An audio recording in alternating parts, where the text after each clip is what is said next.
Hello everyone. Well, we're just starting a little bit ahead of the futures open. So let's see how it goes. So far we could be heading for higher highs here. I don't know. Russell is hovering around this area. I'm hoping that it will take out that buy side. And otherwise, what else do we have? Nothing extra. We had an entry on the Nasdaq, small position. So I'm only risking today's profit. So let's see. FX and Trophy, hey there. Hello, hello. Welcome. How is your trading day so far? How's it going? Applause, by the way.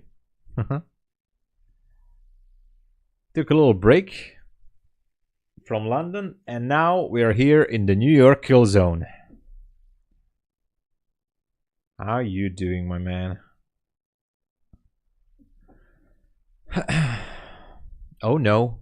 Oh no. We're having some drop.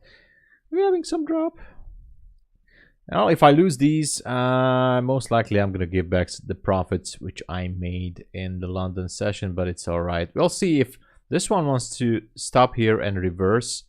Then we might be trending lower on the 1 hour time frame. So I'm going to be looking for some targets down there. 900 today. Wow. Don't know if I want to trade. I think you should stop, man. 900 today. I think it's more than enough for you to stop. Especially, you know, definitely if you feel sick. So you should stop right there. That's a decent profit for a Monday, I think. That is really good. Whatever account you trade on, you know, it's good. You should be stopping. I really thought that the Russell is going to take those highs out on the 1 hour. I was really hoping for that. But now it just seems like it wants to reach for some more liquidity on the downside, which I don't like. On the 1 hour, it's so beautiful. This is what I was looking for. Take these highs. High was, oh, what was it here? The high here was 97. Also 96.2. Should be going for the 97. Well, I was really hoping for this Russell to go all the way up. And the Nasdaq is going down as well. Started out good. But, you know, if it shifts down, then I'm going to be looking for these areas down there, especially because we have a 4 hour bullish order block down here. So if this one wants to tank, which it looks like it, then I might be looking for it to enter the short. Futures are being opened soon, so we'll see how it reacts. So this one might be going to the dumpster, but we will know, I think, in a few minutes. Copy trade. Copy trade. You just deleted your chat. I didn't read that.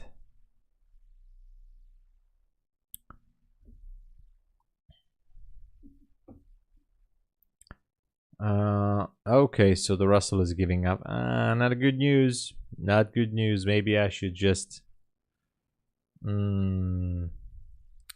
that is bad. I wanted to see this spike all the way up there. Anyways, in a few minutes we will know.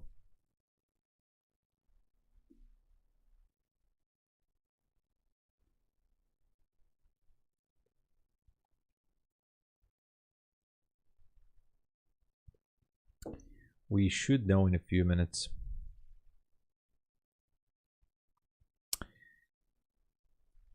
But it's not looking all that bright.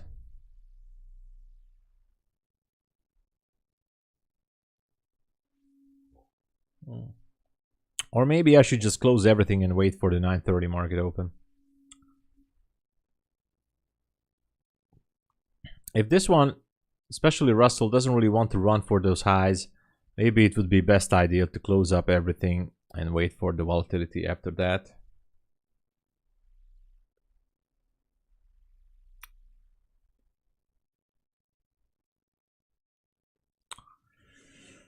Okay.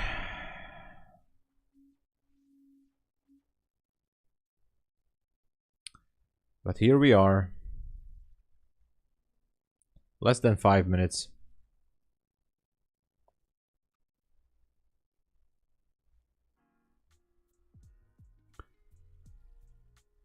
Less than 5 minutes. And yeah.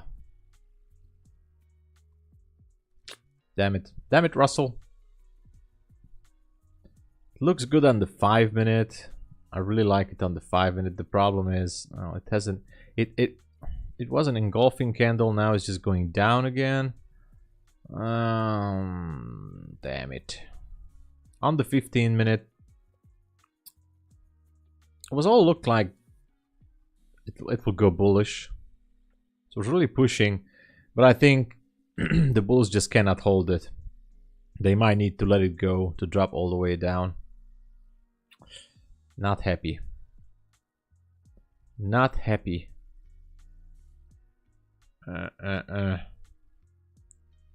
Back to the 1 minute. We'll see what happens with Russell.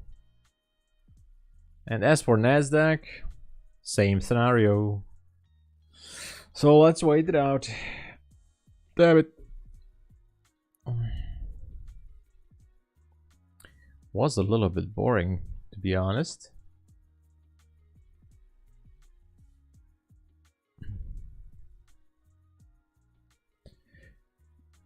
But you know, if we go down, then I might be looking for one more in the after the 9:30 open.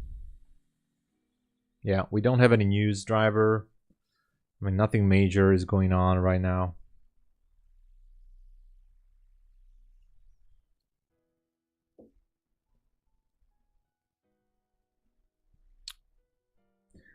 Nasdaq actually looks very, very, very, very bearish looking like on the 1 hour, especially on the 4 hour. Oh, damn it. I don't like that. Yeah, it's gonna go down. It's already going down. What a shame. I was really hoping for this trade. It was looking real good. I thought there's gonna be one more squeeze. But it's just not happening. It's not happening.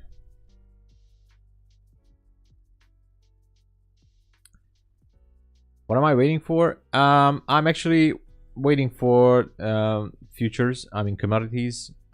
Futures. Commodity comics is open. So I was just waiting for volume. And what I will be waiting for is also the 9:30 open, which is one more hour. And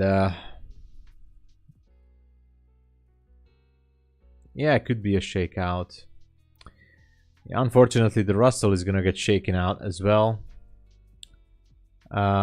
So my only hope is left in NQ that maybe it will spike up.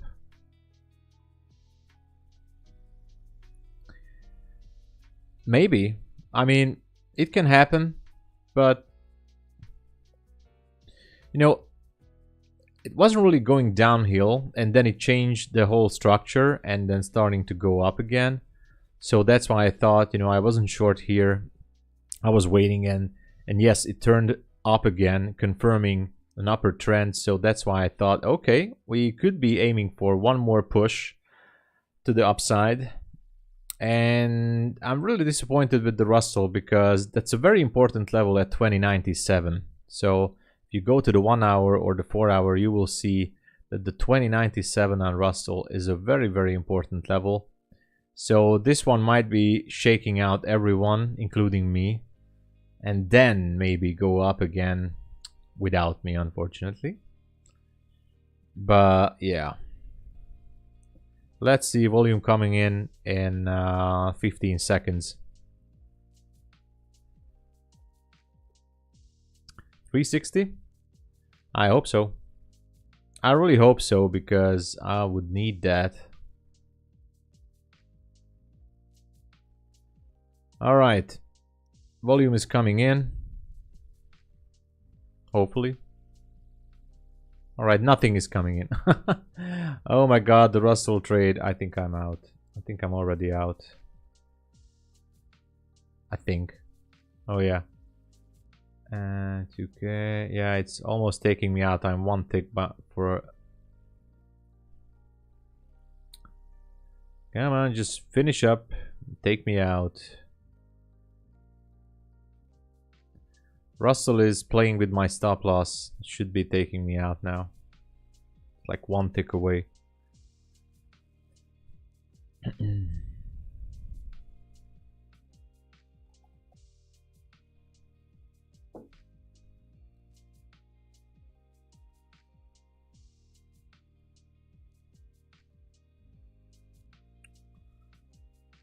No, not yet. Come on, don't play with me. Just do what you want to do. Let's get over it. Why do I trade Russell? Well, you know, in the past few months, I was having some very clean trade signals on my entry model. And that's why. This morning, I had a beautiful trade signal. I was backtesting a lot of data from 2023 as well. Was demo trading a lot just to see how it behaves. Then I started to put on trades on evaluation accounts.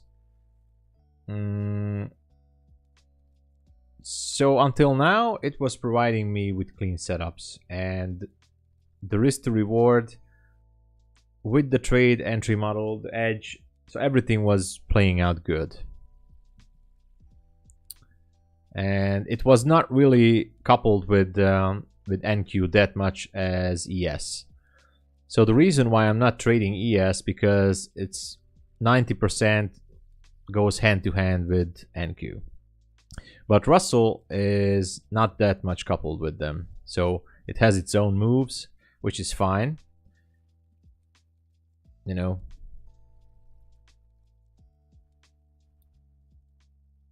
Well, nothing. Seems like nothing really happening. I thought we are gonna see some data, some news, but you know, we have nothing so far. Nothing. Apple hit over 1.8 billion. Okay, so no major news, which can be bearish. I don't like that. Everything can turn to bearish real quick here. And if it does, well, what can we do?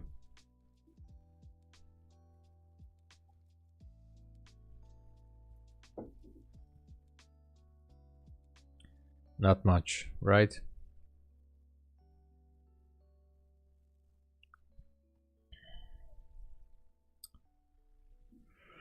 Not much.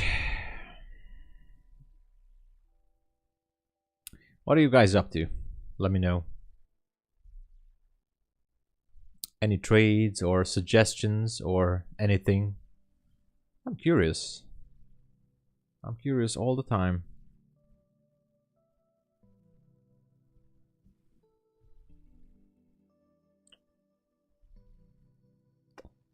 Well, yeah, Russell is up there right now. I don't know what it wants to do. On the higher time frame, so I'm always looking the 1 hour, the 4 hour, if I'm trading the 1 minute, because I'm trading the 1 minute like 90%, 95%. So the 1 and the 4 hour gives me kind of a higher time frame perspective of where can it reach. Yeah. And yeah, I was looking for these longs too, but I don't know what to do anymore.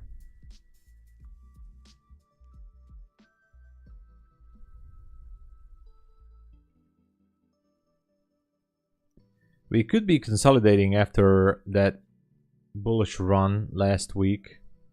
So that's in the cards.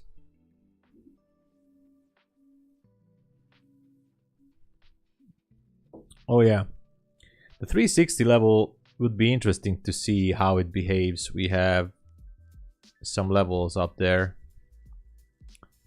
So yeah, that would be interesting to see.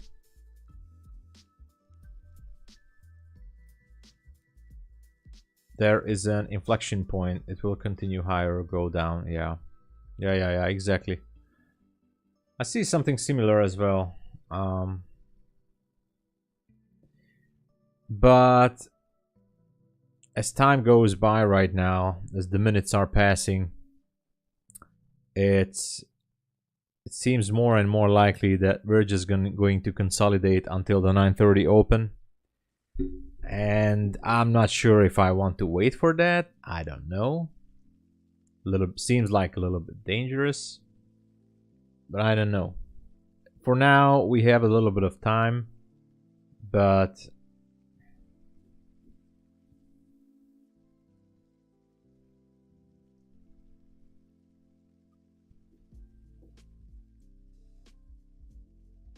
we might have to wait. I mean, sorry, I might have to close everything before the market open, because I think all kind of fireworks are gonna go off.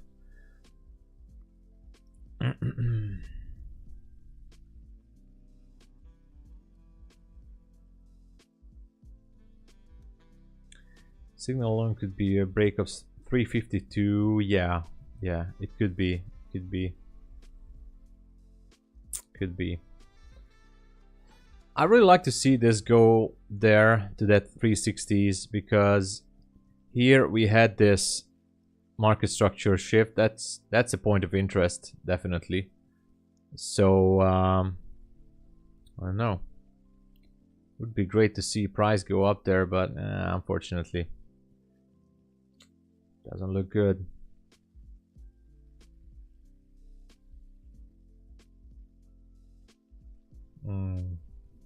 What a shame. Market, I mean, the Russell is gonna take me out. And I'm fine with that. I just want to see. Yeah, it's tanking, guys. It's tanking. I mean, the Russell is definitely tanking down,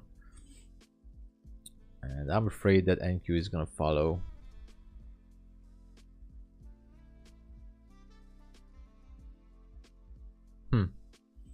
Quite interesting.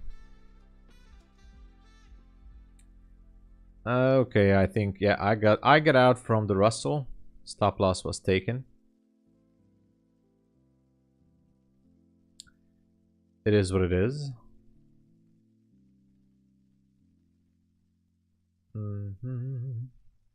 Good morning, Renwolf. How you doing? Yeah, better sit on hands. I had the trade signal. Everything was lining up in the kill zone. Had a clear trade signal. It was aligning with my bias, so I took the trade. What else can I do? The Russell took me out right now. Might gonna be a red day if it continues like this. I'm still don't know what to do with the NQ. But I might have to close it down with small loss and wait for the market to open. I don't really want to stay in if it, you know, I thought that it's gonna move, and it started to move real nicely, but then it just backed down again. Got stopped out, yeah. So as I said, it started to move and now it's back down again. I don't know what the heck it wants.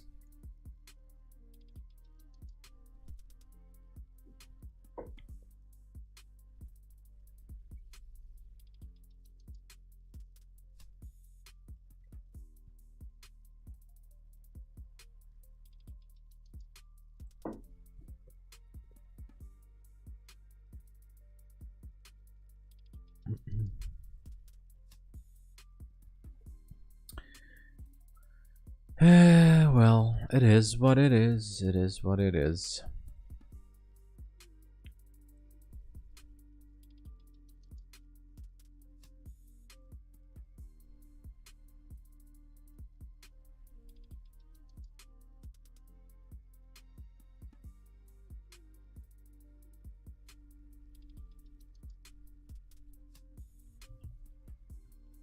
Okay.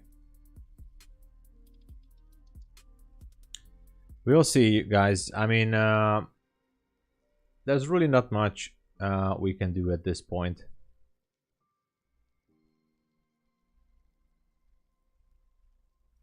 The only thing you can do is subscribe.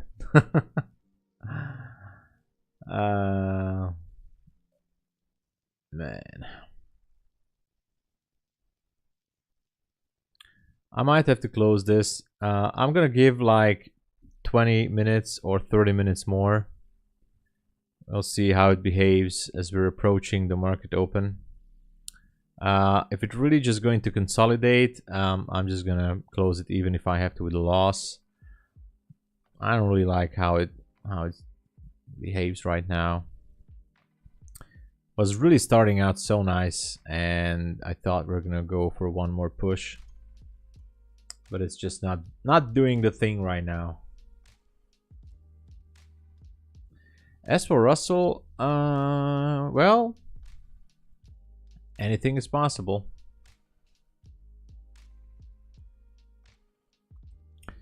I can actually imagine this one to go down back all the way to the opening price. Let me see the daily candle. No, it should go up. it should go up. It should. I want to see it go up.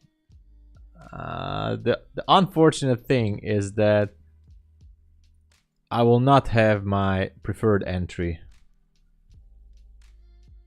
because there's not enough room for a 1 to 2 risk to reward trade. What do we have higher on Russell? We have some targets still. We have the 2100, which is still okay. We have some highs, beautiful highs here to be taken out on the Russell, so why not? It can happen. I'm gonna put a line just in case to 2100 because it's a whole number. And time will tell. Do you close your trade in midway? How does it affect your edge? Do you close your trade while backtesting? No, never. I tried, I mean, I never should have. I tried a lot of backtesting. I really tried everything, all kind of combinations, every kind of combination. A lot of backtesting. I don't even know how many hours. I really, a lot. And I know it sounds weird because many people say that, and I agree that we should be taking partial profits, but my edge were playing out much better when I was not doing anything. And so when I put on the trade, I'm not putting it to break even and I'm not closing partial profits. I'm going full loss or full take profit. That's it. That's how simple. It's a very, very simple set it and forget it system. Or should I say keep it stupid simple. And that's it. I'm not doing anything. Once the trade is on, I let it play out. Because if my analysis was correct, it should be going to the target. And if I would put it to break even, and it takes me out at break even, and then it goes to my target, that's very bad. Yeah, me too, Greg. There you go. There you go. Me too. I mean, last year, 1 year ago, on stream as well, while I was taking challenge accounts on MetaTrader prop firms, I was using a software to take partial profits, and I was counting my edge and everything, and my edge and the risk reward ratio was down to 1.1 and 1.2, and that wasn't enough. I had to win at least, well, over 60% of my trades to make a decent profit, or should I say to make the accounts, you know, grow. And then it was just so slow. Now it's slow as well, I know that, but it was even slower. I was you know, I just couldn't grow the accounts in the phase that I wanted to. So I realized I have no other choice than I just have to stick with the 1 to 2 risk to reward, and that's what I do. I'm not doing any. If it takes me out with a stop loss, then at least I will know that I was having a bad analysis. But you said you were going to close right now. Well, the only thing, sorry, you're right. The only thing I'm concerned to close it, actually two things.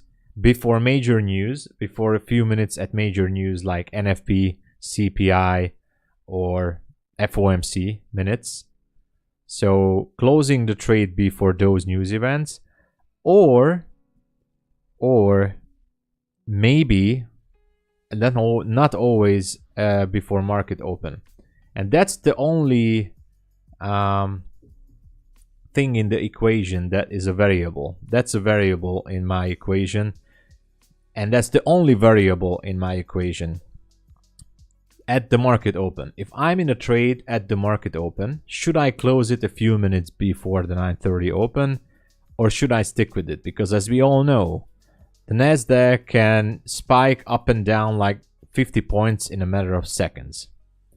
And that's a variable. That's the only variable that is still not cleared on the edge. And it's like a 50-50 ratio. As far as I backtested it in the past, like 50% it was okay, 50% it was not okay.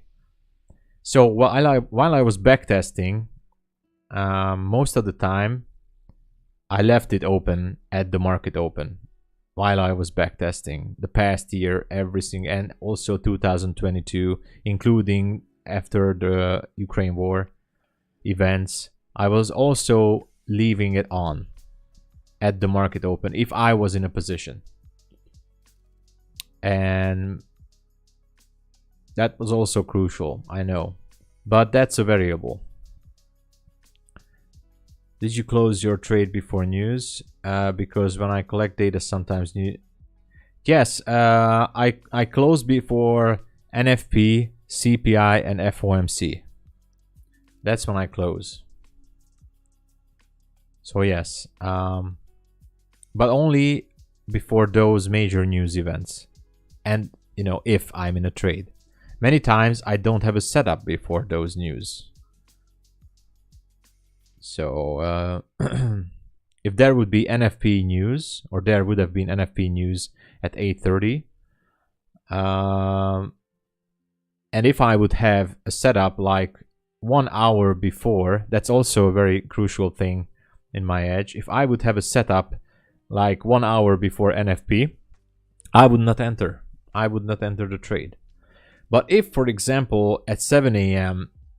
when volume comes in, I just have a setup and I enter, I will definitely close it, whether it's a loss or a profit, before major news events, a few minutes before, like 5 minutes or 8 minutes before that. There's not going to be, I mean, there's never going to be 100% edge, because it's constantly, I have to refine it or backtest it, collect data. But at least, you know, the main thing is that I don't really do crazy oversizing, or at least I know which direction to take the trade if I want to enter. And that really helps me to dial down my overtrading situations. Especially I have to be careful because I also trade 1 mini and my lot size is bigger than I can slip. Oh yeah, so if you're trading with 1 mini, you really have to be careful. You have to think twice where to put your stop, how much you want to risk, how many trades you can handle a day, you know. Those are questions you have to, you know, be clear with. How many trades can you handle in a given day? Those are crucial questions, to be fair. To be frank, that's what I meant to say. So trading with 1 mini requires an extremely good risk management. you really have to choose carefully where you put your stop, and you have to stick with your stops, because 1 minute, especially after market open, can wipe a lot of profit from your account. And you know, that's not good. As we all know it. As we all know it, of course. Unfortunately, I think the Nasdaq is, well, it wants to take me out.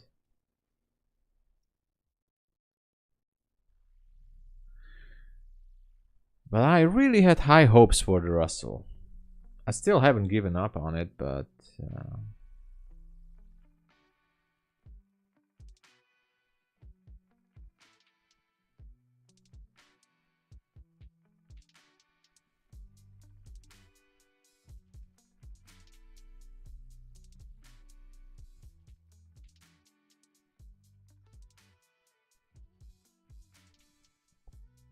I get 3 trades on average per day, and my win rate is, that's very good. That is very good, Greg. Greg, that is awesome.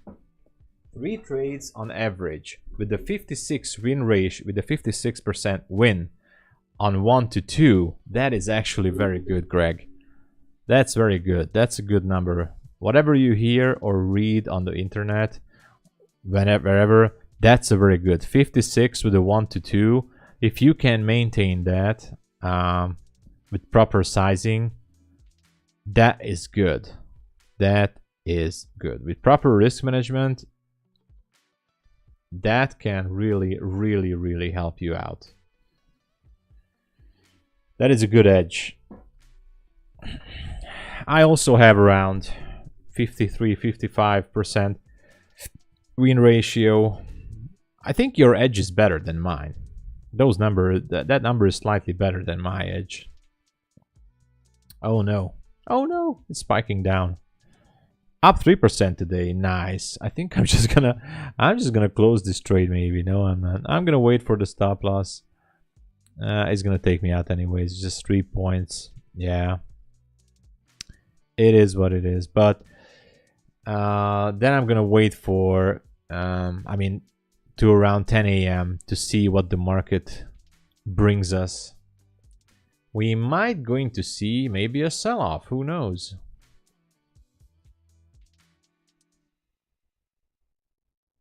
Who knows?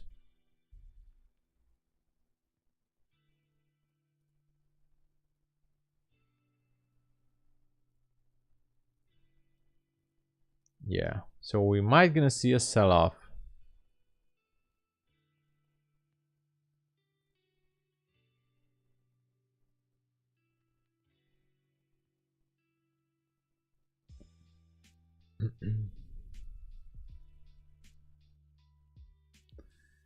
Or maybe not, but yeah, I still feel like the Russell should be going up to 2096. Only market open will tell. Until then, there's nothing to do. You're making me blush. But no, that's really, I mean, that's great, man. That's great. Only 1% to pass phase 2 is like awesome also. So, but you know, with those numbers, you know, if you can maintain the proper risk management, then your edge is better.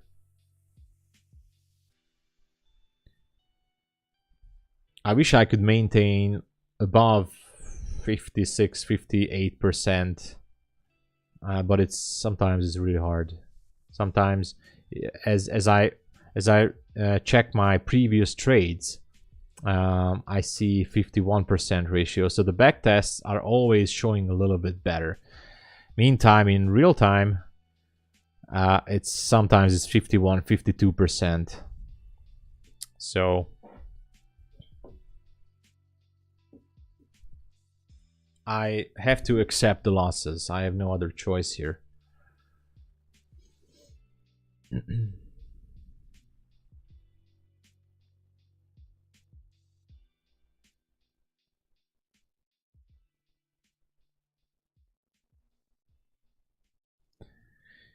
So anyway, guys, if someone is new here, just subscribe and grab your last day of Apex 80% accounts. Grab it while you can, because as of tonight, midnight Eastern Standard Time, we're going back to, I think, 71% sale. So the 80% sale is going to be off. Last chance to grab it. And also my funded futures is ending the no activation fee registration. So you just have to click on this link. Streamlabs just put it there in the chat, and there's also a link below in the description. If you register for a starter account, there won't be any activation fee. Just use the code FAB10 or my code TOPSTEP. Helps out the stream, but really it's the best true cost accounts. And also TOPSTEP gives you a discount for 20% if you use my link. 20% if you use my link, guys.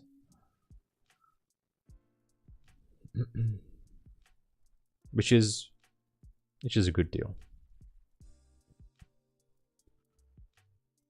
Come on. What is happening here?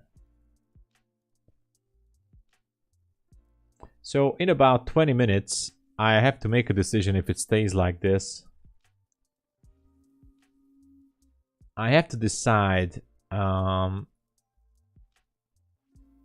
if I want to hold this trade or not. I don't know. Maybe I can. As I said, this variable gives me a 50% ratio. It's a coin flip actually from there.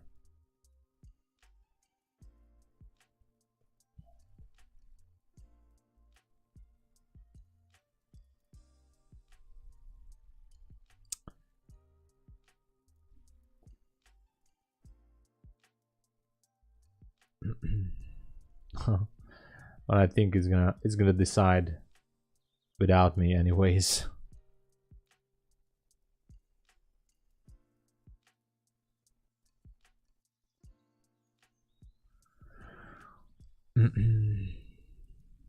Let's see. I would be also curious for the Russell. I'm gonna be watching for the Russell. I'm gonna show you why. Because if we go to the 1 hour, look at these lows here on the Russell. I like this area down there at 73 if it wants to sell off. I really like this area. We have this candle basically with no wick.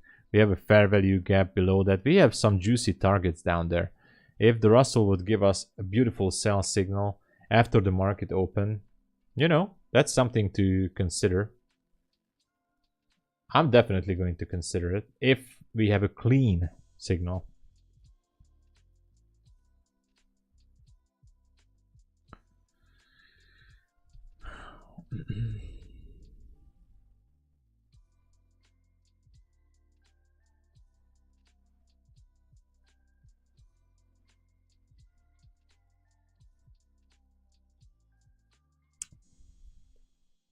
Unfortunately, I think the NQ will spike down, taking out these almost relative equal lows. There is stops below here, that's for sure. We have a bullish order block, so I'm not so thrilled about this position right now. I was really hoping around, I mean before futures open, that it's just gonna spike up there, but it didn't. But hey, let's follow the set it and forget it strategy, right?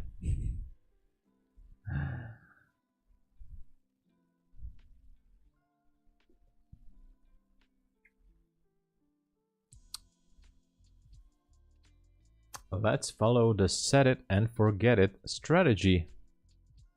This might end up in a red day for me again. You know, I have a high chance for it now that I see the accounts. Yeah. Not good. Not good.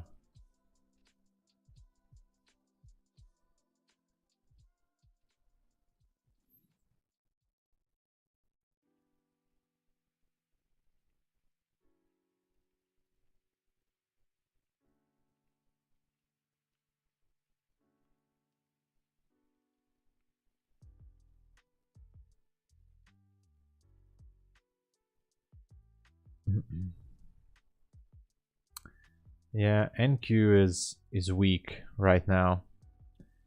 Okay, candle is closing on the 1 hour right now. What are we gonna see here?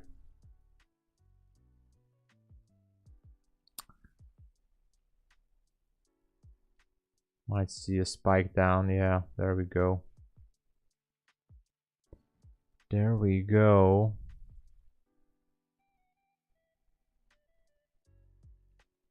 I really wanted to avoid this.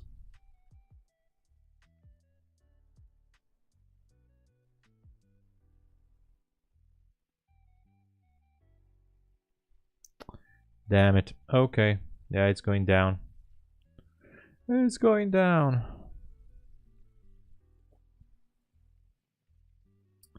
I was hoping that it really is going to spike up. Somebody subscribed. Oops, sorry. I was going for the alert to check it out. Oh, there you go. Neb Gabriel, thank you so much for subscribing. I was pushing the wrong button. I wanted to push the alert to see. But sometimes, you know, it doesn't really give the visual alert. So just the bell. And I don't know why. But thank you so much for subscribing. And applause, of course, for every new sub. Now, I got taken out now. Yeah, I got taken out.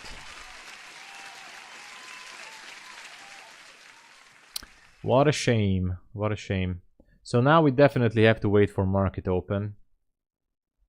And maybe we will see a sell-off. Who knows?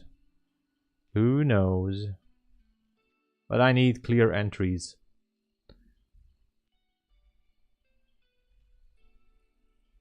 If we're gonna sell off on NQ,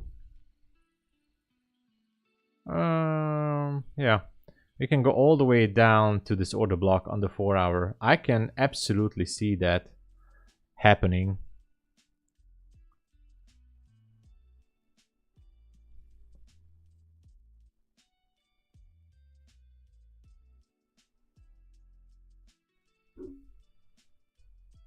Yeah, we have some pretty good targets if this one is going to be a sell-off. But now all we can do is wait for the market open. That's the only thing.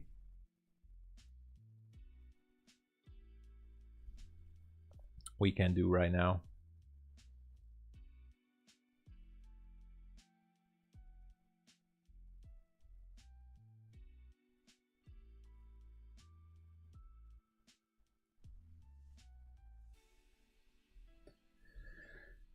Okay, let's wait for it.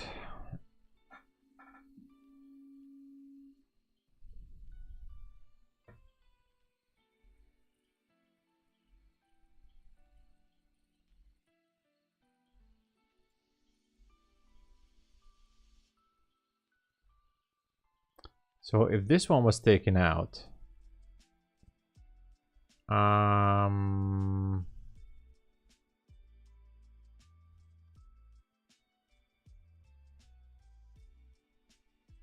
okay, never mind. Then maybe...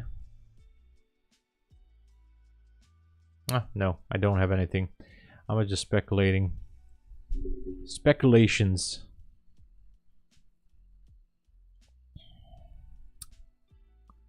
What are you guys up to? Let me know.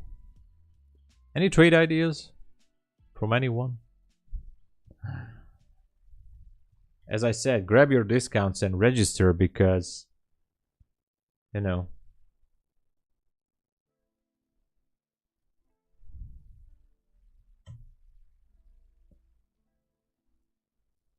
the coupons are gonna end soon.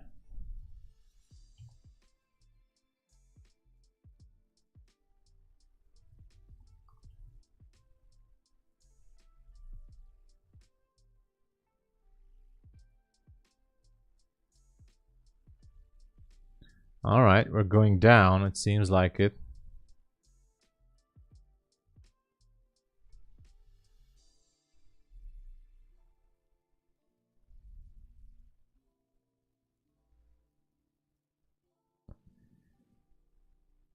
If we down 18,322, then I will look for a sell 322.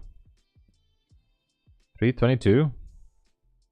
Okay. Well, I guess it would be better to wait for market open, I guess, if you want to sell. Not sure, but just saying. We have some good juicy sell sides here. I mean, look at these swing points here on the 1 minute, here and here.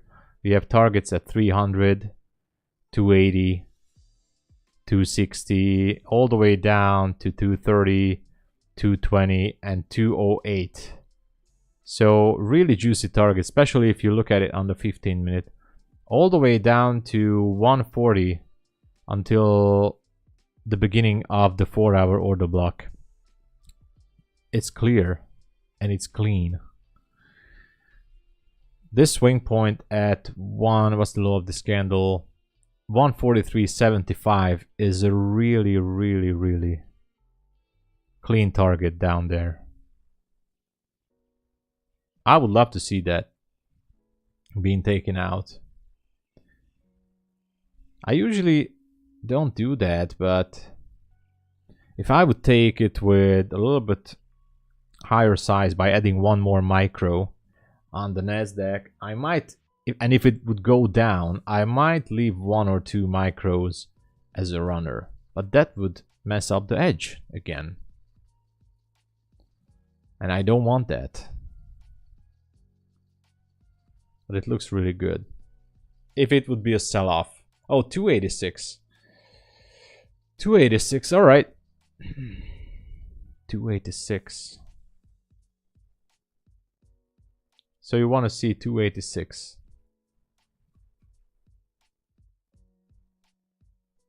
What is down there? Let me look at the Fib tool. Is that the 50% level?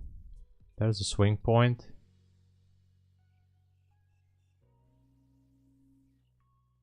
No, that's not it. So 220 is definitely a good level. 220. I'm gonna keep an eye on that.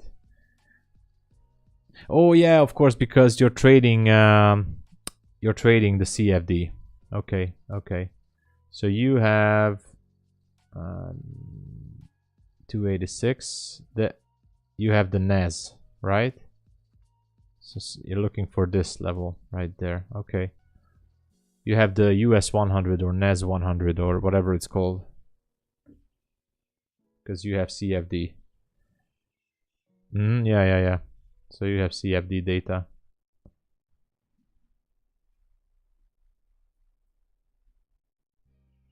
All right. 22 minutes.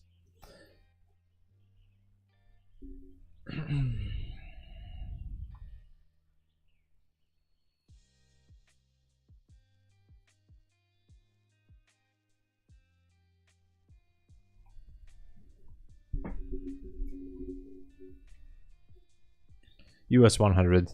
Oh yeah.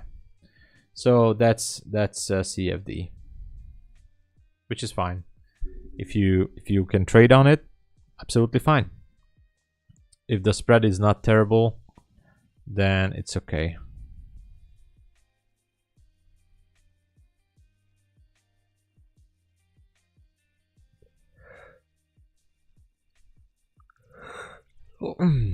We will definitely be watching it.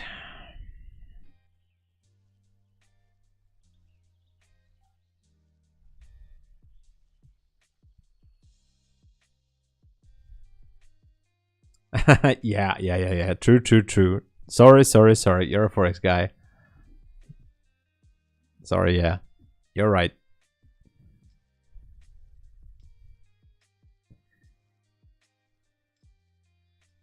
Oh yeah, I see. Okay. Okay. All right, now I get it.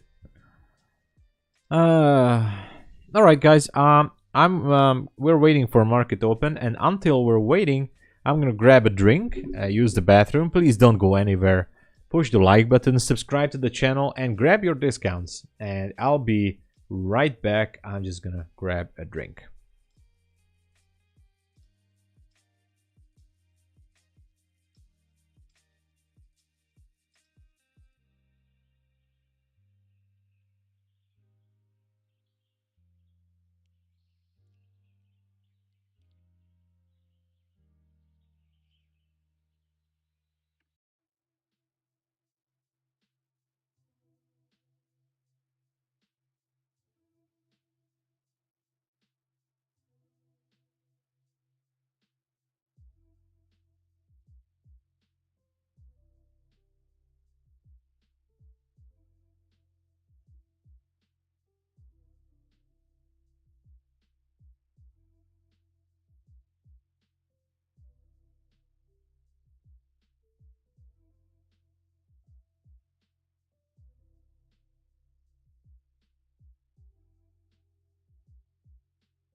All right. We're here.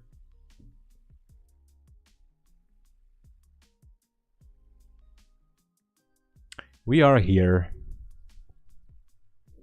But of course, we're not entering into trade because we're waiting for the market open.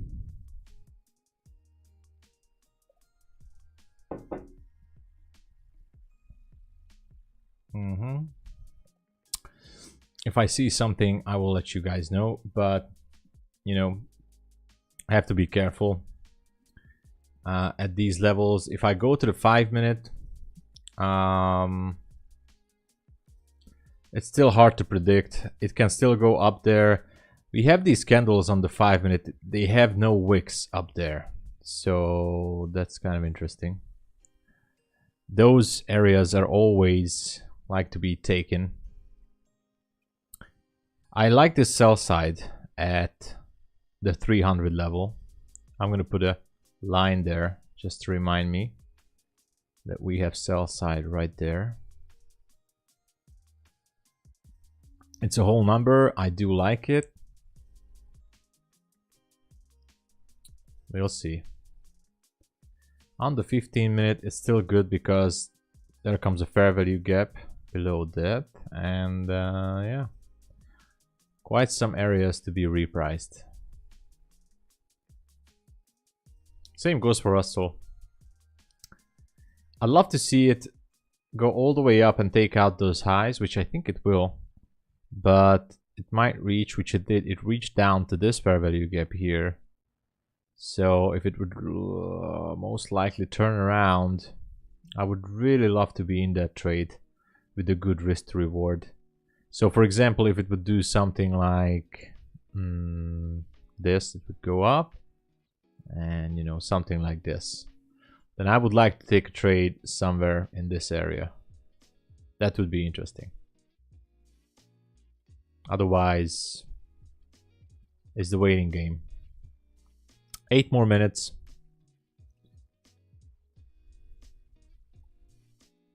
Don't gamble on market open. And of course, if you're trading futures or if you're connected to futures prop firms, you might be, or you could expect some connection issues. Always make sure that all your accounts are connected if you're using multiple accounts,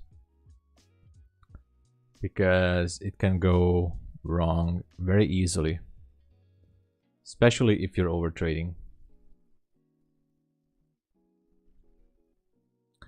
There is a competition account which I use, so I might going to look into that. But I don't know. Maybe I'm gonna scalp it on the competition account. Not sure. Not sure.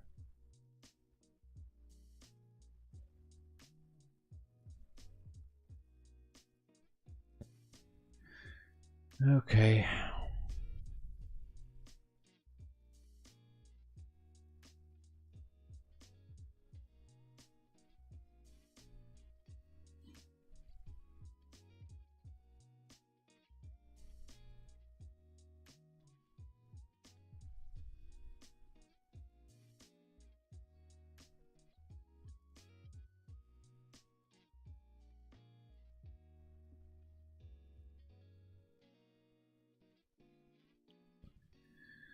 Oh well, oh well.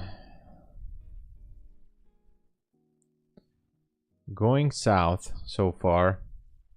Could be taking out the 310, but then it should be going for the 300, in my opinion.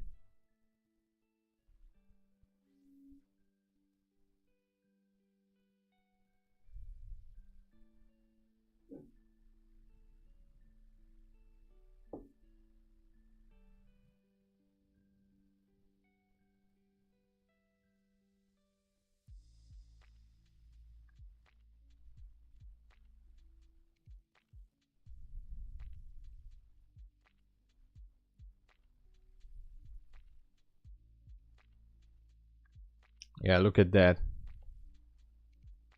Less than 5 minutes, and now it might be going for those levels at 310 down to 300.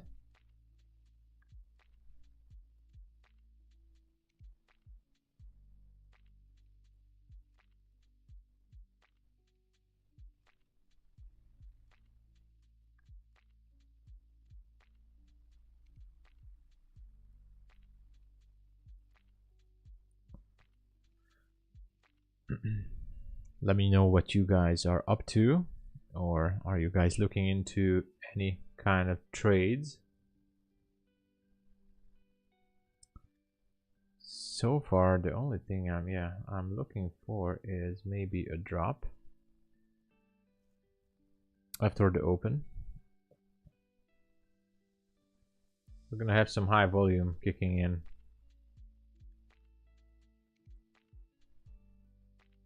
Gotta be prepared.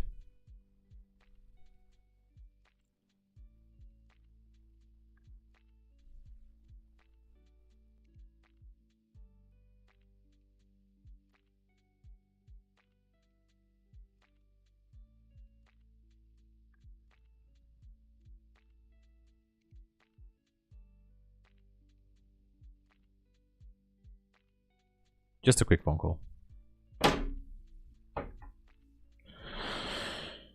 Okay.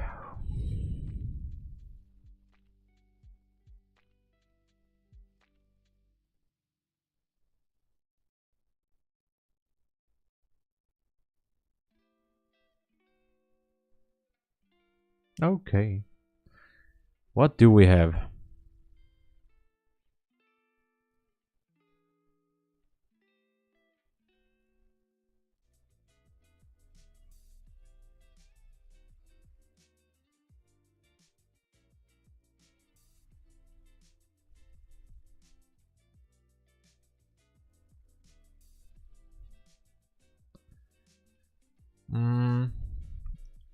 I'm definitely would be looking, if they want to pick some more liquidity, I would be looking at the 300 level. That is definitely something I would be looking for. But at the open, it's just nothing.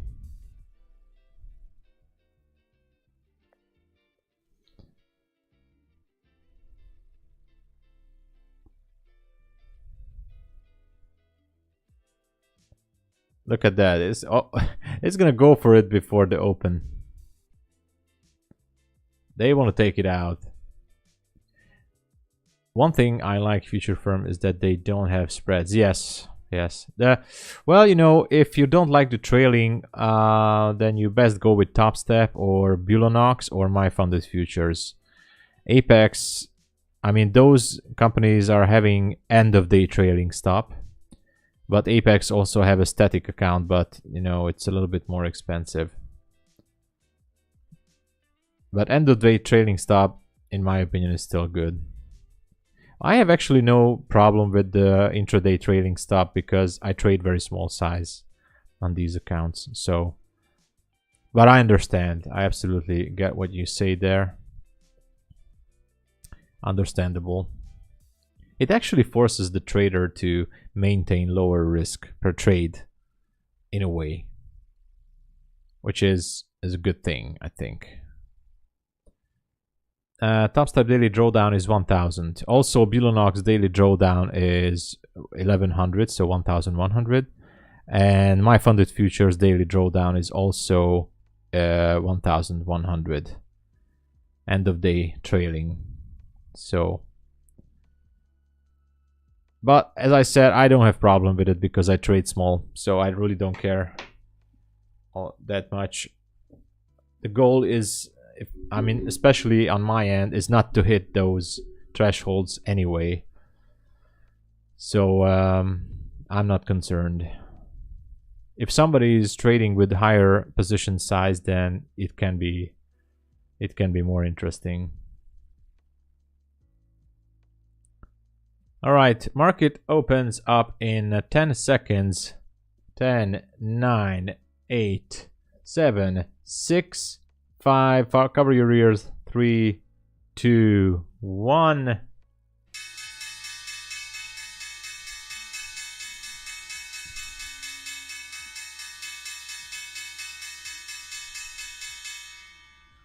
There you go. The Russell goes for 97. Damn it. I was in that trade. Oh my god. It's going for it. Look at that. I told you. Took me out and boom. Goes for it. Damn it, Russell. Betrayed me. Look at this. Oh my god. That's a bummer. Okay, and now here we're going for the 300. It took out, almost took out, there you go. Now it's going for the 300. Should be going for it. Is it going for it? Not yet, right? I mean, it should be. I'm scalping on the competition account for 300. I don't think it's gonna... I mean, it's a little bit dangerous from here as I look at it. No, it's going up. I know many traders must be scalping right now.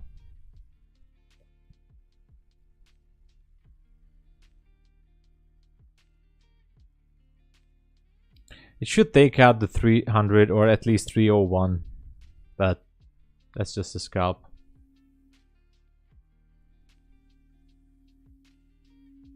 Not that far down there. Wow, almost.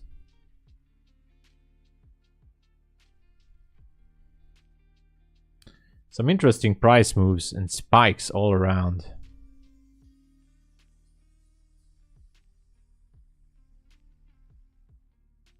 Should go down eventually, I think. But who am I to tell?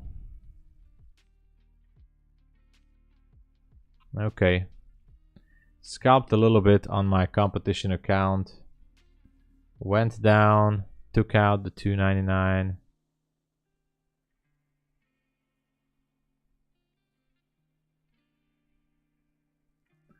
All right. Otherwise, not much happening. Oh, look at that. The Russell might be, just might be, given an opportunity. Retracing back. Now, if it would form a structure to go up again, that would be interesting. As for the Nasdaq, still waiting.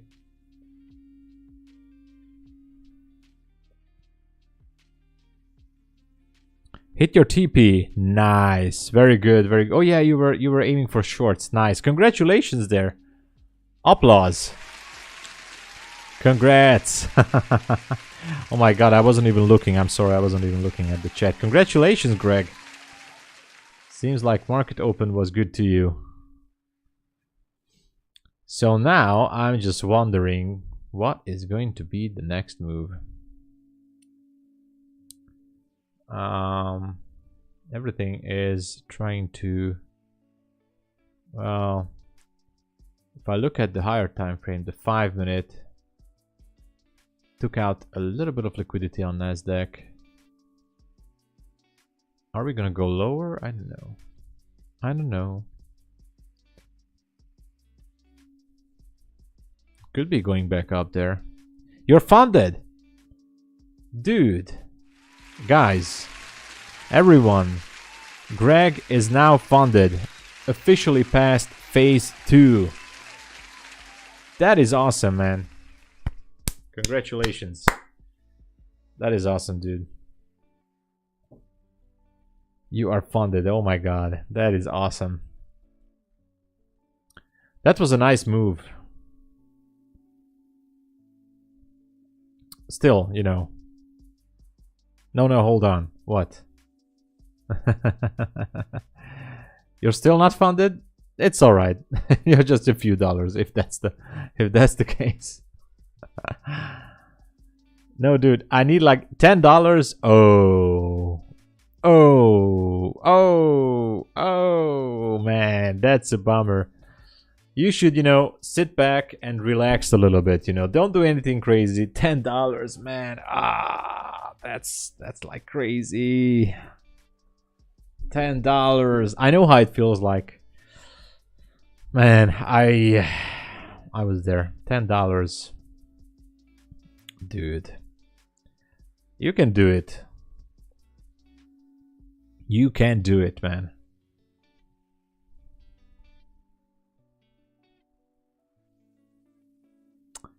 $10 is something you can do.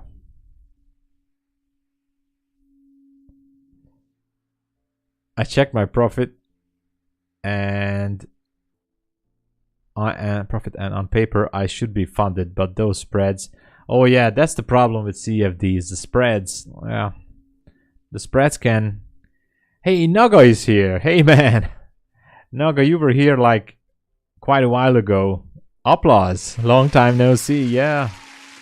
Hope you're doing good. Look at gold. I can check gold for you until we wait. Wow. Going up like crazy. What's happening? I know I spoke to a guy. He's working in the banking sector. And he said that he's long-term gold. He's long-term bullish on gold. So look at that. Gold is moving like crazy. I have no entry here. The only thing I see, well, it's pulling back now. Not my entry, but you know, if you're long, then it's cool. I think it should be continuing higher. What a move. Something is happening. I don't know what's happening with gold right now. Do we have any information on any fundamentals? Swiss CPI, we don't care about that. Nothing yet. So yes, it can happen. So this guy who I know said that he's working in a bank, and he said that and they are traders. So he said that they are pretty bullish, very much bullish on gold in the long run, at least for the next couple of weeks and months. So yeah, they are buying the dips and every opportunity, they say. Yeah.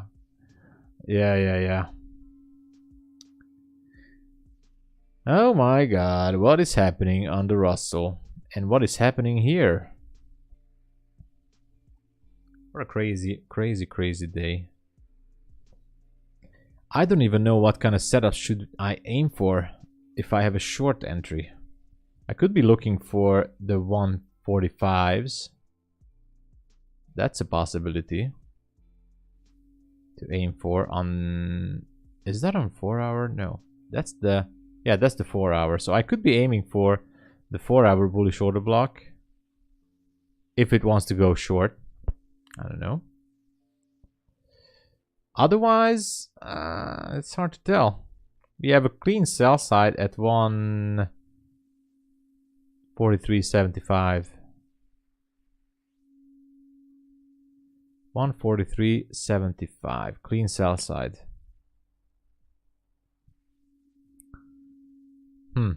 That's interesting.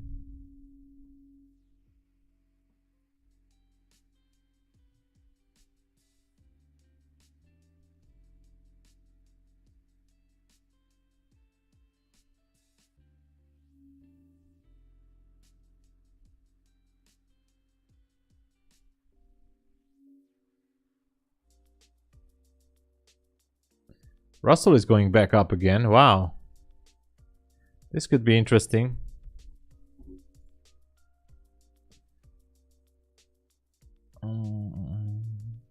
Are we going to have structure shifts somewhere? Maybe Nasdaq.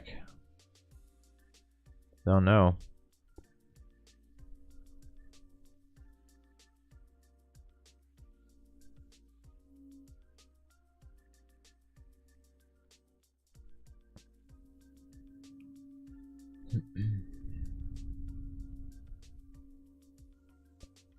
Maybe Nasdaq, if it wants to shift again to the downside. We have the 930 level up there at only 15 points away. Let me check it again. Does it want to go up there?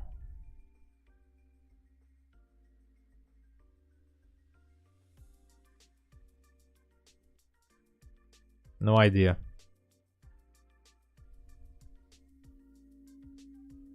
I'm not going to scalp it. I'm just checking that it can take out the opening range right there. 9 points, 10 points away. That's kind of a seek and destroy strategy. It feels like it wants to. I don't know.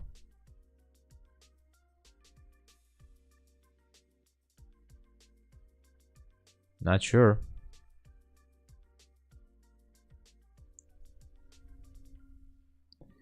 Not in a trade, so I'm just waiting patiently.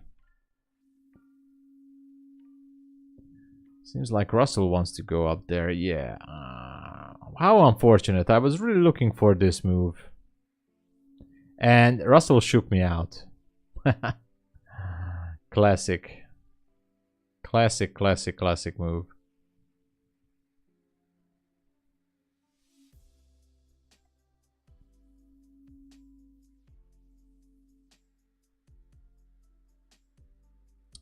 It was a classic move. Should be going for the 97 area. It's a dick move from Russell. It was a really dick move from Russell.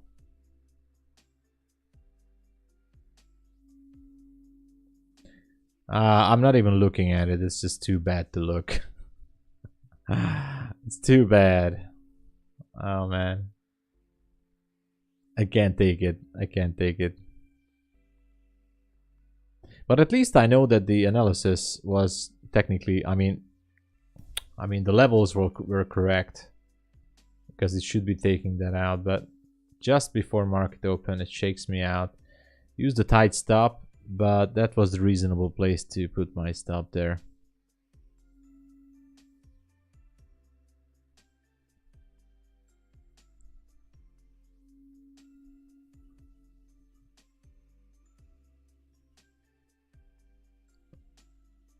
All right.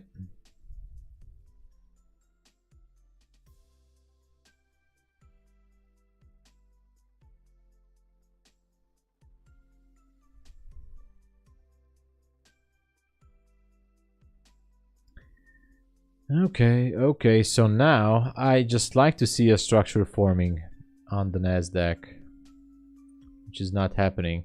I mean, to go short. If we go back to 315, I will book for longs. Yeah. Oh yeah, for EU 315 on your chart, which is, yeah, up there. I see what you mean. Yeah, well, that would be reasonable. What the hell just happened here?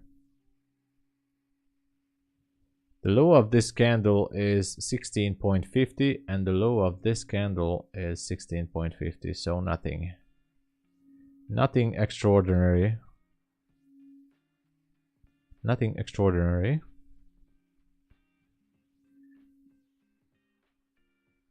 The only thing I know is I don't want to go long right now. I want to wait for what Nasdaq wants to do here.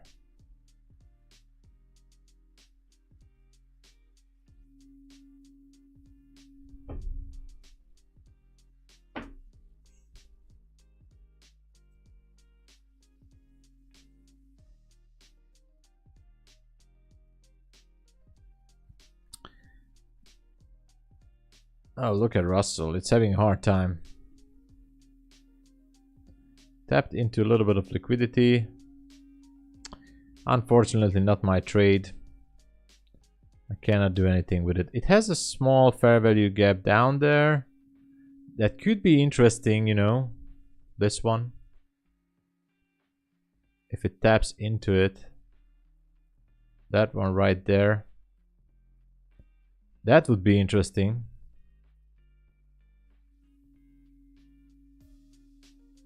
You know.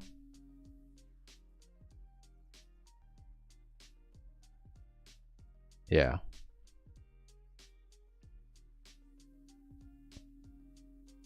I don't know. The entry level would be 91.2. Let me check it if it works.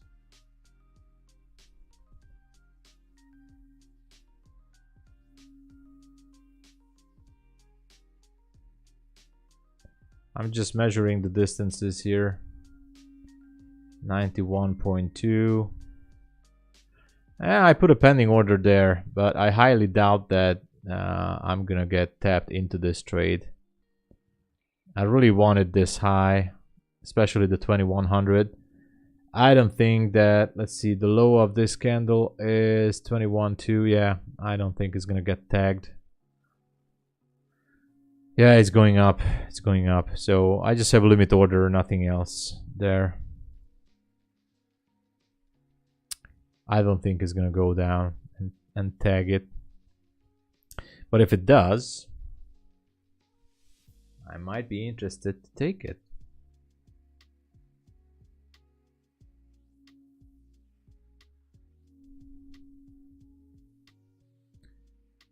And rarely I trade it. Sometimes, but really just a few times. Hey, prod by Pekchu. Hey there. Does NQ makes SMT with Russell? No, they're not. They're not coupled. They're absolutely not moving the same. So no SMT there. I mean, irrelevant because NQ works with ES, but not with Russell. Completely. I mean, not completely different, but absolutely not the same type of movements. So yeah, I mean, in the big picture, they used to go to the same way, but you know, it's small cap, small companies on the Russell, and many of those small companies, when you know the big tech companies are doing good, the Russell small cap company is not always doing great. So they are having sometimes absolutely the opposite thing. Gold to the moon, potential break. Yeah, I think, I mean, look at gold. Oh my god, gold futures is going up. What else we have? We have, oh my god, gold is like rocket on a rocket ship right now. I'm not going to chase gold, that's for sure. I think many traders are chasing gold right now. Many traders are chasing gold.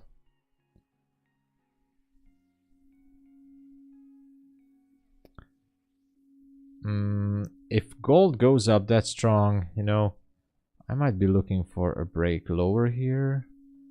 Let me check this again.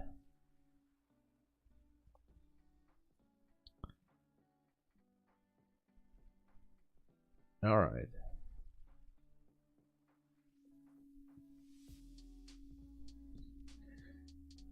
I have nothing special here. I really wanted this to be tagged in on the Russell.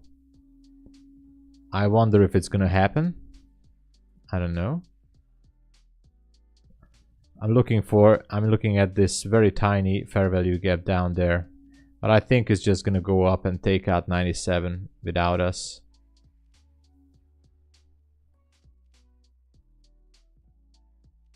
Yeah.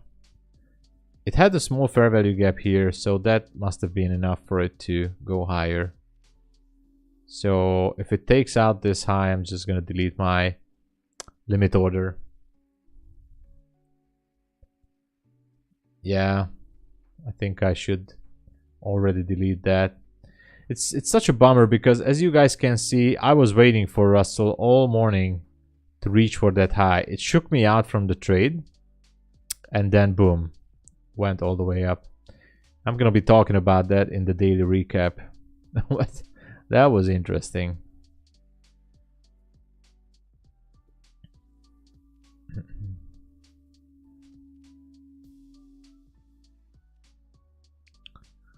And I'm not gonna get tagged into this trade.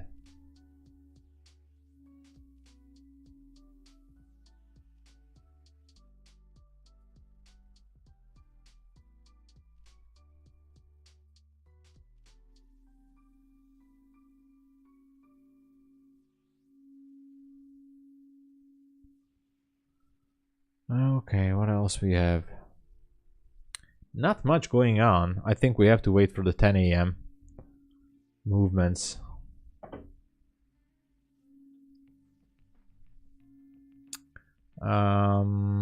What else we have here? Grab your discount accounts, guys. Today is the last day at Apex and my funded futures as well. And if you're a brand new customer at TOPSTEP, you get a 20% discount with my link. You have to register for my link. You get a 20% discount from any of those accounts at only one time. But, you know, today is the last day for 80%. Grab it while you can. Use my code, it's up there, or you can also copy it down from the description of the stream. There are some links and codes down there that you can use. BULENOX also. Let me check BULENOX if they're still having because they're changing all the time. BULENOX.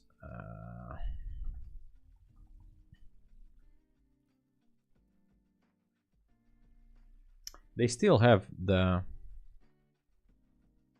Yeah, BULENOX is still having it on. So you can also register with BULENOX.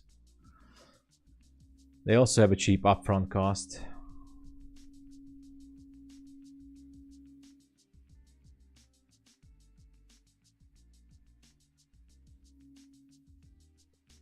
So go for it.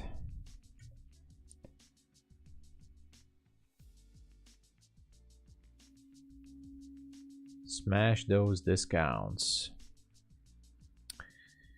Okay, let's get back to NQ. No structure shift. Looks like it's having a hard time going lower. They might want to push it up to, that's the 930 level at 34. Could be happening.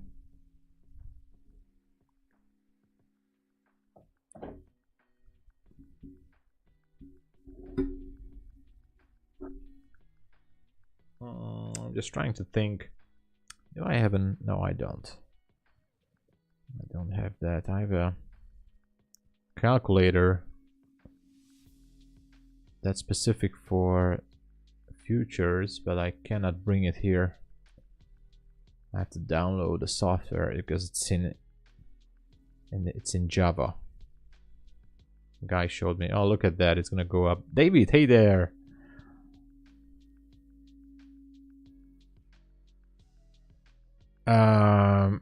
Yeah.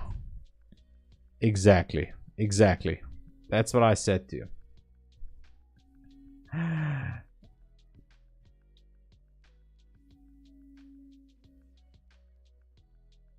It could be. So it could be looking for 270 and then 240. Yes. 270 and 240. Maybe. Maybe drop down and then goes higher. I don't know. Hard to tell. It's hard to tell.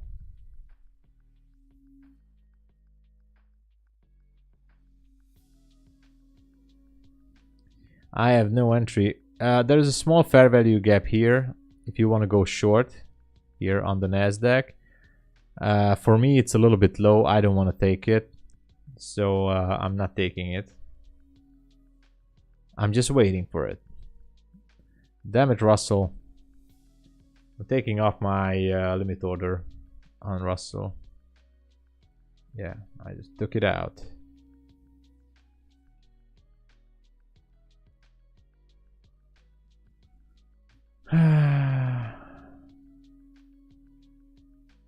And now that I took out my limit order, it goes down. So this would be an area if you want to go short, but I want to wait for a retracement with a significant turn. This is just not it for me right now, but you can take it if you want to.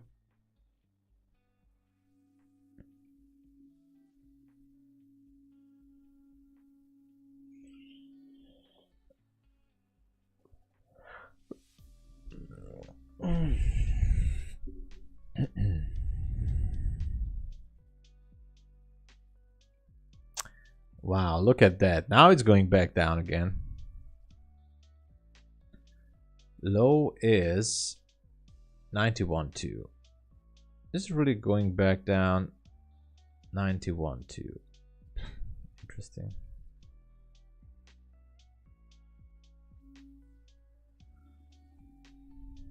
Should be breaking higher.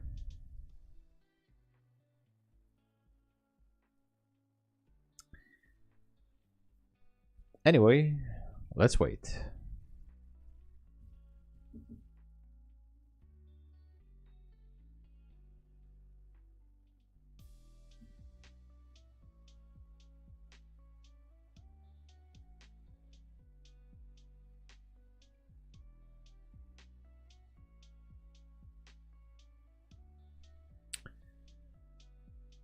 I'm feeling exhausted, but I don't want to leave charts.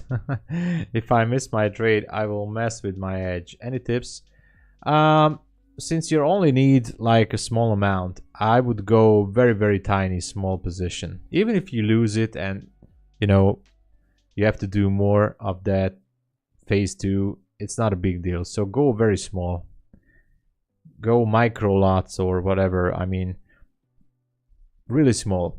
Just very tiny small position, and try to calculate how much you need, including spread or commission, whatever, and that's how you can handle it. I mean, that's what I did before, and sometimes, I mean, most of the time it worked out, so that's all I can tell you. So go with that. That's what I would say. Very small positions, Greg.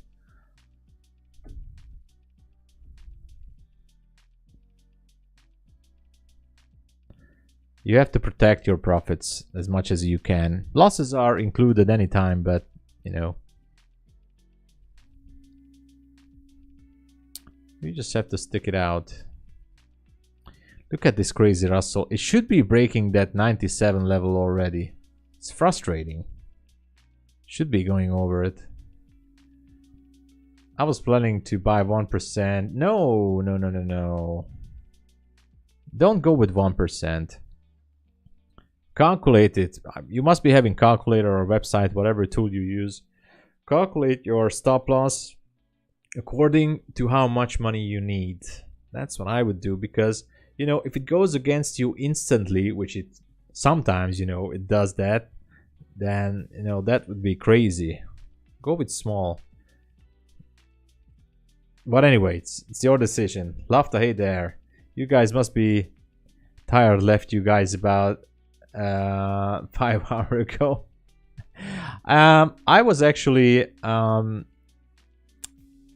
resting a little bit. I was reading, doing some stuff around the house after the London session, but I am tired. Actually, this is a dilemma for me, because as a day trader, you shouldn't be spending like 10 hours in front of the charts. I was streaming, I don't even know how many, more than 3 hours, almost 4 hours in the London session. I'm doing this partially for my YouTube channel. So that's it. What else can I say? I'm doing chart analysis. This is kind of keeping my knowledge updated of the market, but I didn't take more trades. The only trades that I suffered were here. It was before the stream started, and since then I'm not jumping into more trades. I'm just watching how the market behaves. If I see my entry, I might take one more trade, but I don't want to overtrade, that's for sure. But yes, it can be exhausting. And part of the reason I'm here is because of my channel. I really want this to go well, and yeah, more information. What happened? Yeah, it's natural light. The curtain is right next to me. Here's the curtain. So there's a window right next to me, and the sun goes right there, right down. But in about an hour, it's gonna be dark. In about an hour. Yes, for now it's sunny because now the sun goes down in this way. So that's west for me. And it's better at the New York session, because in the London session the sun is on the other side of the building and it's a little bit darker here. Look at this crazy Russell. What the heck is it doing? Oh my god. Look at that. Oh wow, look at the Nasdaq. Look at this. OMG. OMG, OMG, OMG.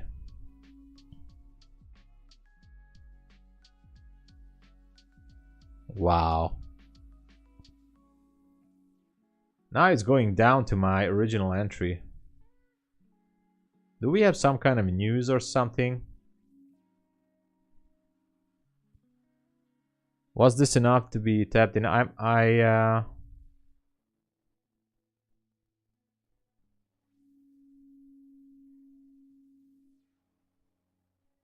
don't know.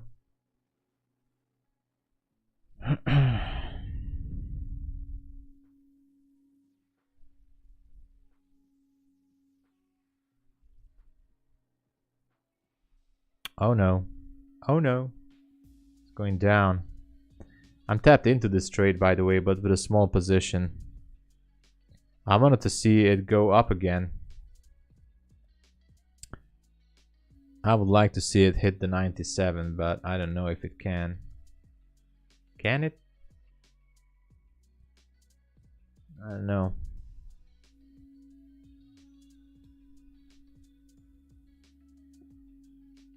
$91. What's the entry here? Entry price 91.2. Yeah. Well, almost. Yeah, almost hit that. So I have a small tiny position on Russell, but damn it, I got married to the idea and it's just not, it doesn't really want to take it. What a crazy day.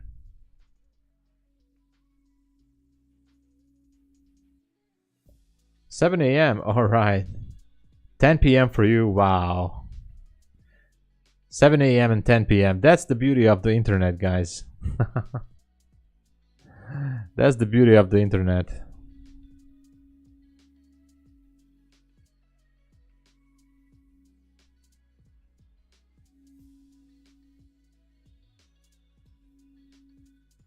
Can't this go to like 98.3? Let me just check it.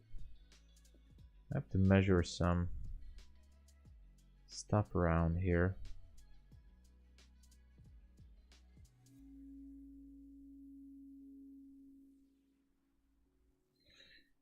Okay, what do we have? Again, we are having a delay with the rhythmic. How interesting.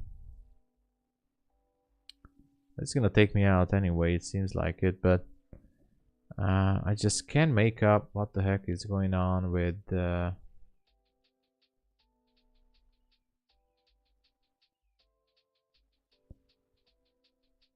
NQ.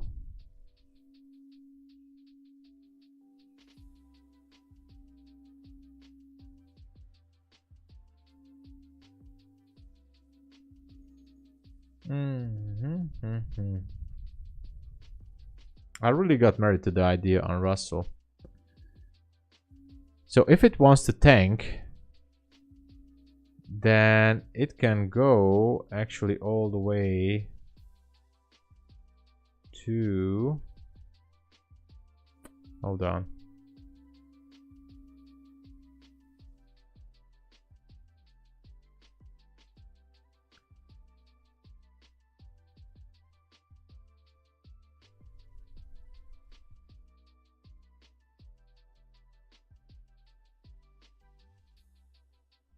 Man, I think I have to close it before it tanks. I actually, the stop losses are in order, so I'm fine.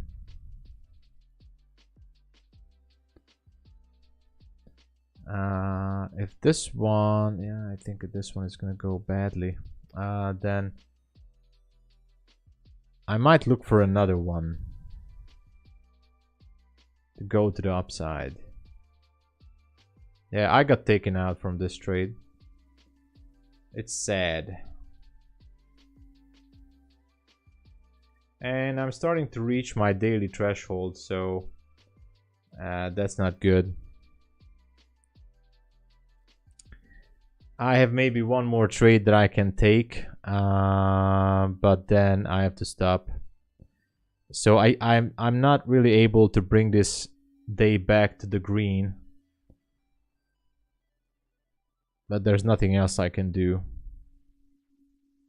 The only thing I can hope for maybe is that it's going to form a structure again here, and then I can take a long again if I really want this to break those highs.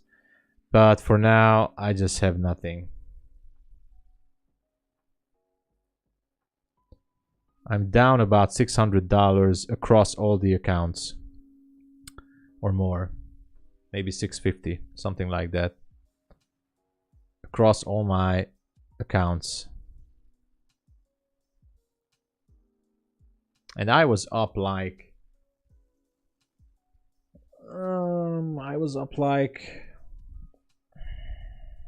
almost to 300 or something. I had like $80 profit on each account in the morning trade because it was the small one. Since then, I'm just losing. So I think I will be reaching the level where I should just stop, you know. I will be only looking for an A+ entry from here.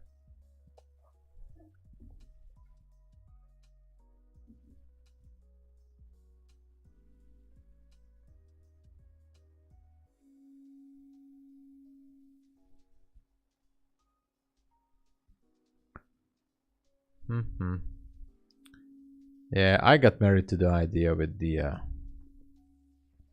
Russell. Too much, I think. More than I should have. Or maybe this is the time where I should be shifting up the risk, because for now I was like $40 and $50 risk per trade. And I was really slow during the last week with this phase. I did some calculations, and with this phase, the evaluation accounts could be funded like maybe the end of March, and that's like really time consuming. So the only way I can step this up if I raise my risk a little bit, risk per trade. So I was risking about $50-$60 maybe per trade. But maybe I have to go with maybe $80 or $100. But across 4 evaluations, a losing streak can cause easily $1,000 of loss. A losing streak.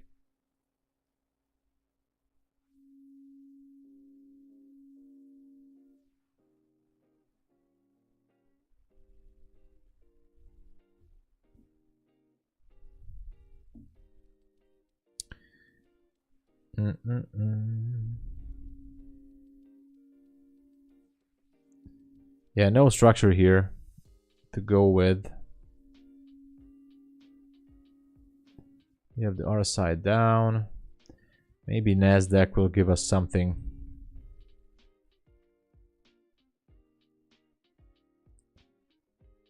Yeah, well, you know, at these levels, it's very strange. I noticed I lose more during Asian and London with the New York session saving. And I'm quite the opposite. In the London morning, I call out some good trades, and in New York, I just give it back to the market, and even more. I go down to negative. So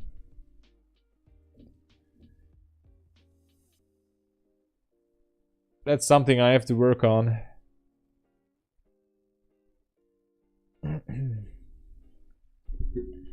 Hold on, I have to make a quick phone call.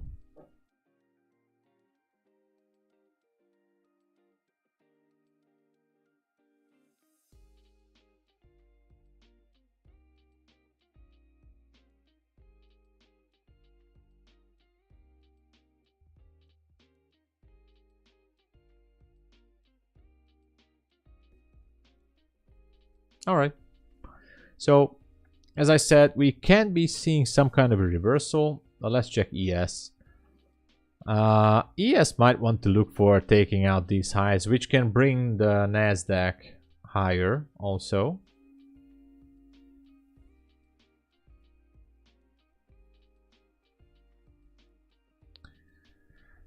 Haven't made a single trade. Nice. That's the best, you know. And that's a good position. That's a very good position to be in.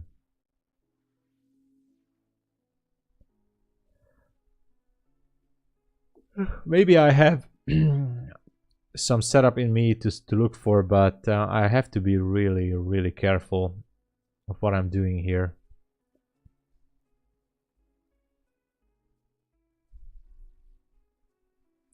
I really don't want to lose more than I should. I was surprised on the Russell. It's such a significant level, the 97. I thought that it's going to try much stronger to break that area, but it didn't.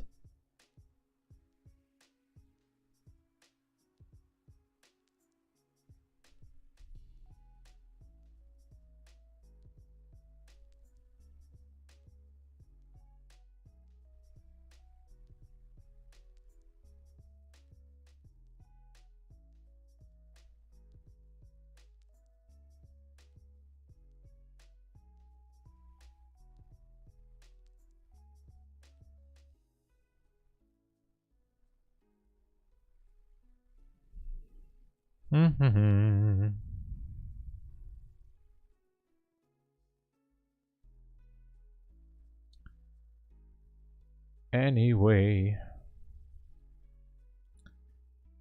well, it could be stuck here in the silver bullet hour, you know, guys, silver bullet hour, but nothing is moving as it should. No significant pullbacks or retracements. If anything, I would say that Nasdaq can easily drop lower to yeah, way below the 280s. 10 points is nothing for it. It can go to 277. Super easy. Nice sell side at 56. You know, it's looking good. I would be careful here. Shifting up a little bit right now if it closes above these candles. Nasdaq. Russell still going lower. Okay, closed above. Closed above here. Leaving a gap. Market structure shift. So this could be a classic ICT entry. Just saying. Can easily go up there, take out the market open levels at 35. If you guys want to take it, you know, here's your level, here's the stop, you know, TP2. It would be a tight stop for sure.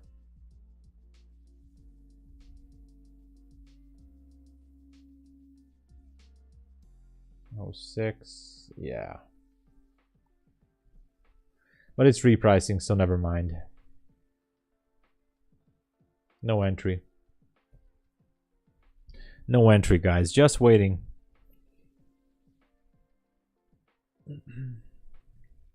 It's the waiting game.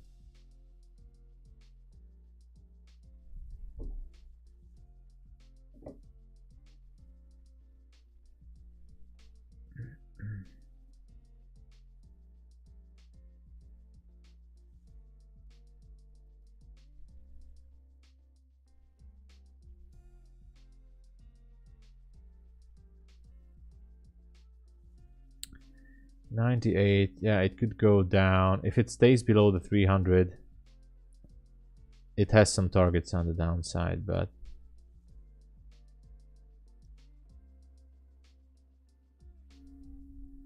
have to wait for a structure shift. But it has some good targets, reasonable targets. It has to close below 92.50 for it to be interesting. So not this candle, then the next candle maybe, if it wants to continue the sell-off. Nothing on the 5-minute.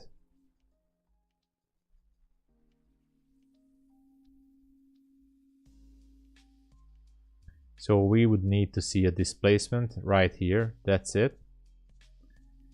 And then we can aim for a possible short, maybe. Just maybe.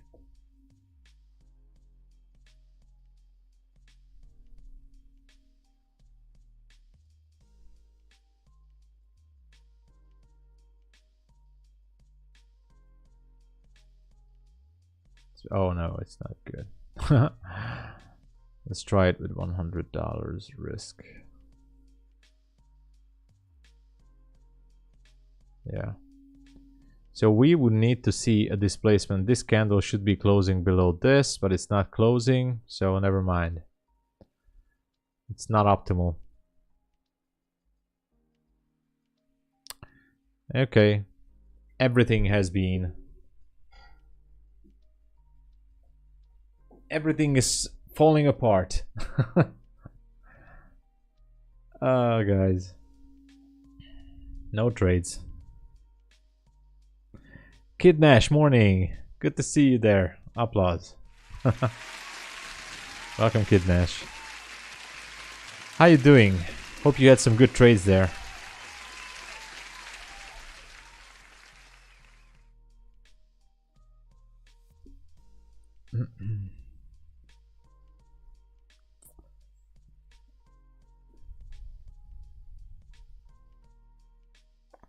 I'm wondering what could be happening with this now.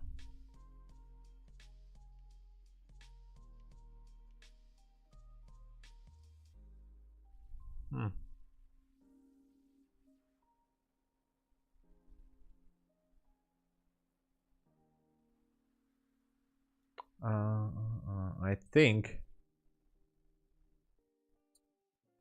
because we don't have any displacement in any directions here, we could be seeing some retracement higher.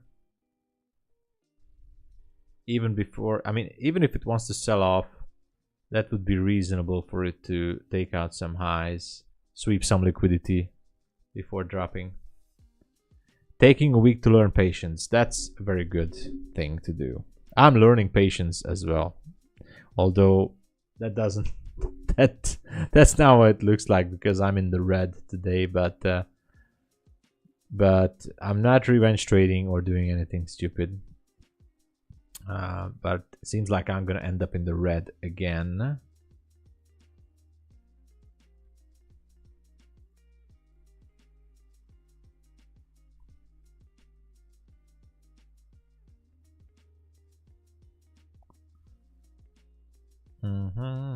Sahid, hey there. Good morning.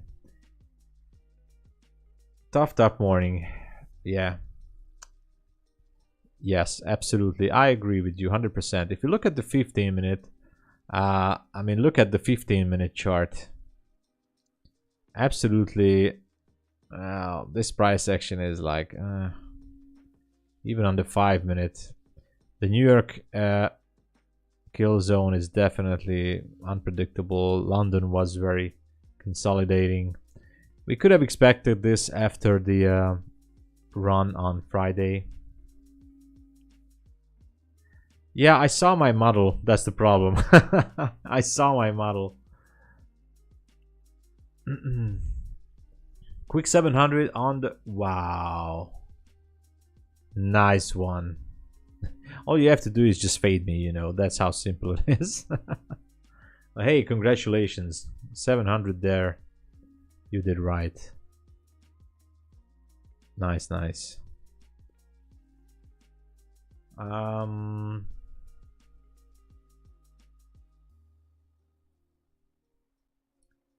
to look for a solution here.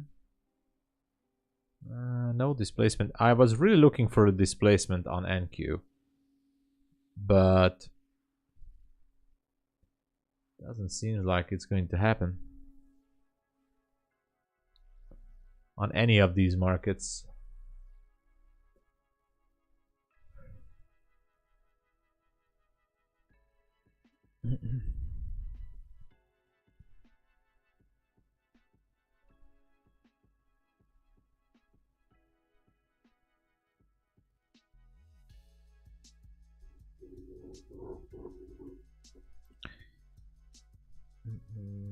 Yeah, so for now, all we can do is wait.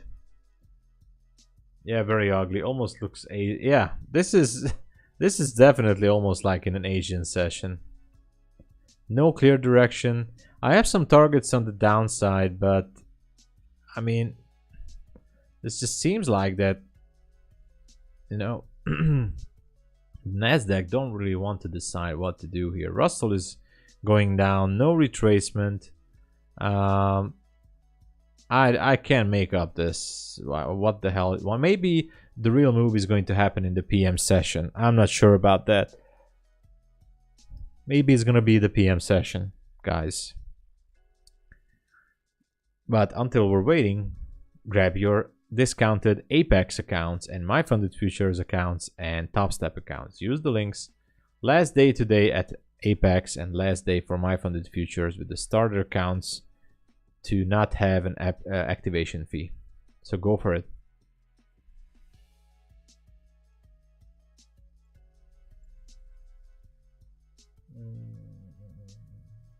Nothing.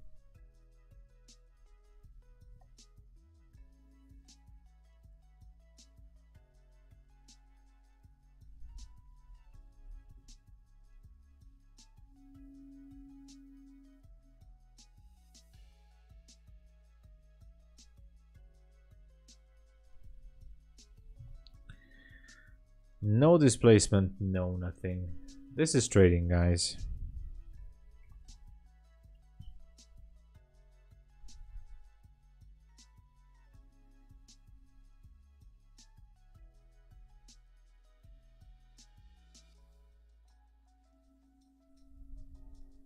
Yeah, it doesn't look like that the market is open.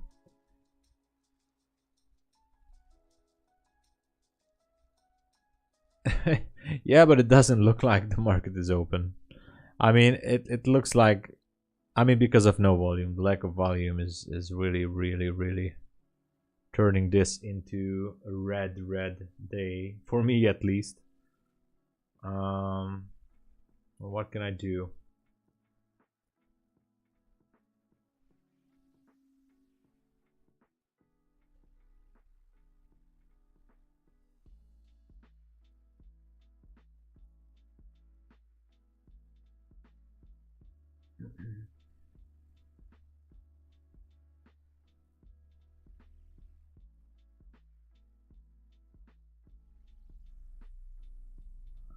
We can't even scalp in this because it's not really moving. So we're not really moving anywhere, guys. I wish I could say otherwise, but no movement. No movement. There you go. Jinx it. Yeah.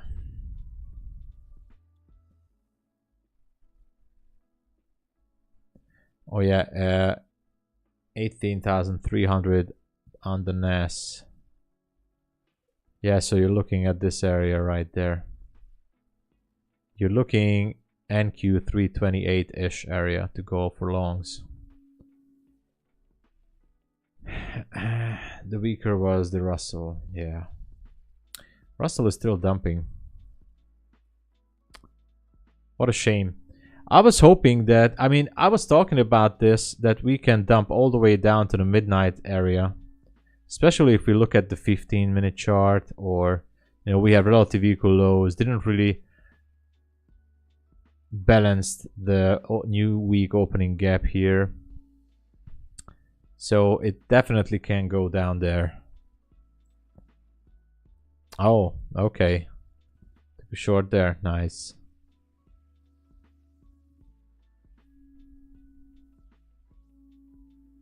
You can't really make any of this thing here.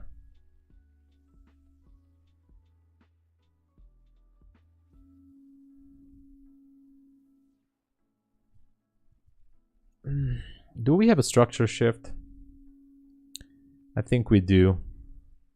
Very tiny structure shift here, guys. Right here. Bullish market structure shift right there. With a possible fair value gap here. Do you guys want to go long on this one? This one could be a long entry. Classic. What do you guys think? Now it goes back up again. Russell is also going nice. Okay. All right. Yeah, it's I think it's hard for everyone. Right now the Nasdaq is playing dirty games. So if you guys want to go long here, there is a tiny chance for it to do on this fair value gap. Maybe put a pending order there, and you can target those highs. Why not, you know? You can go with the low of this candle, 96.75. Let me measure it.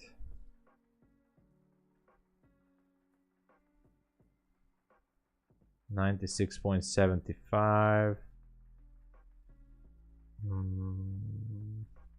I'm just doing some measurements here. Yeah. So you can take it if you guys want to. Very small entry there.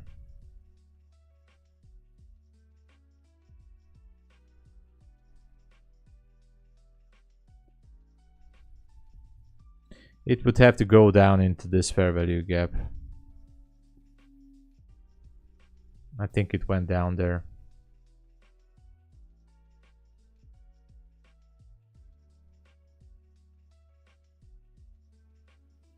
And you can target those highs at 27-ish. If you guys want to. 27 is, well, it's about there. But it's risky. It's a little bit counter trend as well.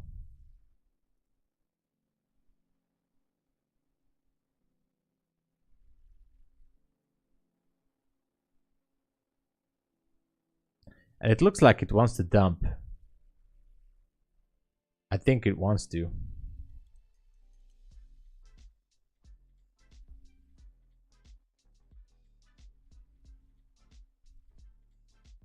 Hard to tell.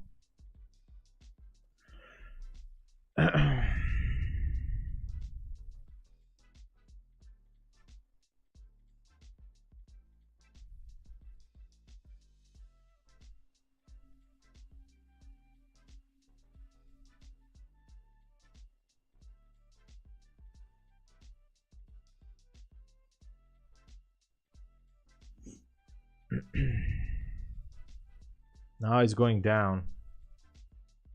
It's going down. Look at that. It's taking out this low. So this wasn't a good setup.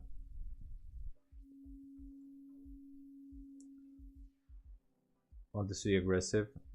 Bitcoin news. Bitcoin news? What do we have? That was a nice little move on crude oil. Oh yeah. Took it on the 5 minute. Nice, nice, nice.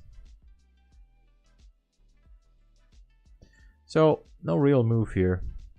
Did we have a structure shift? No, we have nothing. On the Russell, nothing is moving, guys.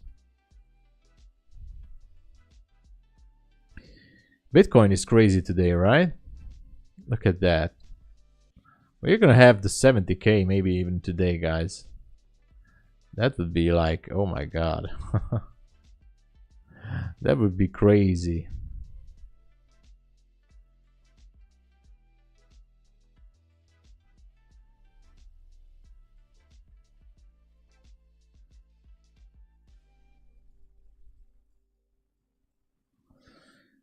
Okay.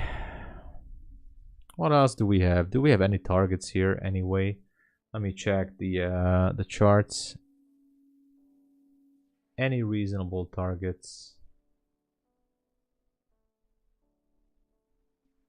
Not really, right? Let me go with some charts.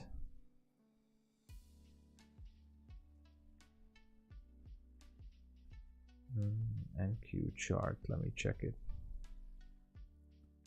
real quick. There you go.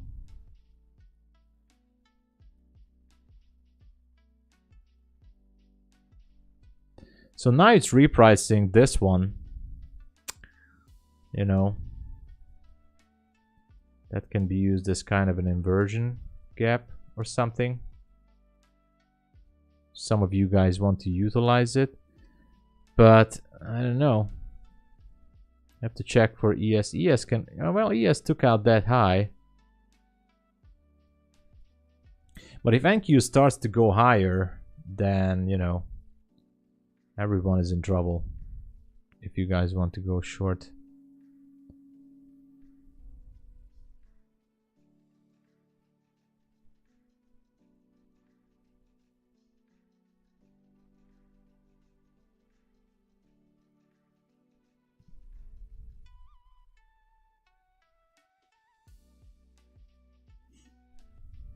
I don't know.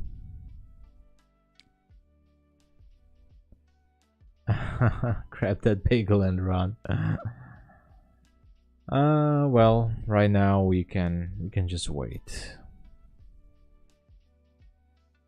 No real moves. Not even taking a trade on my competition account.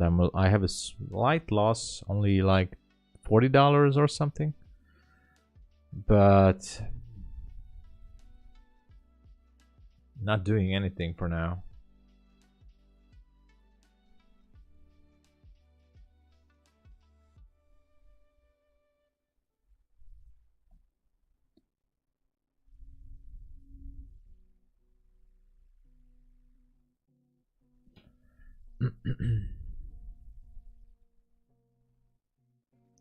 What else do I have?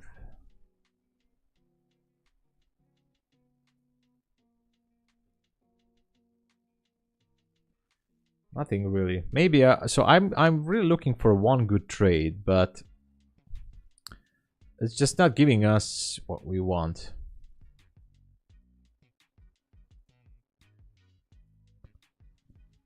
I would really like to see some good trades here.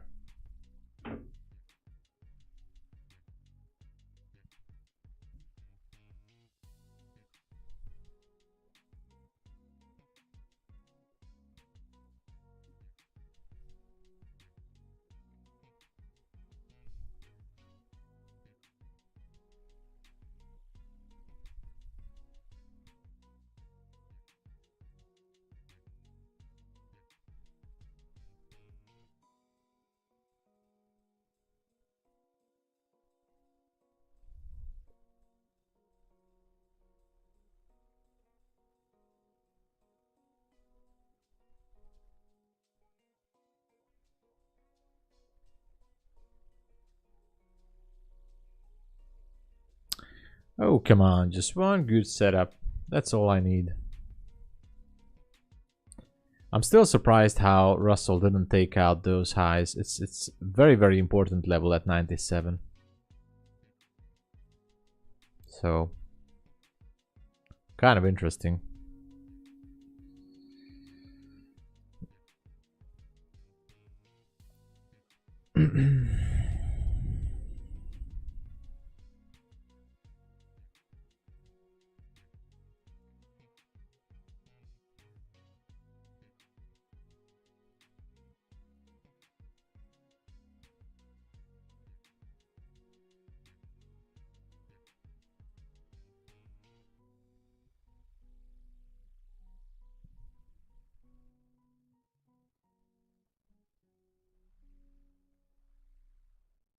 I would just want to see one clean setup. That's all. That's not too much to ask for, right? That's not much to ask for.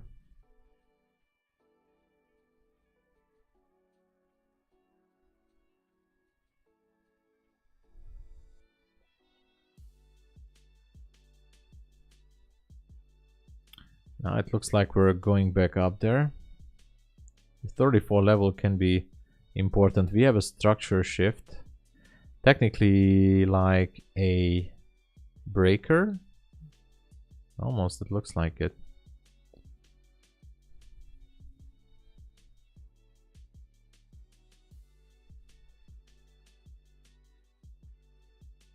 That would be like 15 points up there.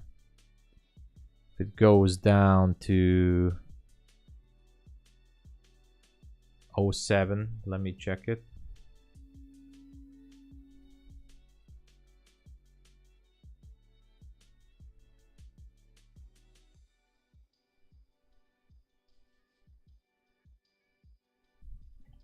Hold on.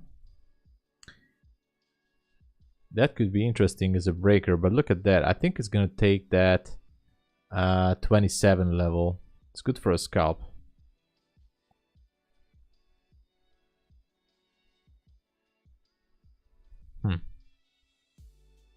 Let me measure this one.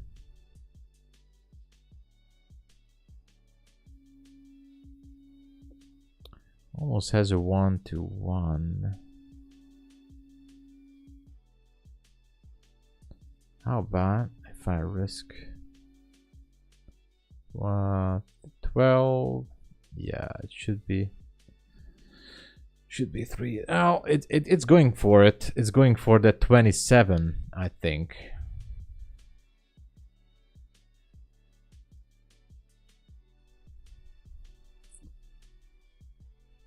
Should be going for that 27.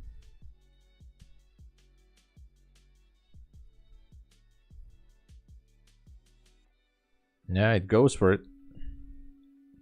Taking it out right there. Almost. 29 actually. And the high of this level is 28.75. So if it takes it out, could be C.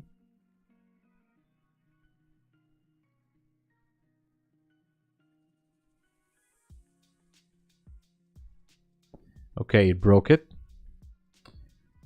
Question is this just a sweep or is it changing direction? That's what we need to know.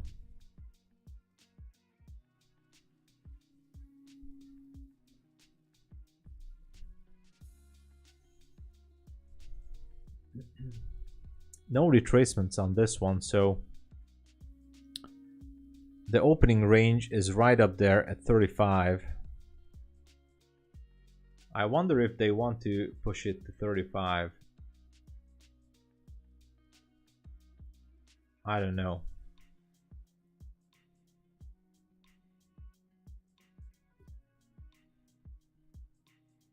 The high of this candle is 34.75.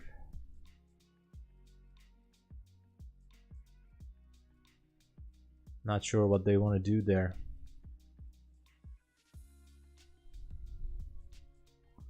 That would be the opening range.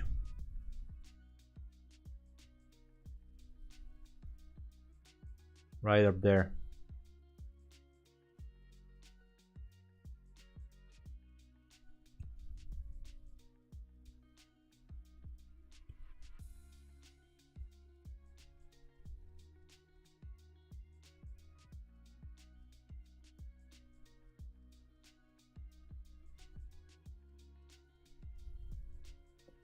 I don't know, guys.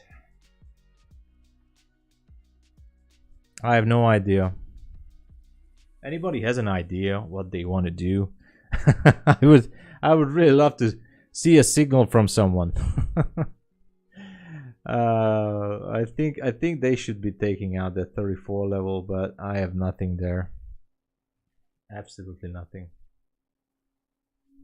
It's the waiting game. So it can still dump, but if this is a sweep, NQ to high of range, right? So this would be the high of range right there. That area is buy side at 34.75. But do they really want to push it there? That's the question. 34.75. It's good for a one-to-one scalp, guys. If you want to go for it, you know, 10-point scalp to 34.75. Long ES, Green. All right, all right, all right. Trust you guys. Give me a signal. I really have no idea what they want to do here. I wish I would. But I just don't.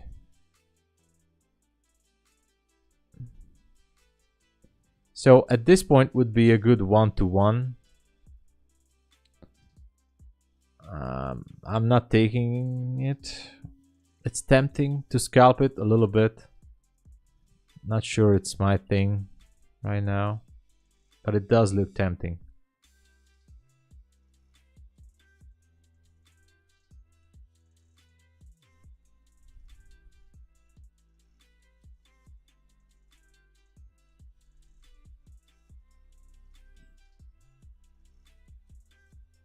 Let's see, do they want the 34.75? For now it seems like it. You know, they repriced this gap here. And now they're just pushing it to that level. That's the opening range right there. Okay. At least it can go out into, I mean, if you're looking at the regular trading hours, we do have a little bit of a gap up there. Well, actually, no, we don't. But I thought we have a gap, but we didn't.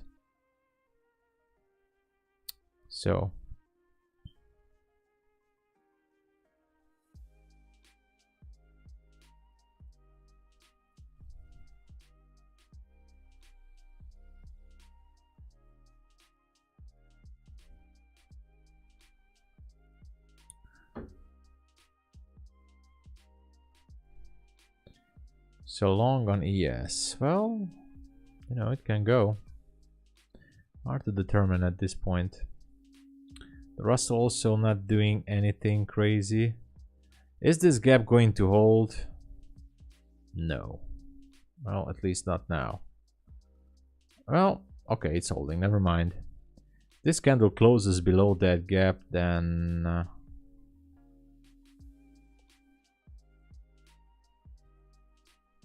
could be seeing some other.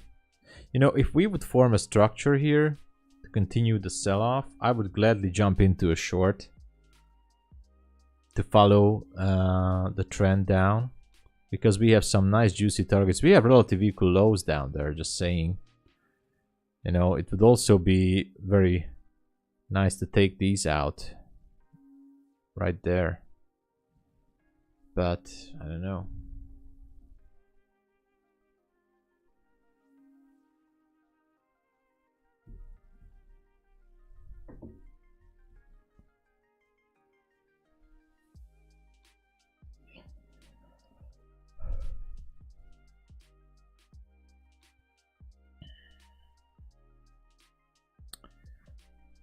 Almost 11 a.m. Eastern Standard Time. And still no direction.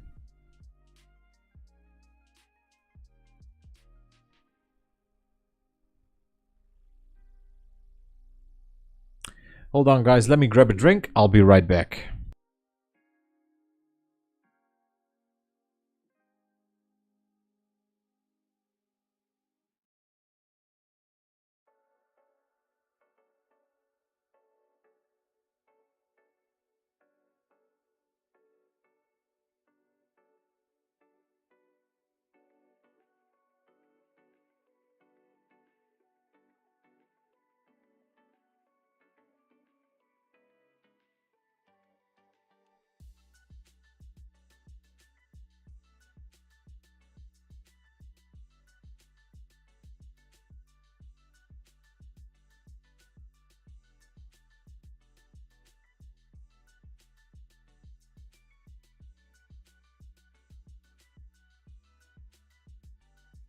All right, I'm back.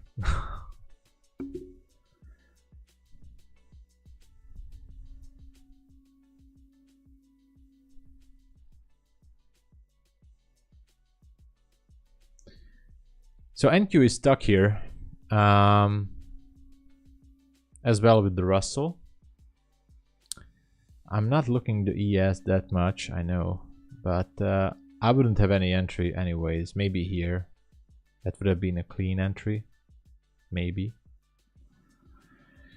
But I wanted to. Let me check it. Yeah, it can be. Could have been, actually. So yeah, maybe should have taken the ES.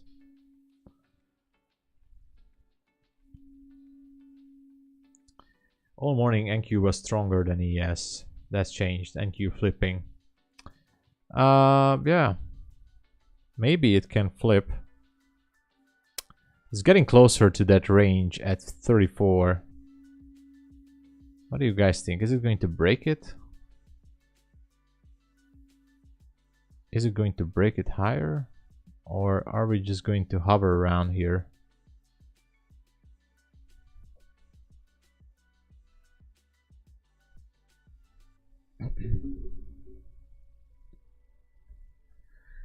We were down here at 20, went up there. Hard to determine. We have a small structure here. If it would break it and continue the sell-off, that would be also an option. But that's not happening right now.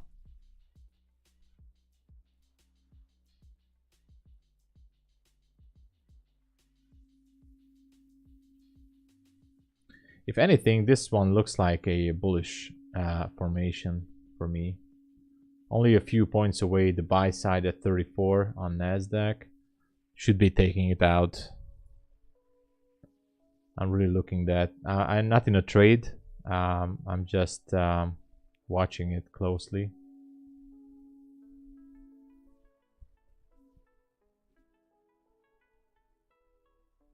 There you go. Now he's going for it.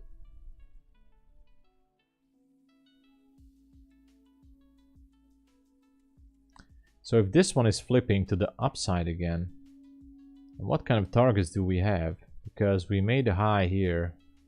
This whole day can be a huge indecision candle on the daily.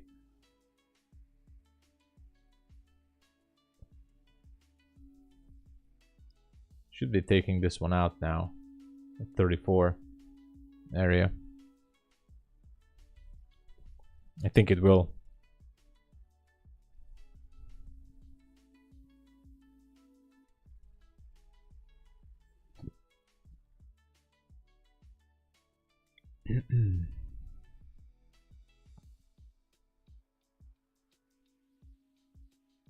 I think it will.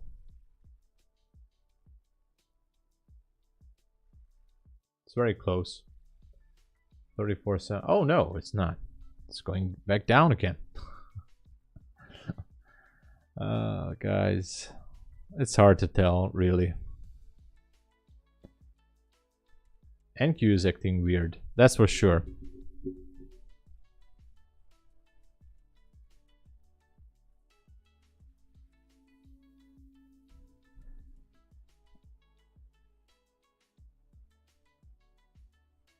Oh, now it's going down again.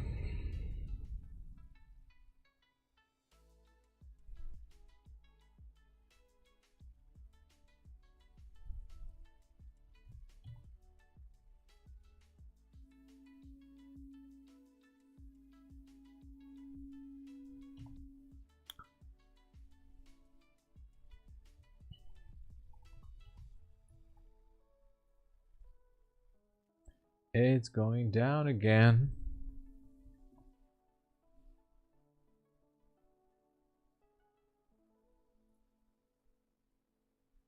Are we gonna have a structure shift again? Or, you know, what's gonna happen here? Because that's a coin flip on these levels.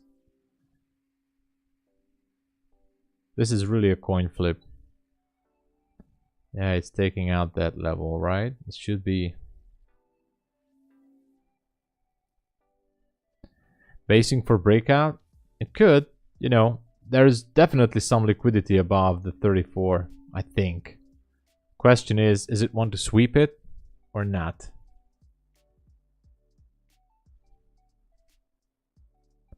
I think it should.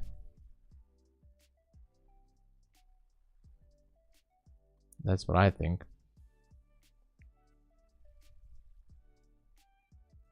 There's definitely some liquidity up there at 34s.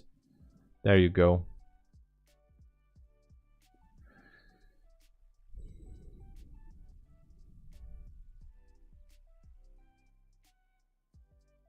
But since I don't have an entry here, I'm still waiting, and I'm in the red. I think I'm gonna end up around $650 of loss across all the accounts, all the evaluations together.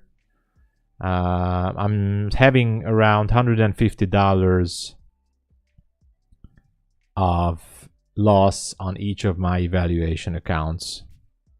So I'm pretty much at my daily loss threshold. Usually it used to be around $200 per account. So I might take one more trade with $50 risk. But, you know, I don't know if I should risk more. Because it's going to be a red day, whatever I do, I think. It would be hard for me to dig myself out of the hole at this point. And I don't want to scalp it. I don't want to, because when I start to scalp, I usually mess everything up. So I don't want to do that. So that's why I'm just going to wait for my entry. And not do anything. Because I'm just going to make worse everything. Or make everything worse.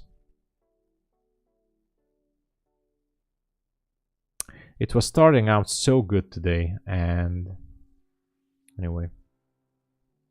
That's what happened. Alright, so we are having a structure shift. Depends on if this candle is going to close here or is just wicking down and going back up there. Watching closely.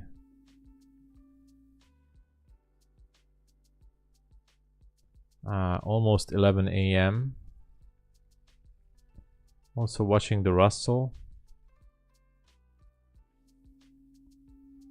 Okay, market structure shift here. Is this going to be something that we should prepare for a continuation of the sell-off to go down to 280s? You know, it swept some liquidity and boom, goes down again. Look at that. Wow. Shifting this one too. Measuring some risks here. High of this candle is 10.25. Sorry, 20. 75, 20, 75.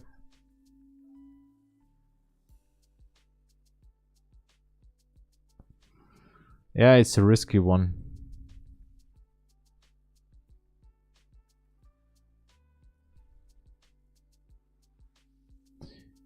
It has the distance. I'm not in a trade or anything. I'm just measuring take profit levels. Do you trade all 6 accounts at the same time? I'm copy trading 4 accounts, and I have 2 groups of accounts. One is for private purposes, and I'm used to scalp there. I don't really want to talk about those accounts. Also separated between Apex, My Funded Futures, and BULENOX. And I have a TOPSTEP account. I have funded account at TOPSTEP too. But the group which I'm showing you guys, it has 4 evaluation accounts, 2 Apex accounts, 1 My Funded Futures, and 1 BULENOX account. So yes, I'm trading 4 accounts right now. The other group I'm not trading today. I'm not trading my funded account on Monday anyways. So I'm copy trading 4 evaluation accounts right now. Look at that. Might be good for short here. I don't know.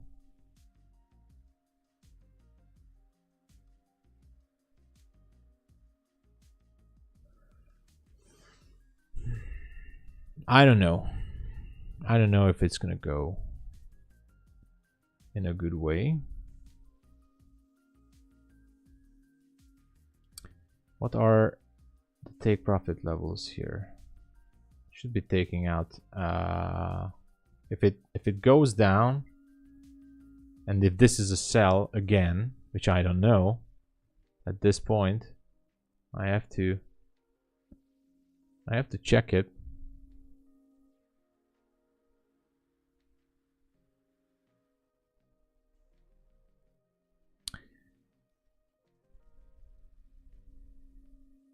I have a short on Russell as well. Interesting. Didn't really see that, but oh, it's not really a short, so only on Nasdaq.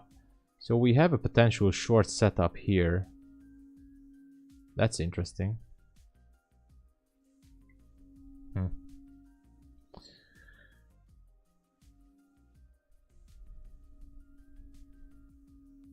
Low of this candle would be 280.50. The problem is we have the range high up there. That's the problem. But it fits my criteria, so that's it. 33.75 could be 33. Actually, that's 34.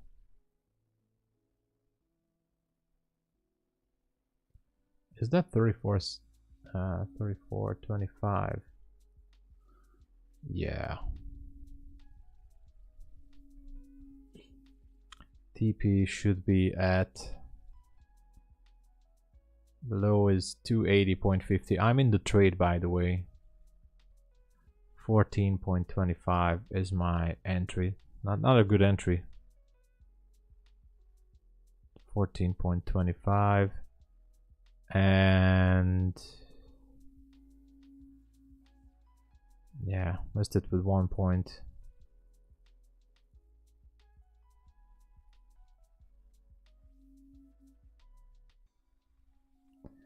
Not a good entry, but this is my trade.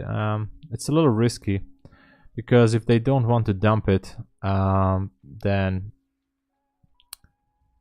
that's it.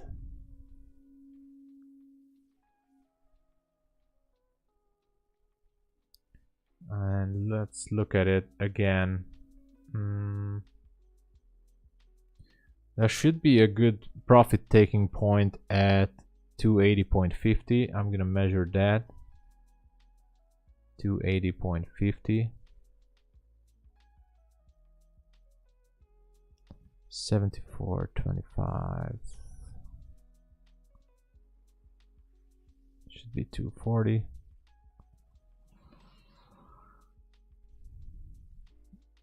Yeah.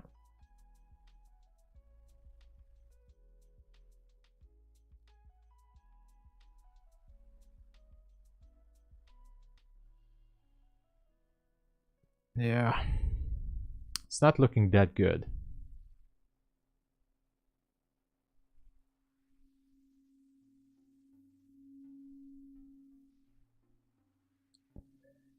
But, you know, I wanted to go with one more trade.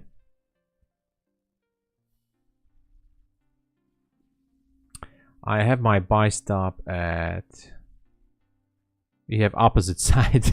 Yeah, don't worry about it, you know, it's fine.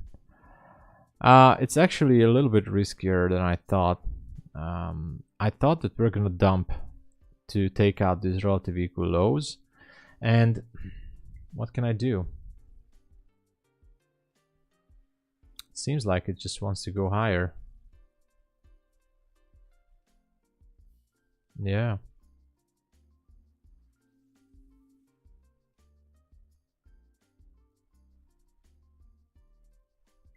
I was really hoping that it will dump, but they don't want to do it.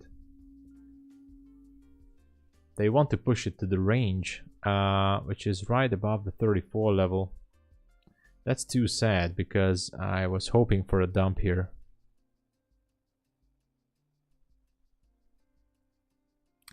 Maybe I can lower my risk a little bit.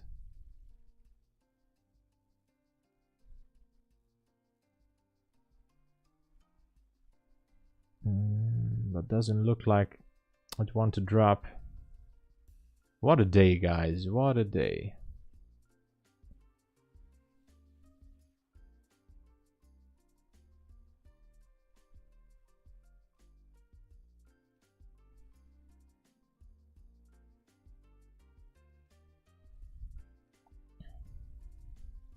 Technically, we are still in a premium array if we look at the recent 1 hour swing, but I don't know. A little bit skeptical. A little bit skeptical about this situation, to be honest.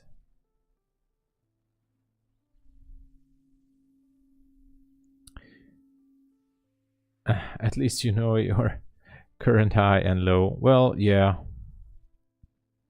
Yeah, I mean, it's a risky short, and it's really, because I raised my risk, it's gonna really put me in the red, and I just can't continue to trade after this.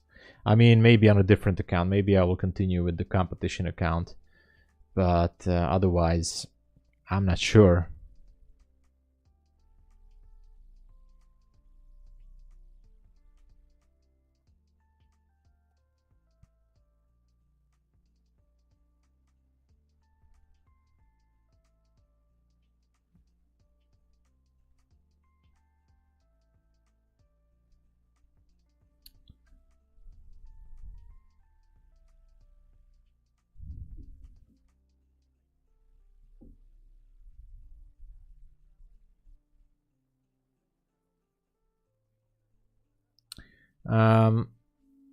Look at the Russell. Oh my god, it's going up there.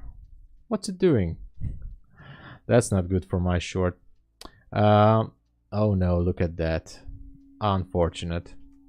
Russell is going higher. Oh no. Oh no.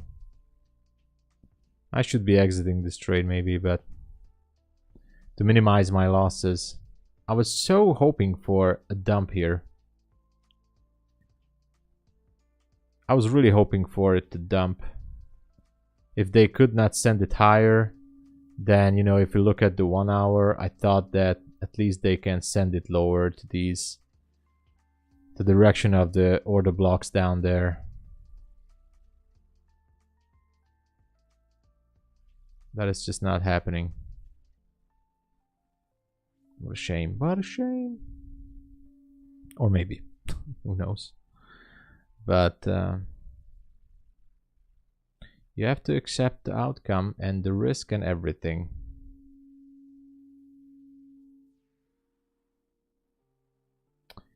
Not every day is a winning day, right?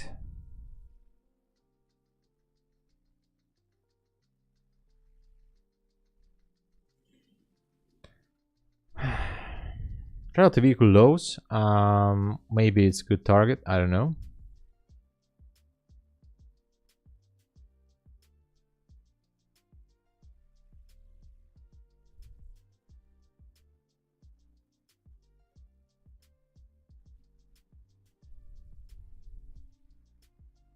It's not that far. For NQ to drop down to these levels, it's like 25, 30, 40 points. NQ can do it if it wants to. If they really want to dump it, they can do it easy.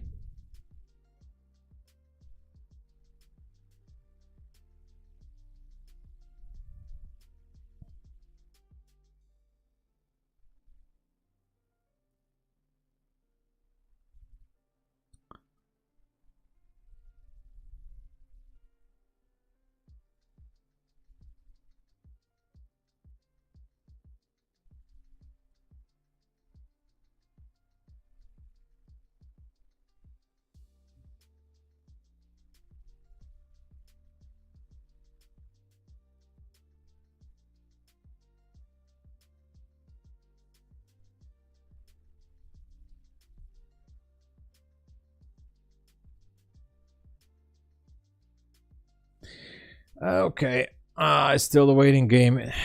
Russell is up there. Slowing down a little bit. ES, I don't know what's it doing.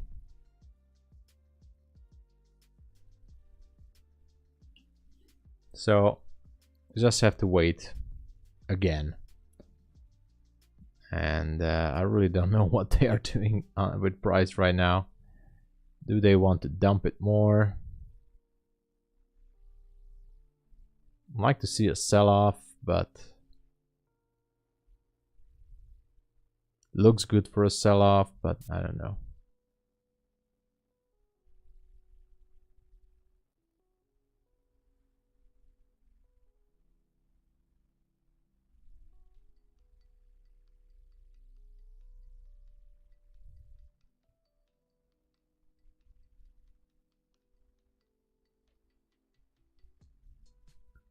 Low is 280.50 of that candle. I have to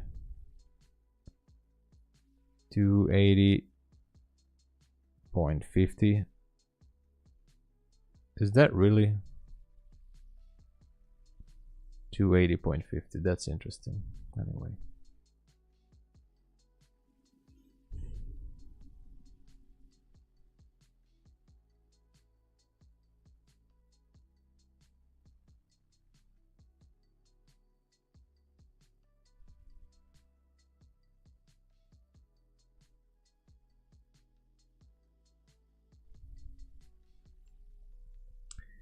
I don't know what they want.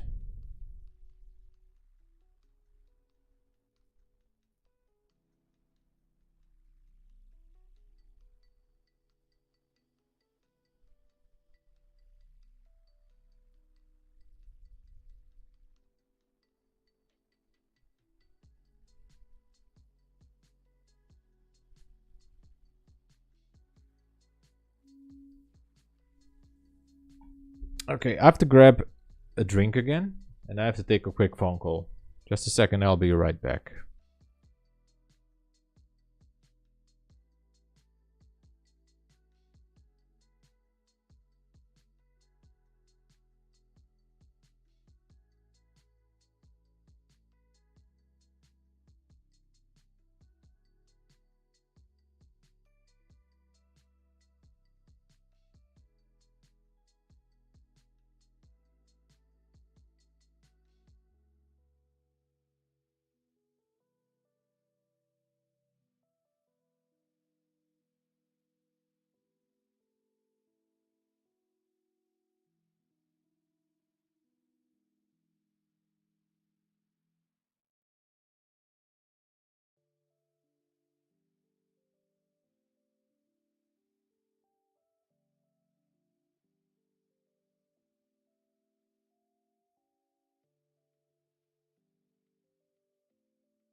It was too good to be true. They're not dumping it right now. Oh, look at the Russell. Wow. They might want to push it. That is crazy.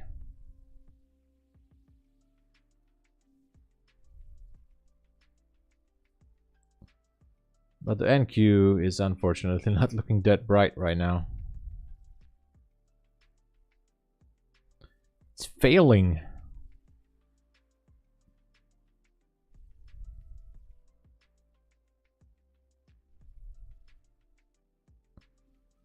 Oh man. Not looking good.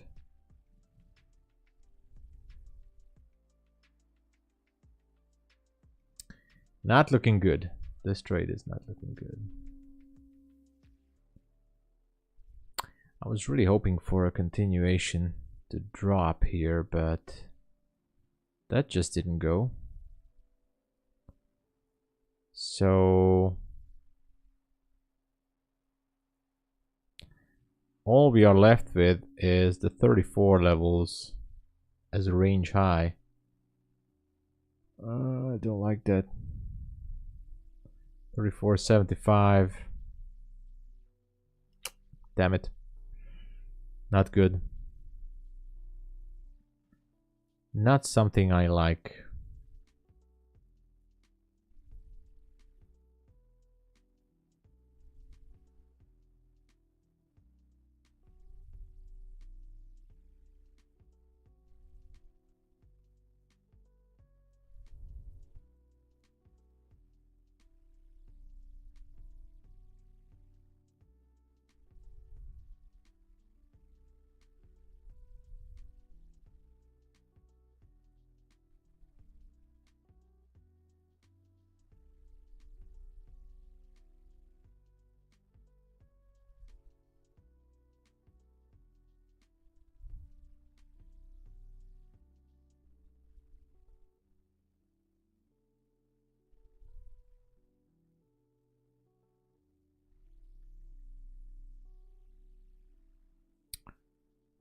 Doesn't look good. Doesn't look good.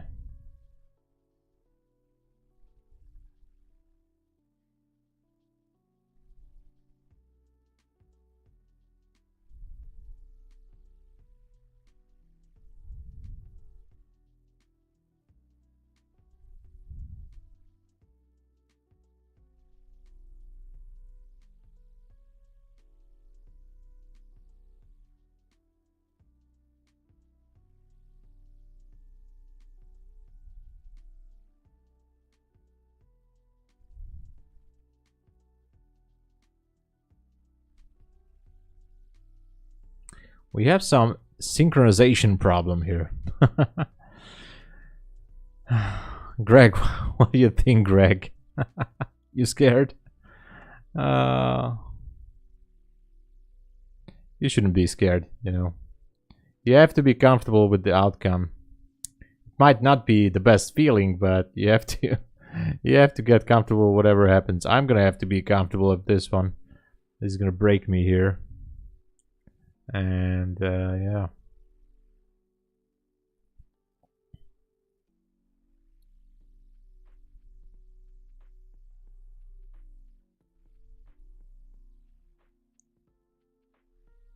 I would definitely be happy if they would dump it.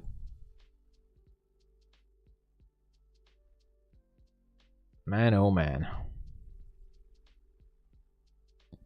This is trading for you.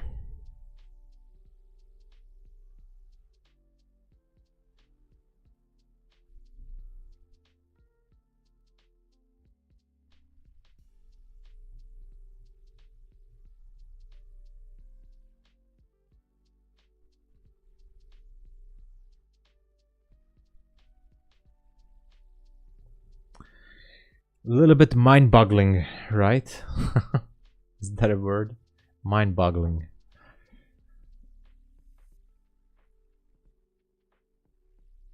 Oh well, you know, that's good for you. That's why you have nothing to fear. You know, that's absolutely cool. You have no risk on, so you shouldn't be scared. I should be scared.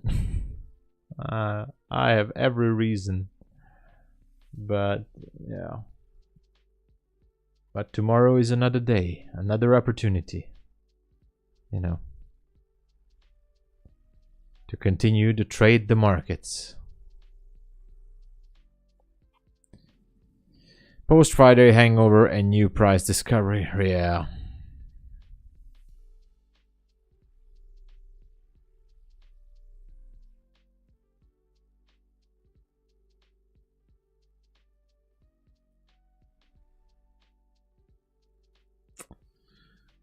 Yeah, this one is a little bit ugly, to be honest. Definitely looks ugly, and it feels like they want to squeeze any shorts at these levels by the looks of it.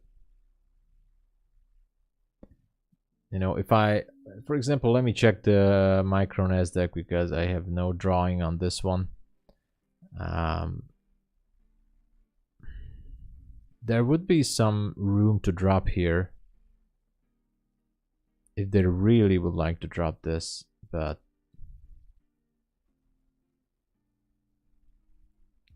just can't imagine what they want to do. The 50% level of this swing, here's the swing low. There's the high.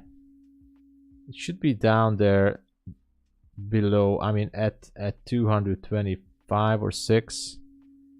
Liquidity is below 221. If they want to have a pullback on this, but at least to go a little bit further down into the 250s. I have no idea. No idea what they want to do on this. Could be having more room to drop, but it's just not doing it.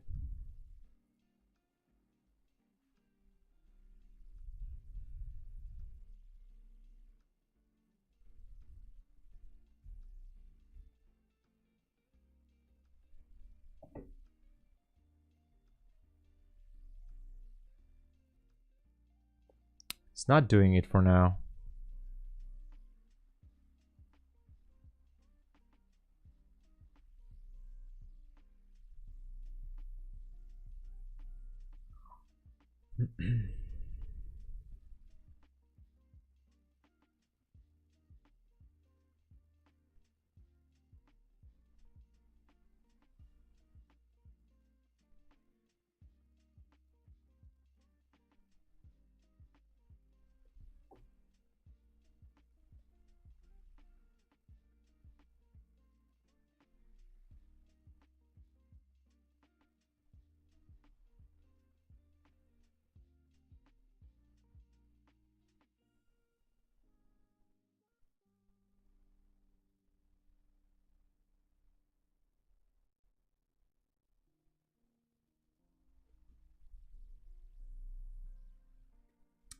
So all we can do is wait again, and still.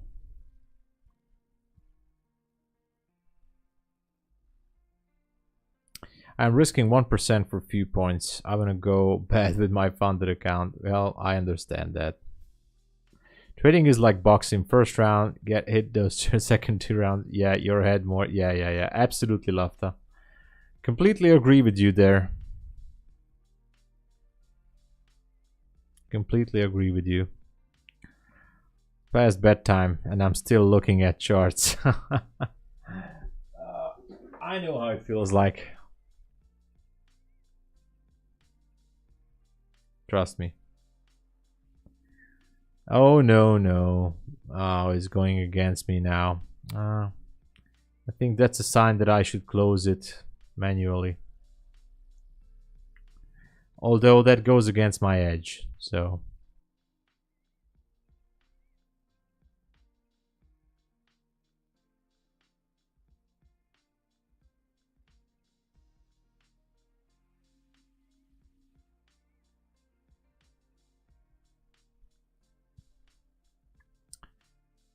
Maybe the Russell goes up anyways to 97. What do you guys think? Seems like they want to push it to the 34 level, whereas the, I mean, you know, the range high of the open. That could be the only reason for this price action, in my opinion. Otherwise, I don't know.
Yeah, we're pretty much stuck.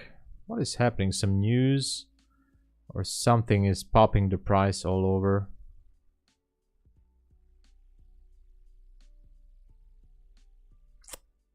Not looking good, guys. On my end, for now. I'm still holding though. But I have a feeling they might want to squeeze it above the opening range.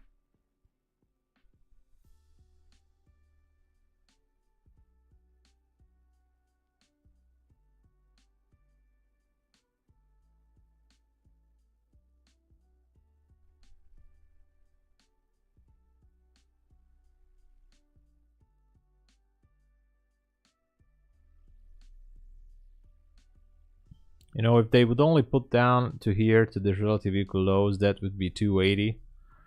Maybe that would be also good.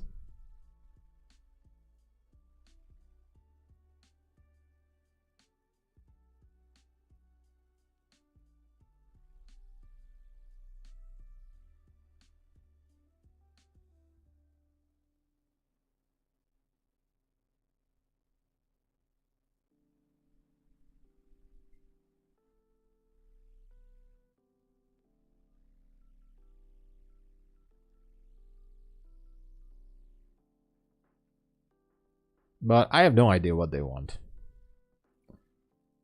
I'm just actually... I have no idea. I'm just watching this. Like, it's really stuck here.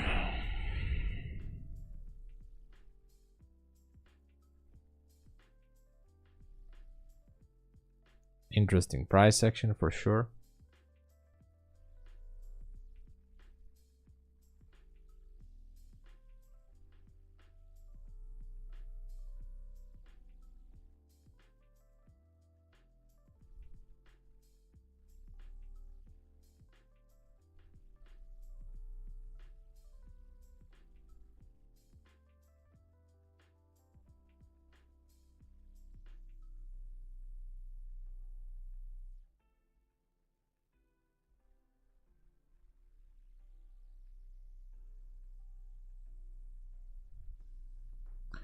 Damn it.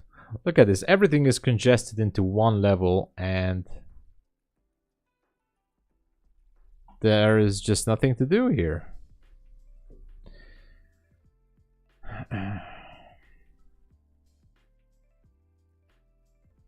Pretty much stuck.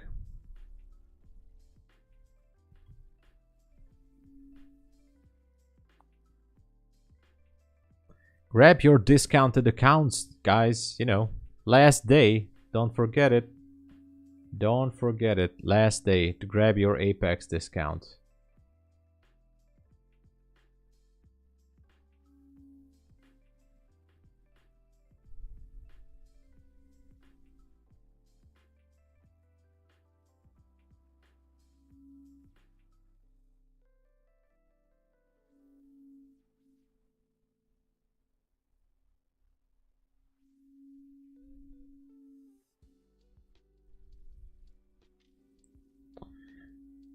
What an interesting day.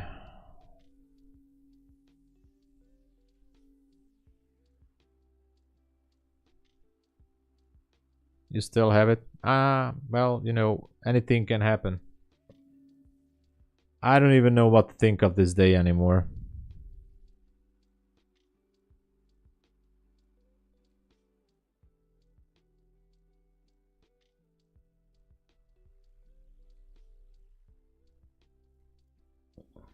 I don't know what to think of this day anymore, to be honest.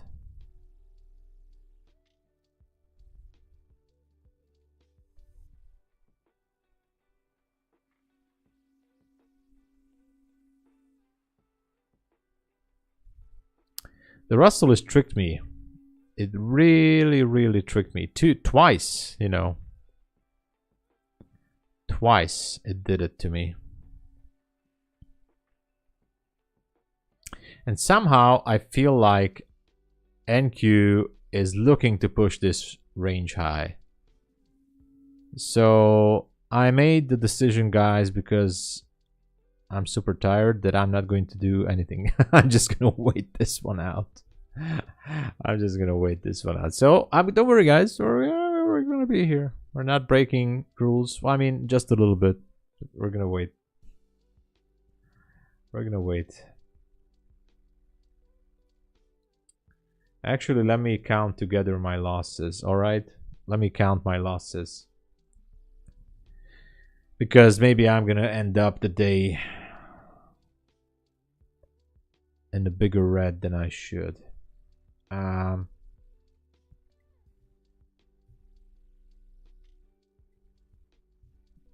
Let me write it down real quick. All right, let me write it down. Let me grab a pen and let me do some numbers here. There. Okay, so at the BULENOX account, I'm down $51. Don't ask me why. And on the My Funded Futures account, I'm down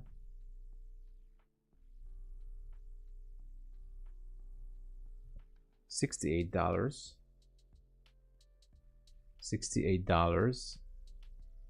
And the first Apex account,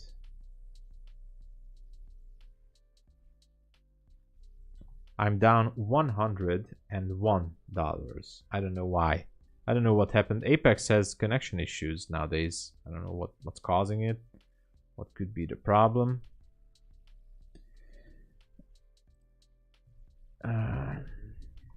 And on the second Apex account, which I'm sharing with you guys, I'm down to negative $86.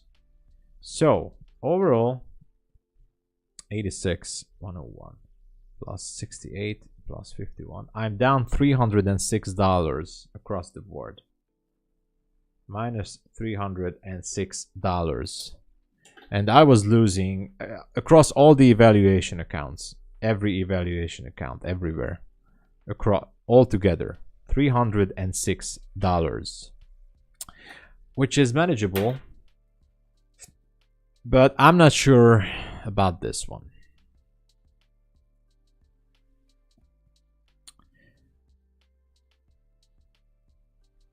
I'm still in. Yeah. Yeah, I'm still in. I'm actually, you know what? I had enough of this. I'm closing my trades, guys.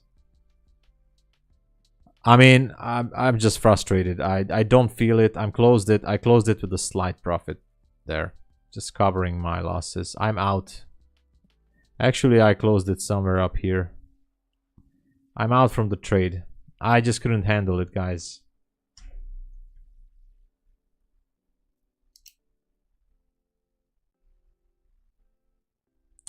I couldn't. This was too much for me. I'm not saying I'm not entering another trade, but I just had to close it. I went against my rules right here. So if it wants to dump, so let it be. I don't care. I exited this trade. So there you go. I exited there. With a slight profit, only to cover some, because the micros have a lot of fees to cover, but I exited there with a slight few dollars, and that's it. I'm funded with 150k TOPSTEP account, express funded account, and also with the 50k TOPSTEP account. And I have a funded account at TOPSTEP. I can show you 150k. Where is it? I have $1,000 on it because had a payout. It had like 1,000 something on it, but this is a TOPSTEP express funded account. I have It's active also, as you can see. It's still active. And I have $1,000 on it. The other one is technically, I haven't touched it. Now look at it, it goes down. The other one, I haven't really touched it. So, but I'm trying to build up more accounts.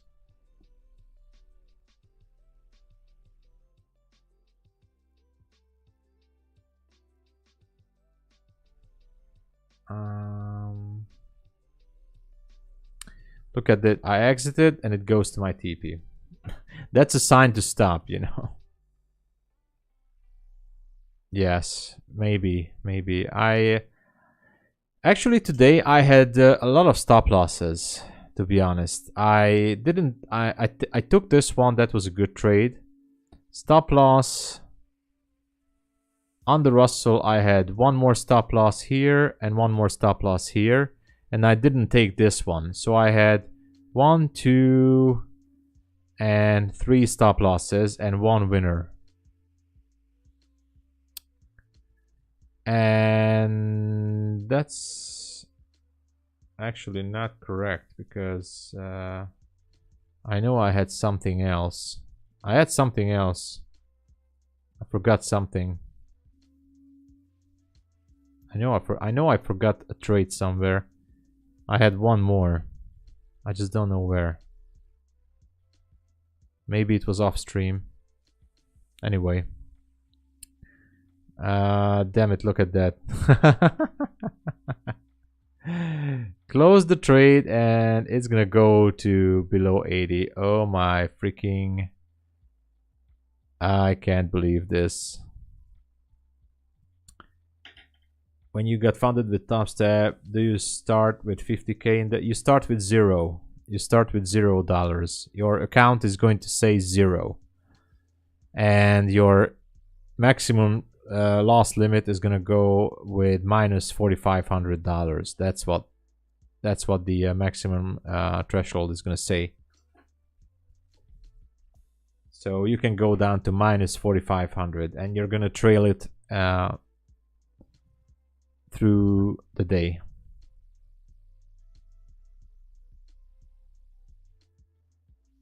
I mean the next day. Sorry, it's not intraday. End of day trailing.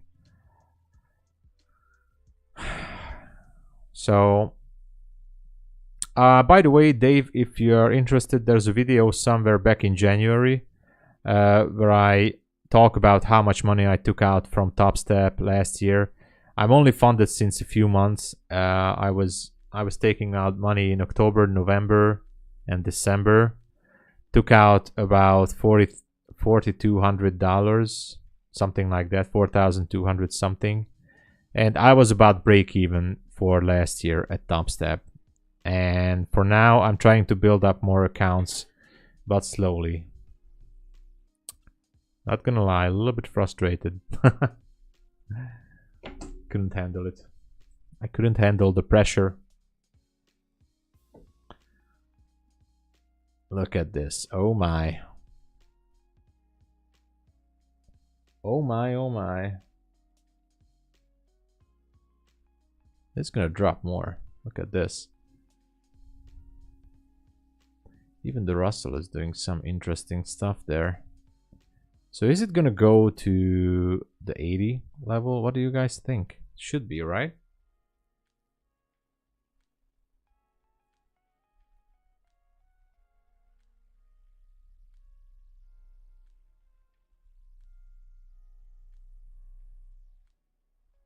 It can turn around as well here.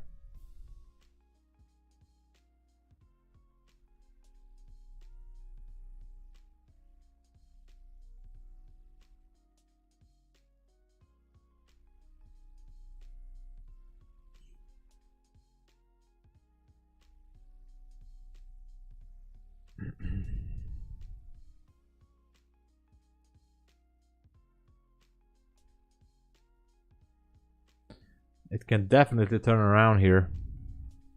I mean, you know, everyone is looking for these equal lows to be taken out. And now it's taking it out. Okay, never mind. Never mind. It's actually 81, or no, 80.50. So 80.50 should be taken out right now. Oh no, not yet. Maybe later.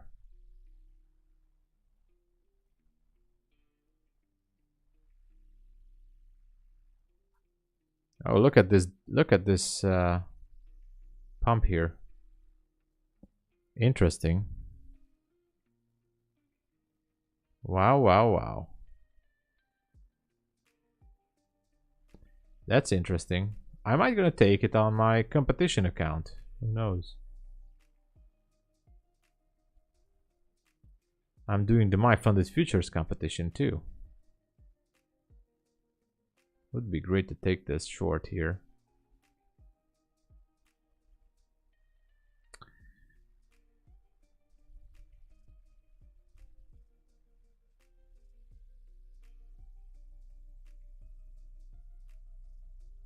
Yeah, I took a short on the competition account.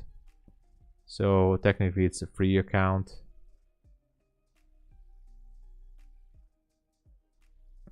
Target is 81. Most likely a scalp trade, so I'm gonna close it if it goes higher right now. So it's just a competition account. Okay, I'm looking to close it. Spiking up there. What an interesting move, by the way.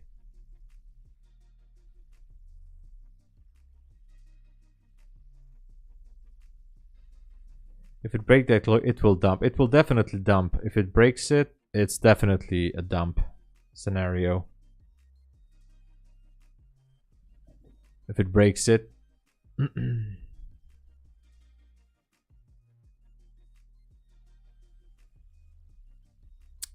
For now, it's massaging the 300 level. If it's not gonna hold, then you know it can bounce all the way back up there. Seen it many times before. NQ can do it. Like everybody wants to go for the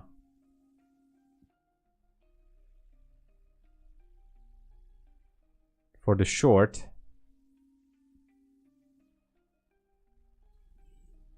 Also, by the way, the Russell has a nice entry here on these levels right here to go short. If anyone wants to go short on the Russell, you know, you can risk $50. How many? 4 micros. If you guys want to go short, there's a short entry on Russell. Just saying.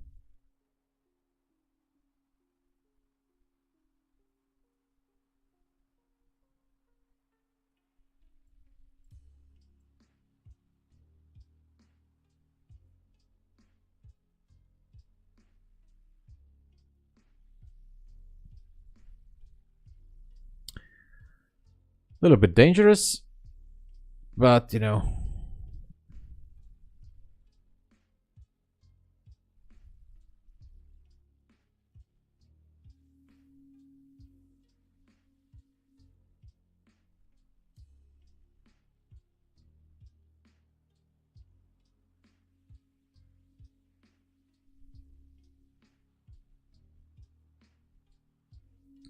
I'm looking at it in a different perspective.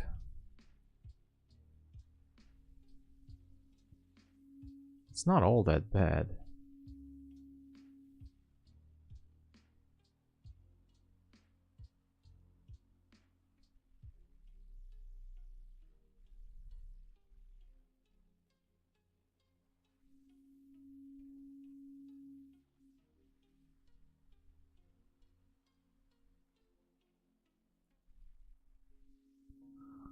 And if they really want to dump it, they can do so by pushing it all the way down below those levels at 82.1.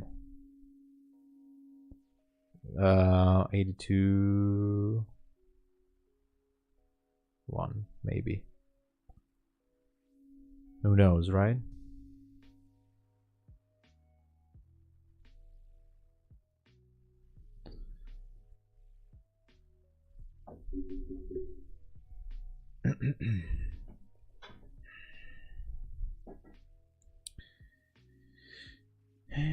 Well, it is what it is.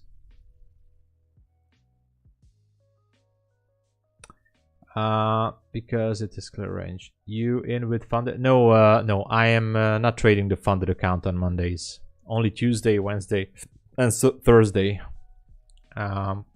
Not on Mondays and not on Fridays. I'm just pushing it with the eval. Just with the evaluation account right now. What is this account? Okay. I have to scratch that trade on the competition account. I had to. Unfortunately, the Russell is... It had a nice entry. And it can still take these highs, but my stop is gonna get taken. That's unfortunate.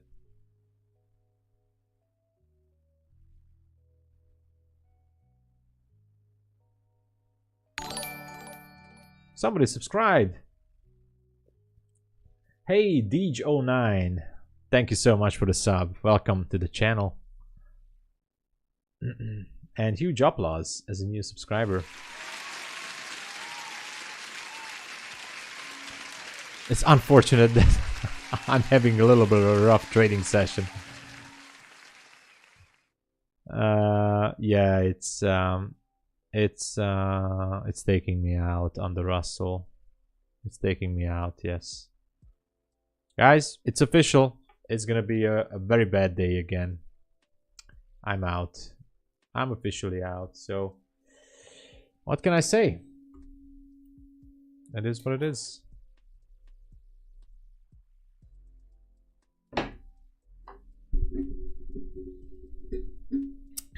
Man, oh man. I shouldn't open more trades on this session. But I like these lows, by the way, on the Nasdaq. I really do like those. Oh, thank you. Thank you for the 1K. Thank you so much. Look at these. We have relative equal lows. 3 equal lows down there. Wow. Now, is that really something? That is really something, I think.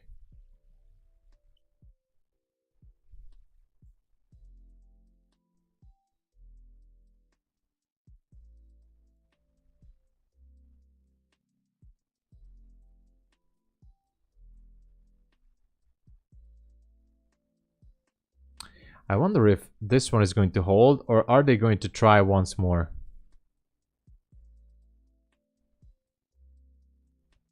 You know, are they going to try to dump it once more? Or they're just going to hold it at 300? Or maybe pushing it higher? That's the big question.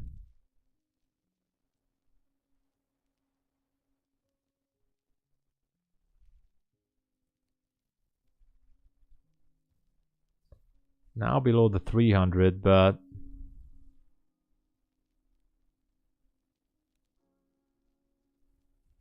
do they want to push it lower?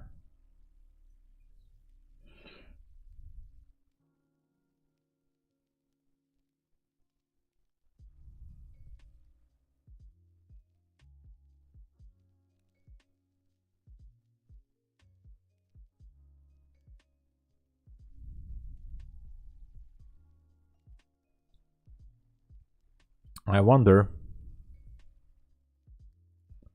250-ish.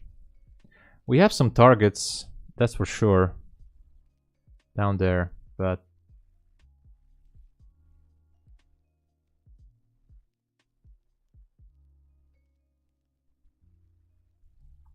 now they're pumping it.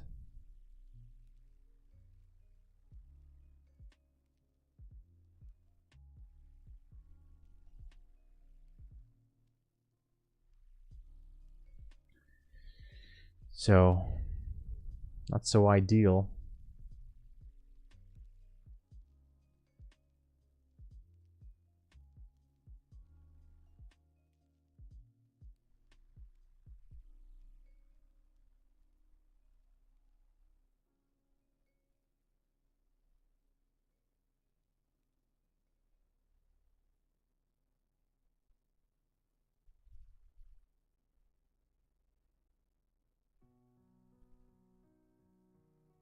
I don't know if the market sees those lows as equal as I do, because there are many positions down there, or liquidity below those levels. So I'm not sure what they want to do about that.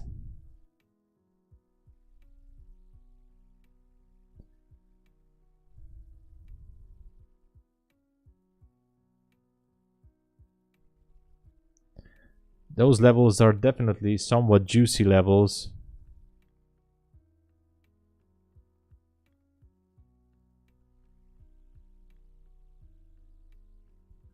I don't know.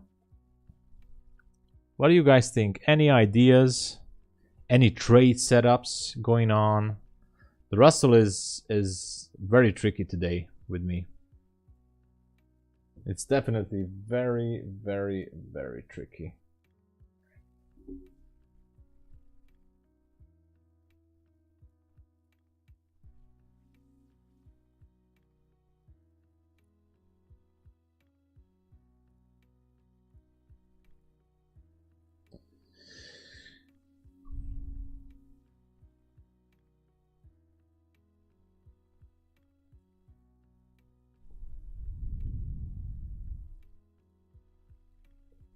NQ is stuck here in this level. So doesn't look good. I had one more loss on Russell. I'm not sure I want to risk more. I don't know.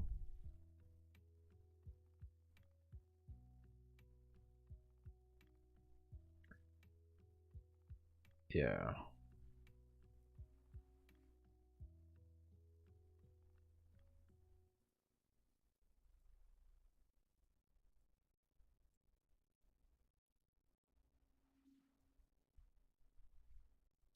Interesting price action for sure.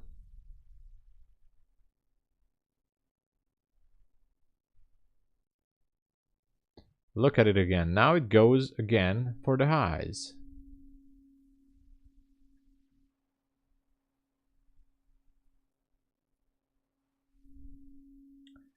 But I think we can agree that the whole day was pretty much like a consolidation.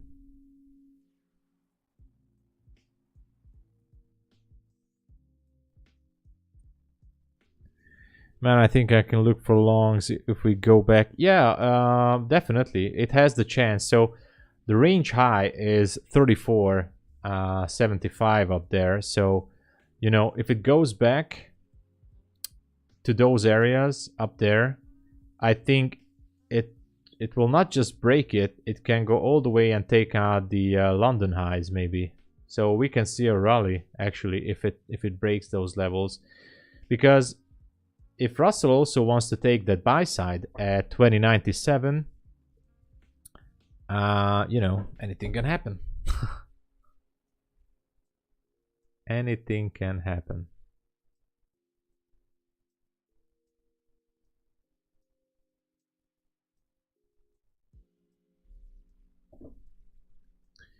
Man, oh man. Have to survive days like this. We just have to. So how is everybody doing trade-wise today?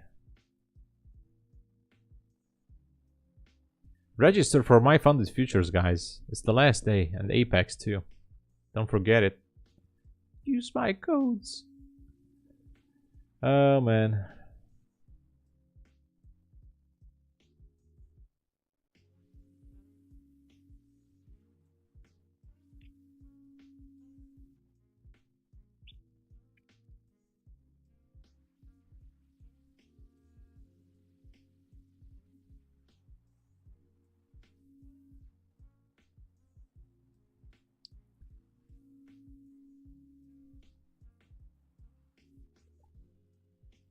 A little bit of a suffer here around these levels, that's for sure.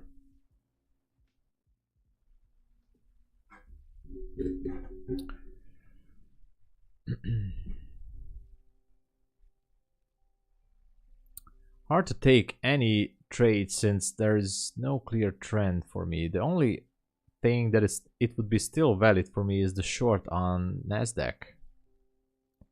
That would be the only thing that is still valid on my charts. So yeah, but the 300 is holding and we're going into the lunch hour, so it's hard to tell. It's really hard to tell. Not sure I should risk more. I'm already nearly 400 down across the accounts, so I'm not sure I want to risk more.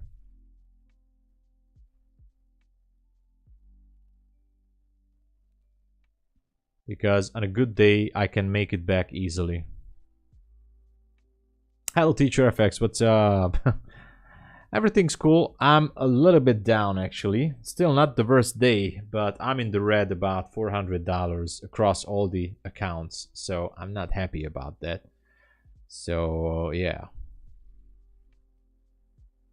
Still looking for some positions though. Profit $20 from the Nasdaq short. Okay, nice. Congratulations, Test.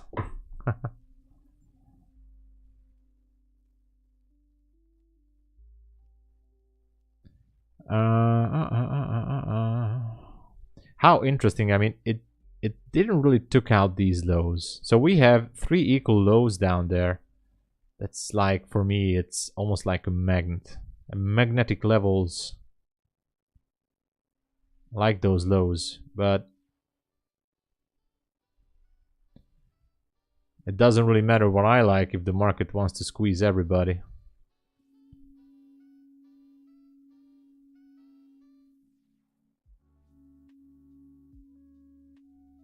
Because it can. Just because it can.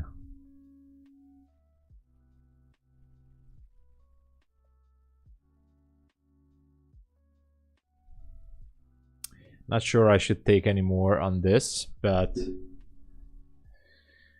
so I could re-enter in this area somewhere, but I could just take a re-entry right now. Technically, it's still valid. The other day I was holding one trade for 4 hours, so I could re-enter. Now it's going up. Okay, so we're up 14. Are we going for that range high at 34?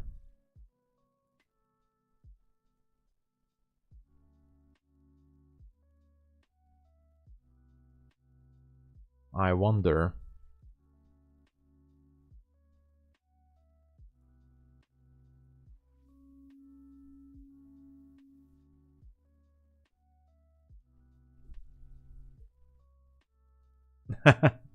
Air trader. Yes, re-enter. Let's go.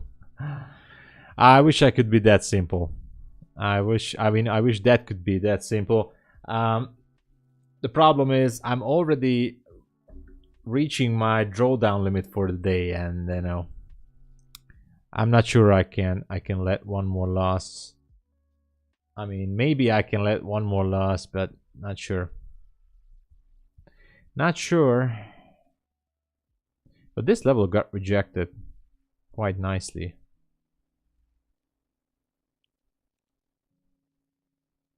So this would have been my original entry, right here. So now it retraced back up there. Question is it gonna go down again? Beautiful equal lows. I like them. Very good targets. So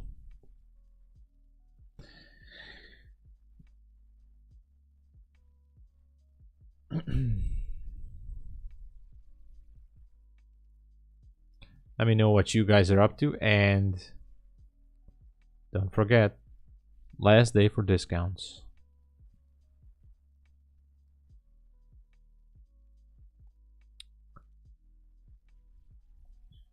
Helps out the stream, you know.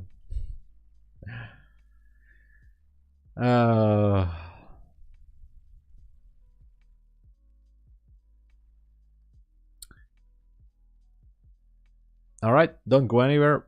I have to go to the bathroom. I'll be back in 2 minutes.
And let there be light. And there was light. Okay. Excuse me.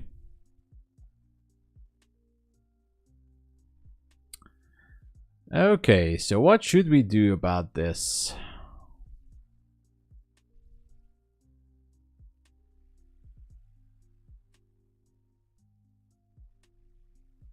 Are we going to have a drop here?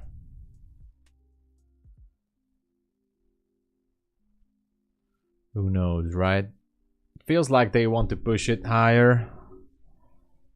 So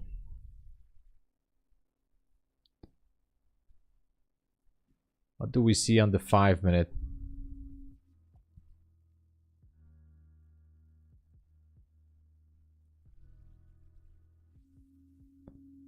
Russell wants to go back again to those highs at 97. Actually, it didn't really break it so far. So anything can happen.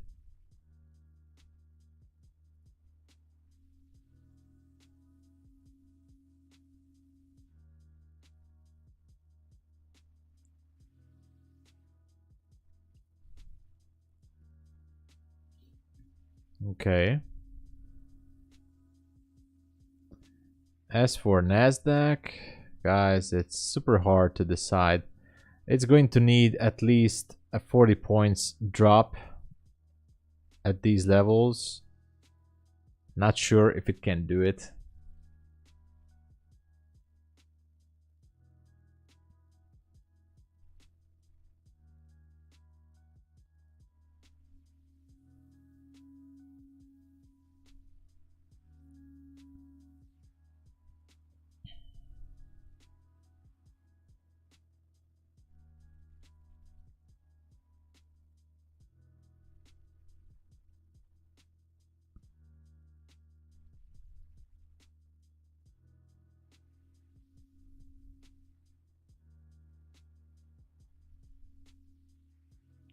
You know, the final TP would be at 81.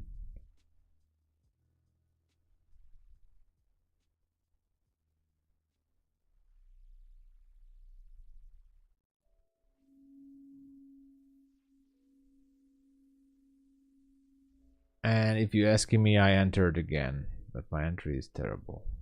Only one micro, so entered with only one micro. One single micro.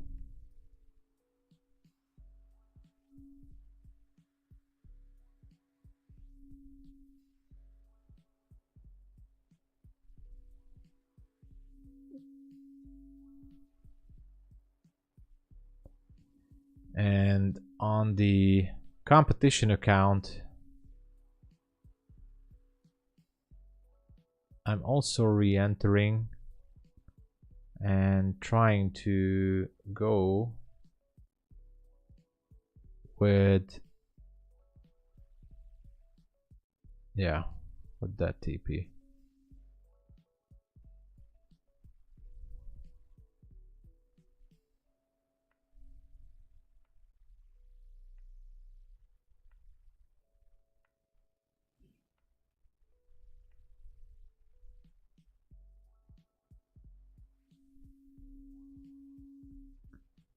Kind of an interesting trade to hold, especially in the New York session.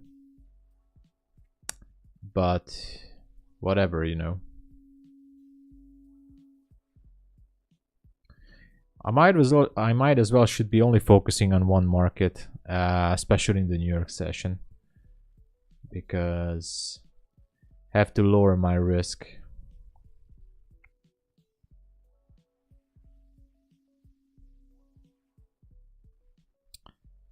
Had the structure shift here, by the way, which is getting repriced at this moment.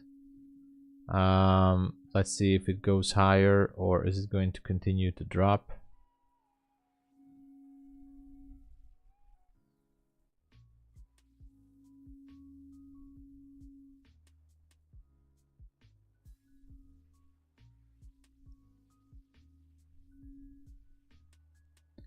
It'd be nice to see it drop.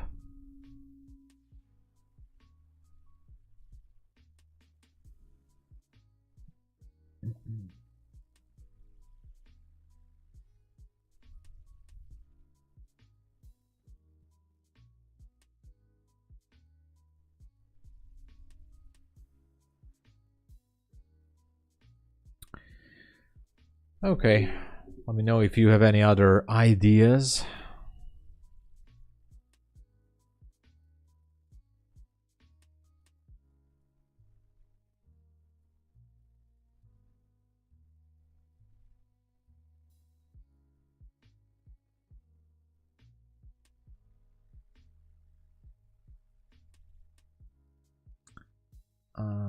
What else we have? Nothing. It would be great to see that sell-off to continue lower to 81.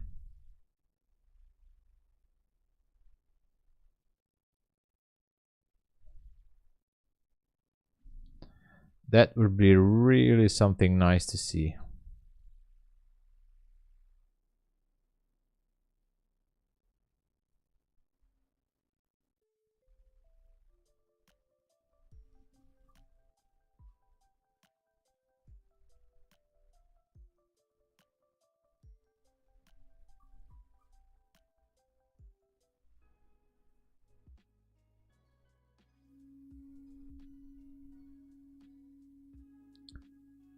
Okay. No volume really. So do we have any news? Even Bitcoin is going up. Somebody talking from Fed. Risk, inflation, employment have balanced out. The risks to inflation and employment have balanced out. That's interesting.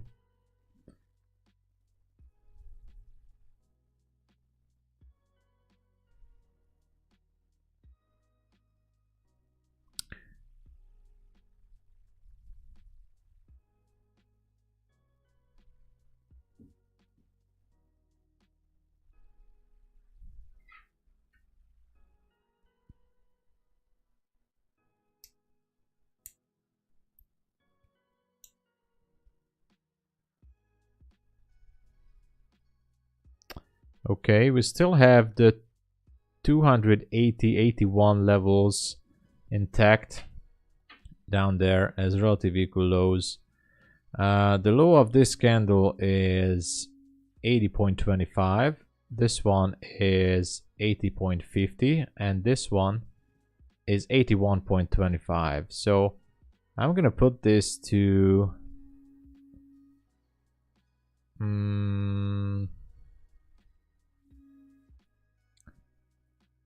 81.25 to the highest level, which is the nearest possible target for this trade to take out. That doesn't necessarily mean it will, but it's just a minor observation. The expert, good evening. I need advice. Should I leave my job? I cannot focus on trading at all with my job. I get exhausted. Come on, man. Don't leave your job. Hold on a second. I'll be coming back.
So, as I was saying, don't leave your job. Do not leave your job.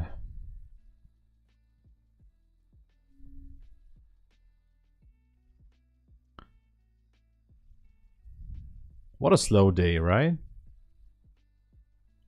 I mean, slow New York session, I should say.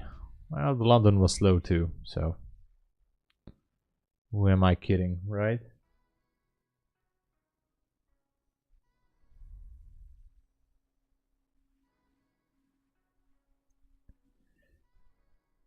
Oh, you work one of the prop firms. Wow, that's cool, man. That's cool. Do you work at TOPSTEP maybe? Let me know. Let me know if you do. So I'm guessing you're working from a home office or something, right? Is that a? I mean, I don't know how that works, but it should be logical for someone, especially in this industry, to work from a home office, because why not, right? DX Wealth, let me know, because I'm never gonna say bad anything about your prop firm. You know, it's a forex firm. All right, not so cool at all. Okay. Then basically you know everything. You know a lot of background information, you know, how these prop firms are working. And that's cool. We all know, of course. Fully remote. There you go. There you go. It all depends on what kind of work you do. I mean, you don't have to talk about it, of course, but I'm guessing you could be doing like HR, or maybe customer support, HR, or technical, like trading issues. Like, I don't know how this works. I know I had an email, not now, it was like maybe in January, that a prop firm was looking for customer support people who are into trading, and I got an email from a headhunter company, I think, that I could be fitting into their team, and they told me proprietary trading firm is looking for customer service representatives, and I'm fitting the picture very good because I have a channel. They see that I talk about trading and stuff like that, and they can promote me into, I don't know which firm was that. It was a headhunter company, and I replied, I'm not really interested right now. We didn't even talk about salary or anything.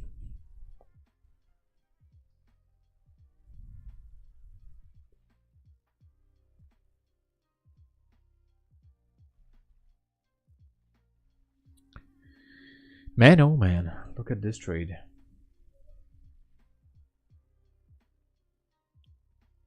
This is one of the craziest sessions in New York, definitely. Still looks very juicy down there, but I just don't know. I don't know what they want here.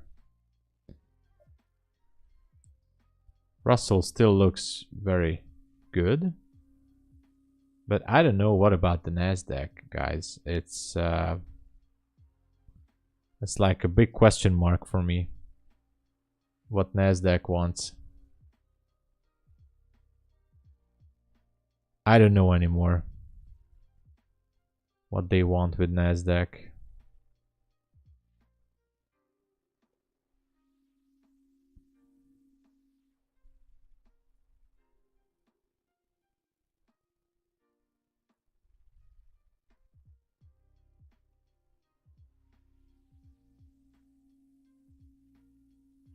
I still have hopes that they should be, you know, sweeping the equal lows down there. I just have no specific entry right now. So if they would break this at 97-ish, you know, maybe I can also add the scalp position to these ones. I don't know. That would be really something, right? I could be scalping. But we would need a break.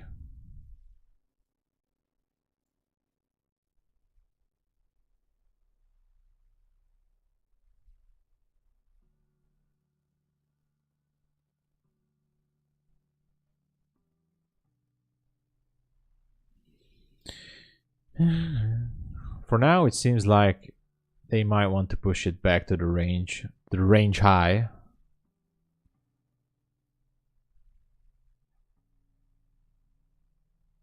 We have relative equal lows at 96 and 81.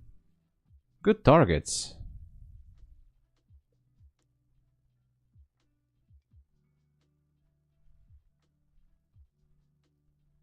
So those are good targets. I like that.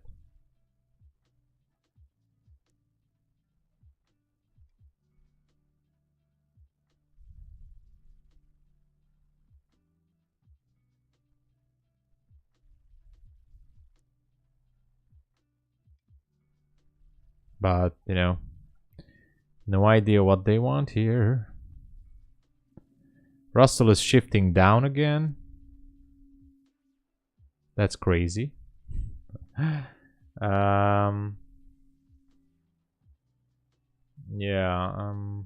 I don't like that.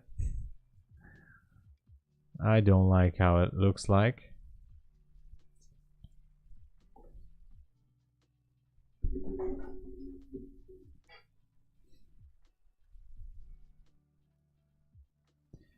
But I am going to see NQ closer.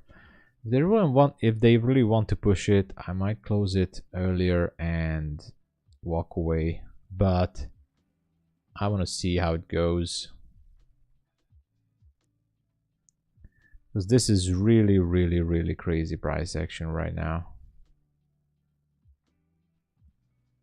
We have, what do we have on the 5-minute? Pretty much in a range. Let me delete this. Yeah, back to the midpoint somewhere. They could be pushing it to 34. That's what I'm afraid of. Range high. Does look like it.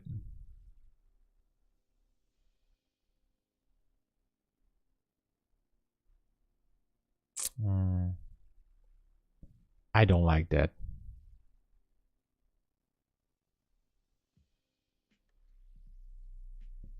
Oh man, it's going up there. It needs like 20 points, which is easy for NQ. That's very easy for NQ. They're sweeping those levels. And, you know, they just sweeping it and they can push it all the way up there.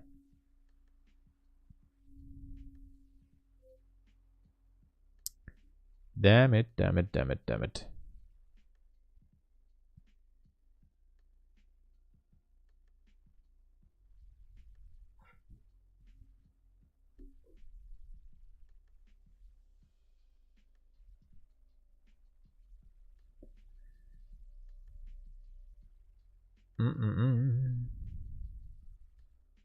Yeah, it needs like 20 points to push it up there, but I think they can do it super easy. I'm closing the competition account short. Yeah, I don't want to lose more on that. But I'm still not sure about this one here.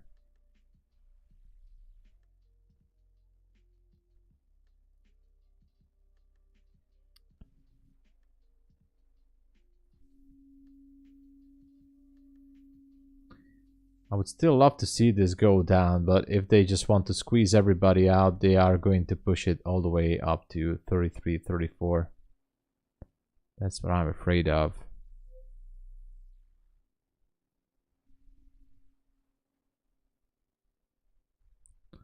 Pretty much looks bullish.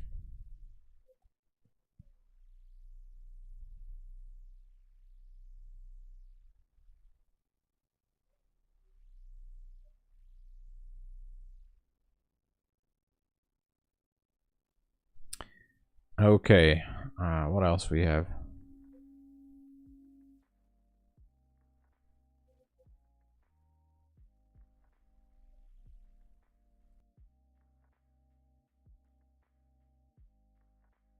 I mean, if it would drop, we should see a very sharp and steep drop from here.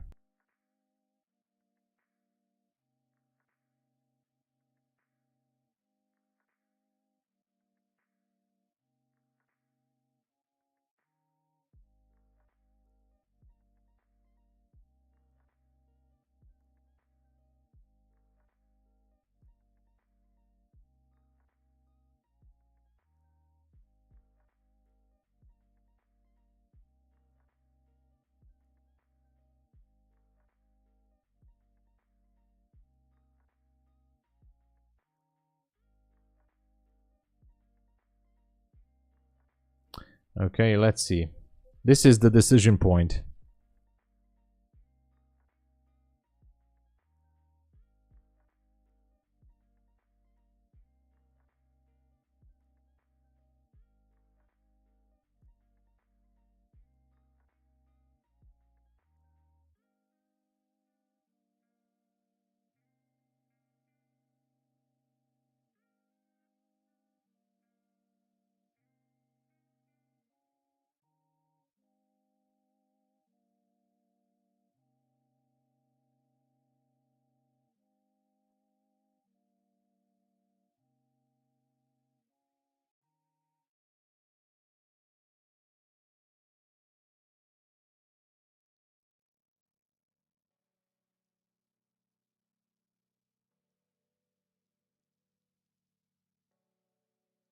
Okay, let's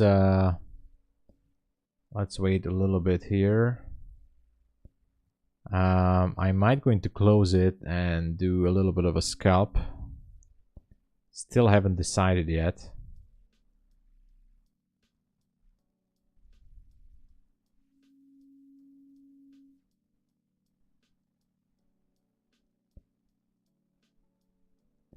Feels like they want to push it.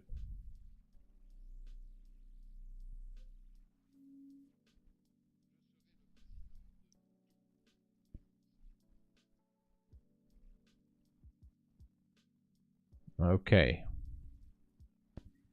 Let me check this.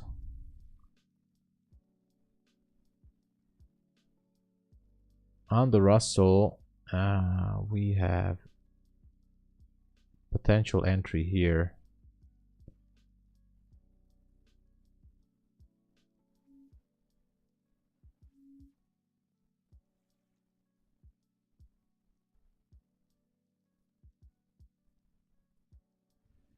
Okay, potential entry on the Russell to go long. That is interesting. Potential entry to go long on the Russell. Didn't really thought about this until now. If it wants to go that high again.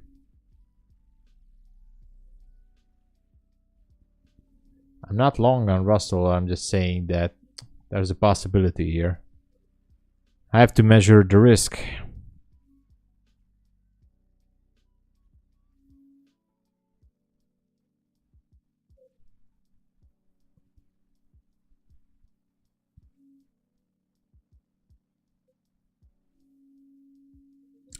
Okay.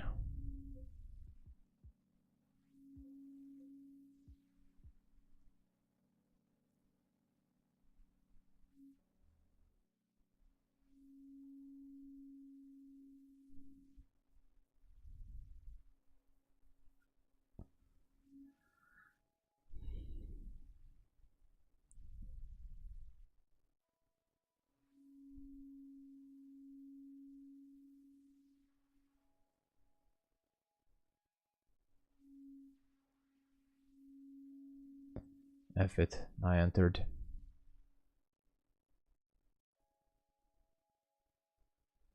I entered.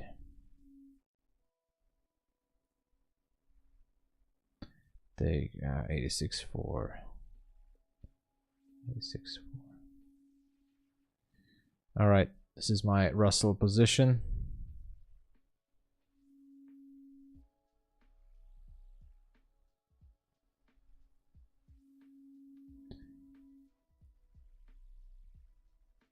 If I can rebalance it with my NQ, then I would be happy. Unfortunately, I don't think I can. Depends on a lot of these factors. Yeah, goes against me again. And this is one of those days when I just have to stop trading. No more risk on the account. I thought we were gonna skyrocket real fast with the Russell. Didn't really happen. Unfortunate. Might close it.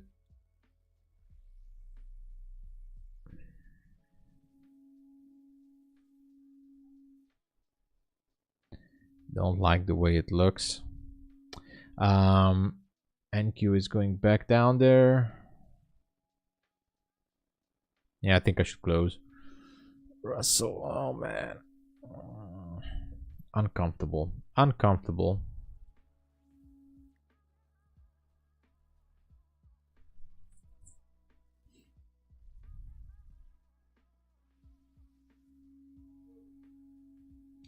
I really wanted to see the 97 area to be taken out here. But it seems like it's not happening right now. At least not on my watch. Hey there, Joachim. First time, thank you for being here. Thank you for being here, and huge applause. Thank you so much. Unfortunately, you know, this is going to be one of those red days again. I'm gonna be doing the daily recap later on, and I'm sorry if I'm disappointing everyone, but this is gonna be a red day. But thank you so much for the appreciation. It really means a lot to me. Thank you. Thank you so much. If you're trading, Joachim, I strongly advise you to, you know, to take care of risk management and, you know, proper trading plan, but I hope you find some values in my videos. Yeah, Mondays are awful. Mondays are definitely awful. I don't really like this price action. Actually, I'm thinking to even out my trade on Russell and the Nasdaq and just, you know, close all with the break even and, you know, just walk away, because it's really frustrating. But I don't know what to do. Actually, I should play out the edge, you know, as the rule says. But I already down overall $400 on the evaluation account. So if I'm losing these, I'm gonna be down like more than $600 at least, which is not a good thing, especially after last Thursday. So, but I'll see. Yeah, I can. Thank you. No trace for you. All right. Barcode charts on 1 hour. Yeah, absolutely. Full barcode charts everywhere. Even if you do proper risk management, it's very hard to navigate through these markets right now. I think Nasdaq is going to go up there, take out the range high, and I was having problems with Russell all day, just not doing what I wanted to do. So, you know what? I'm closing shop. I closed everything at this very moment. I closed all my positions. I had to, you know, I had to, because I have to do a calculation of how much I'm down. I think I'm down at least $450 overall minimum, I think. So I just had to stop. And I'm sorry if I disappointed anyone, but actually I'm stopping not to overtrade. And that's more important. I'm gonna do a recap right now, actually. What size accounts are your current evals? Everything is 50K. I have a 150K TOPSTEP account funded and combine account too. But the ones that I'm sharing with you guys on the YouTube streams and on the daily recaps, everything is 50K. But you know, I have another group which I'm copy trading. I'm not sharing the results from those accounts. I trade a little bit differently because I'm scalping sometimes. The results are a little bit different, not too much, but I don't want to share those. I do a different risk management there sometimes, but the ones that I share with you guys, these 4 accounts right now, these are 50K accounts. Stuck in range gives 0 high probability. Absolutely, you're right, Joaquin. A walk is never a bad idea. Yeah, Mondays are accumulating days. Yeah. Agreed, 100%. So now the Russell could turn out good, but my problem is that even if I do good with the Russell, I'm going to lose again with the Nasdaq. It's just too much for me in one day. So I actually made a big mistake that by taking too many trades. And I mean, it's not that bad if I'm entering with a low risk, but I took too many trades, so I should not continue. They're going to take out the range high at 34, I think. Let me check it out real quick. Are they going to take out the range high? They should be. They should be taking out the range high. Right there. At 33, we have the opening range high at 34. I have a very strong conviction that it's going to get taken out of there. There you go. So it's heavy. But, you know, you have to protect capital as much as you can. That's the #1 priority. That's the #1 priority, to protect your trading capital. And red days are always in the business, but what else can we do? Let me count it together. We can do this together, guys. Let me do a daily recap of how much did I lost today. Unfortunate, but BULENOX, my funded futures, Apex 1 and Apex 2. By the way, grab your accounts, guys, because today is the last day for 80%. Helps out the stream too if you consider to use my code and link. All right, let me count all the losses together. All right. Okay, so the BULENOX account, which is so far the best, I mean in profits, is, let me see, minus 820. That's down $78. $78. The my funded futures account is minus, that's down $91. And the Apex has the biggest losses. I don't know why. It's, I think it's because connection issues. Minus, yeah, $123 on the first Apex account. I don't know what the hell. Latency issue, connection delay, I don't know. And the other one, minus $103. So let's add it together. 103 plus 123 plus 91 plus 78. I'm down $395 $395 across all the evaluation accounts, and I didn't trade my funded account on Monday. So that's today's result. Oh yeah, it's contract rollover. Yeah. Interesting week. I'm gonna be doing a recap. Let's start it right now. I'm gonna push the record button, so I'm gonna be talking to, as if I were talking to a new viewer, and it's gonna be a few minutes, guys, but you can stay here. I'm gonna do it real quick.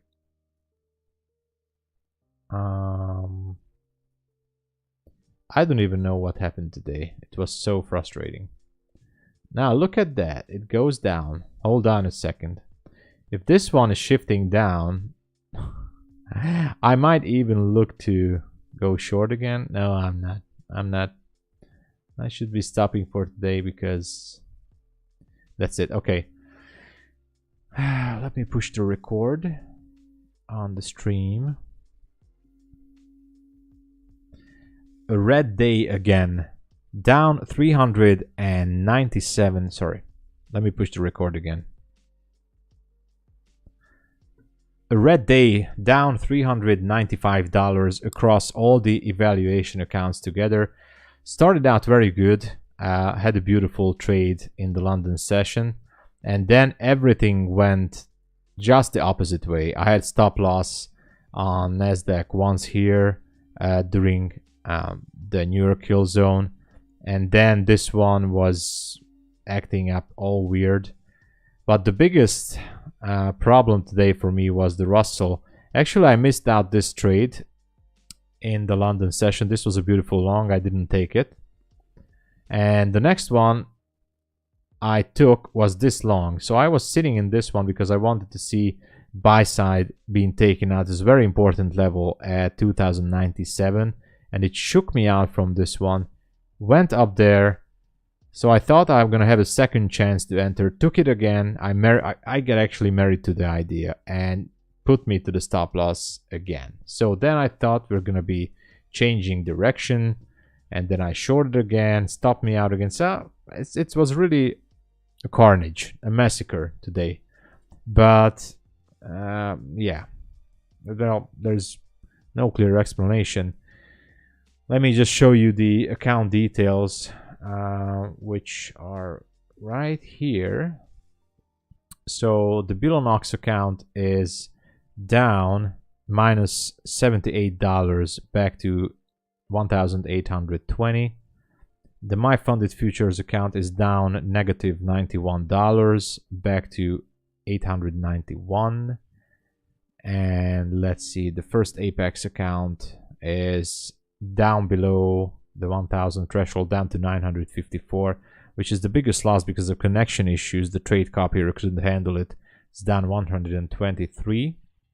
The second Apex account is down to $92, so that's negative 103. That's overall negative $395. What can I say? You know, it's part of trading, but I was really hoping that this one will go down. It can go down actually from now, but it is what it is, guys.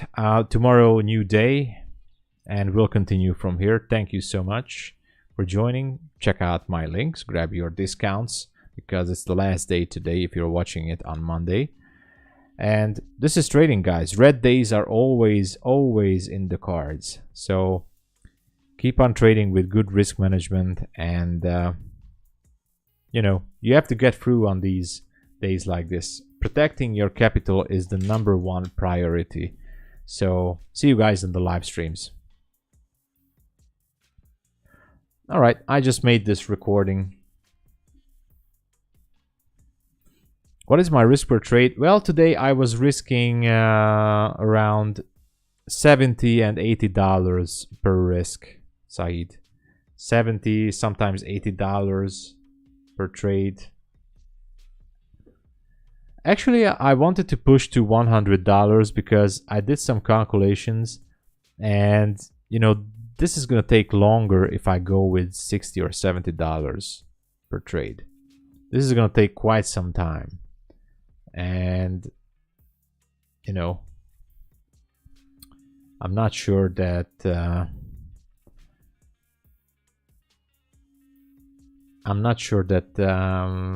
I want to wait the whole month of March to get to those levels, but you know, anything can happen.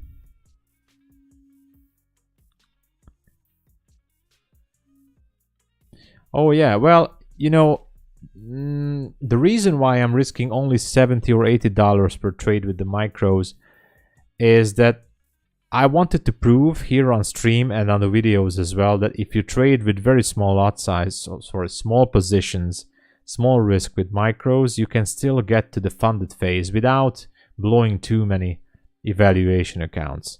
And so far I'm gonna get to 1 month with this BULENOX account, and I'm only nearly $2,000 up, which is good, of course, despite these losses. And but you know, I really want to, you know, speed up things a little bit. Maybe risk about $100 or $120, but if I risk 100 or more, then I have to prepare myself to stop, you know, at 5 trades in a loss or something like that. You know, should be having a little bit different risk management style at those times.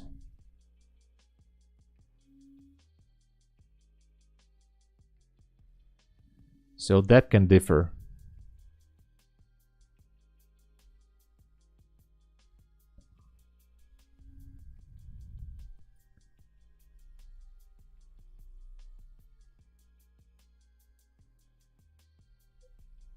Nasdaq was definitely acting up weird. I still think there's a good possibility for this one to go down and take out those lows, by the way. So if you want to go with 50Ks, it's personal preference how much you want to risk. If you can handle $200 risk, that means even if you don't have a daily stop out level like on TOPSTEP, I would advise to go with the mental stop of around $1,000 per account. Right now, my mental stop on every account each is around $200 or $250. So today, as you can see, I stopped earlier, but I was really a little bit frustrated. So that's why I decided to not continue with the trades, because today was really crazy. And making this the decision to stop is also a kind of risk management, I think. It's good because you want to trade evals the same as the funded makes the transition. It's absolutely, Sahid, you nailed it perfectly, absolutely perfectly. Dude, I wanted to make a different video about this, just about this topic, because the way I want to do this, exactly, this is one of the big reasons I'm trading the way like this, because this would be exactly the way I would trade my funded accounts at these prop firms. This would be exactly the same. I would be risking $70, $60 on my prop account.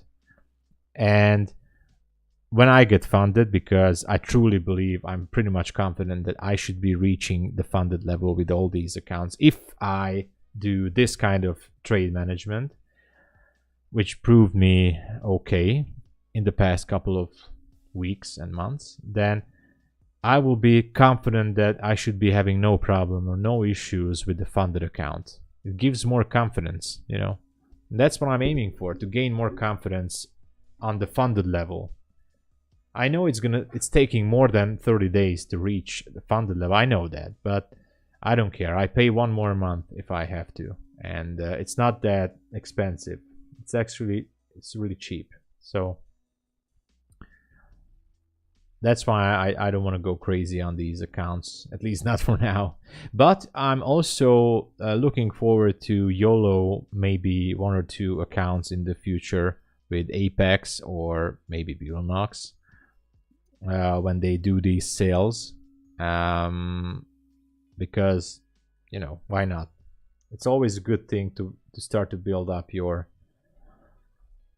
more funded accounts sooner. But I feel confident enough, and I think that's a good goal in trading.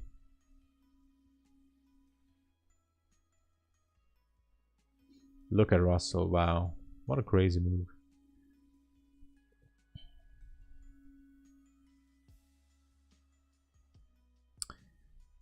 Absolutely no idea what Nasdaq wants to do. You know, taking a trade on these levels is a bit of a gamble, because you really don't know what it wants. They can just push it back to the range high. So it's really a coin flip at these levels.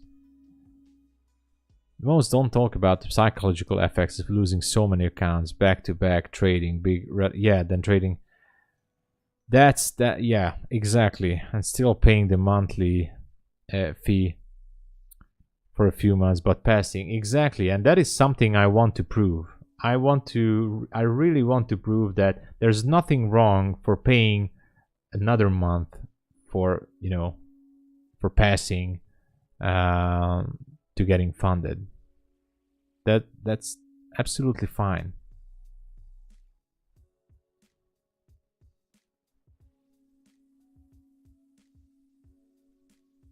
Look at this, we're below the 300.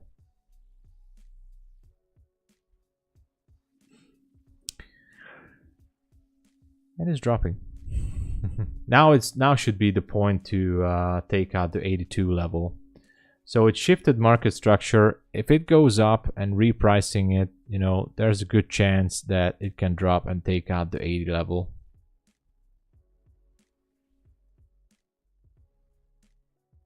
All depends how fast is it going to reprice those levels.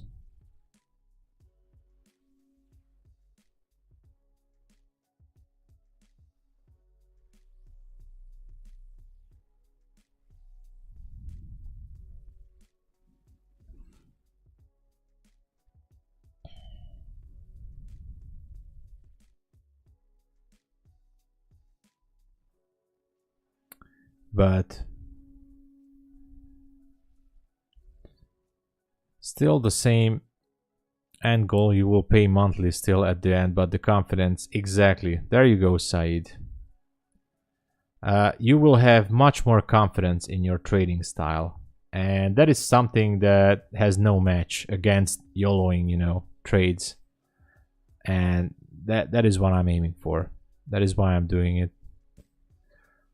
By the way, I just want to measure the distance here.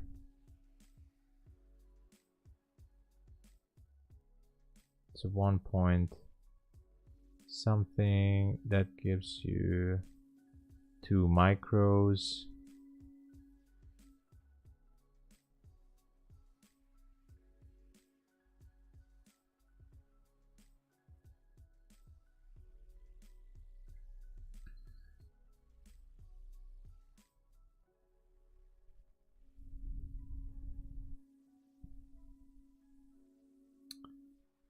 I was just checking these levels.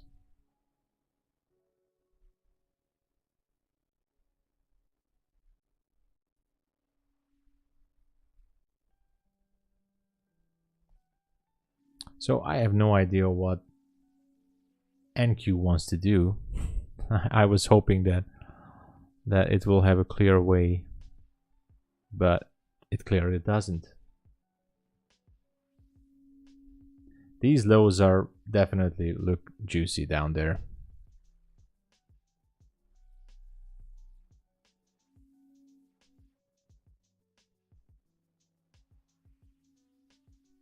$81. What's the low of this candle? 81.25. Yeah. So no idea what's going on with NQ, but interesting for sure.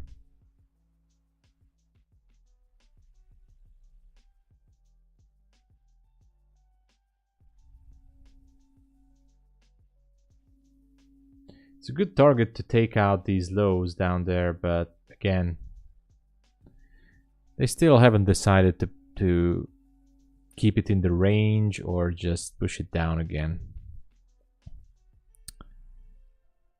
I just read the new Market Wizards over the weekend, and it's a great book that is helping me with my psychology coming into this week. Lots of interviews. Really? Okay. Market Wizards? Okay. I'm gonna check them out.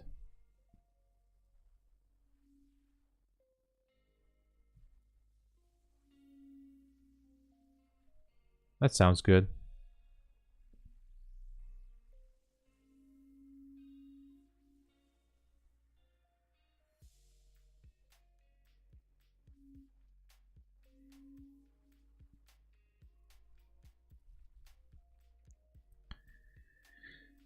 So, worth a read if you have the chance, if you haven't checked it out. I'm gonna check it out, definitely. Market Wizards, okay. Great trading tips scattered in the book. All right. All right, that's good. Looking forward to it. Market Wizards. Actually, I'm gonna write it down. Market Wizards. Market Wizards book. Interviews.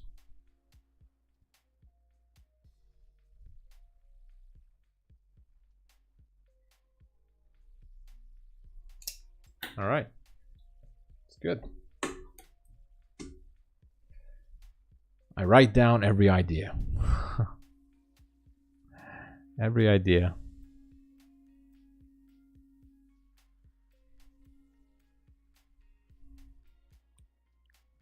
Nice, nice, nice. So again, as for Nasdaq, I don't know what they want, but I really love those lows down there. That doesn't mean it goes there, but unfortunately, you know, it tricked me all day long, and I don't even know what Russell wants to do anymore. We still have the PM session ahead of us, but lunch hour is, I mean, the macro is starting now. I don't know if they want to continue the sell program or not. Maybe they should, or they will, or they would. I don't know. But that would be really something. I would be looking forward to that.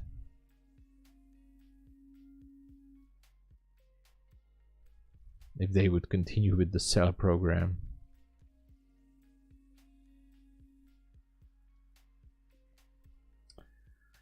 The unfortunate thing is that I have not.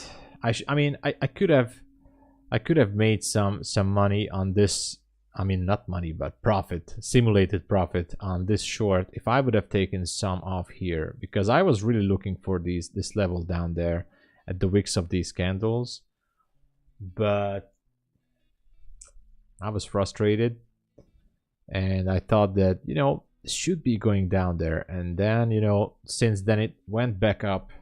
It totally messed up my mind.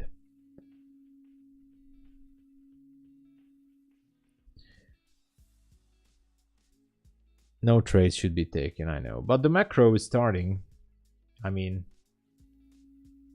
remember the saying, Tom. Fool me once, shame on you. Fool me twice, shame on me. This goes well today with Nasdaq. Yeah.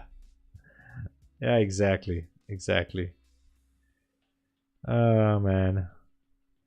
Hey, Brownie. Hello there. How you doing there? Good to see you. How was your day? Were you around at Methodical Man stream? I wasn't really able to check him out. I was just checking his stream once or twice. Did you guys make some good profits today? Hope you did. I'm down today. I'm down about nearly $400. Good, nice. Nice, nice, nice. Good to see you guys. Let me check my... What's up with my accounts? Oh, there it is. Okay. I want to check my account details. What is happening? Okay. Oh, I did actually scalp. Okay. Small scalp. Then I may have to record everything back again.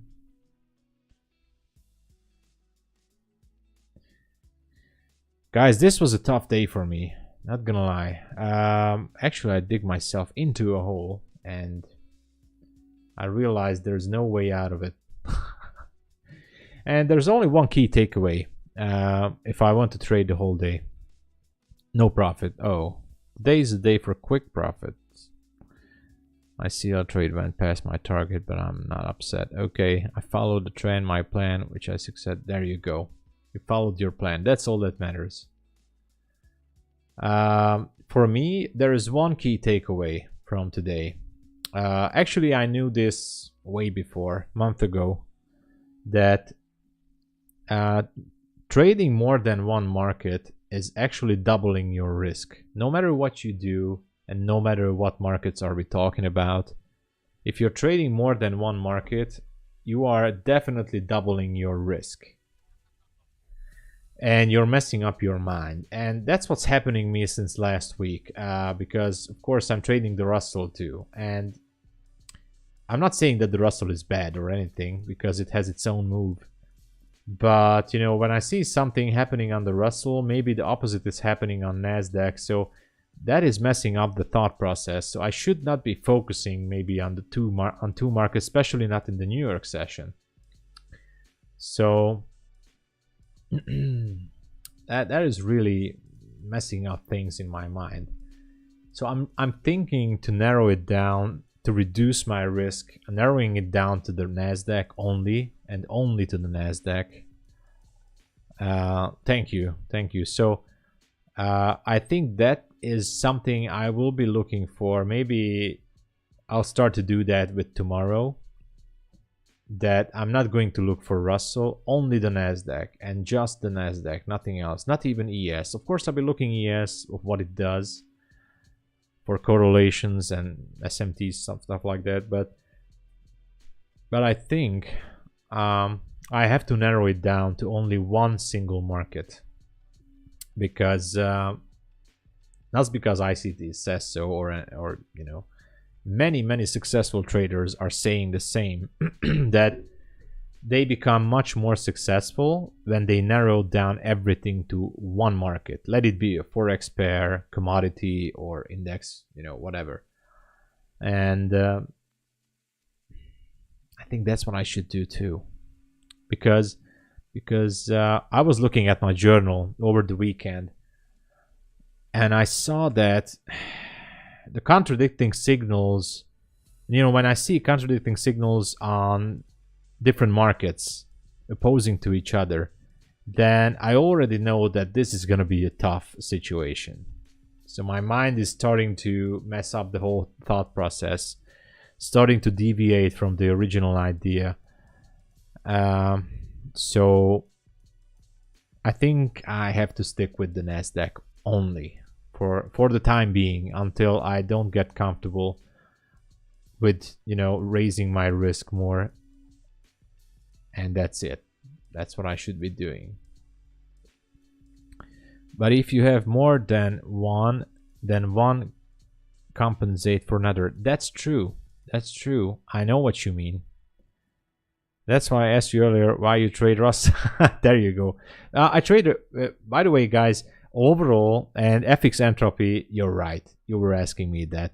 And, you know, overall, I don't have bad results with the Russell. I like how it moves. And I was checking with my journal. I was checking my journal individually, I mean, separately, both the Russell and both the Nasdaq. And in the time span of just even 2 or 3 months, I'm not looking 1 week, I'm looking 2 or 3 months at least, I was having great results with both of them.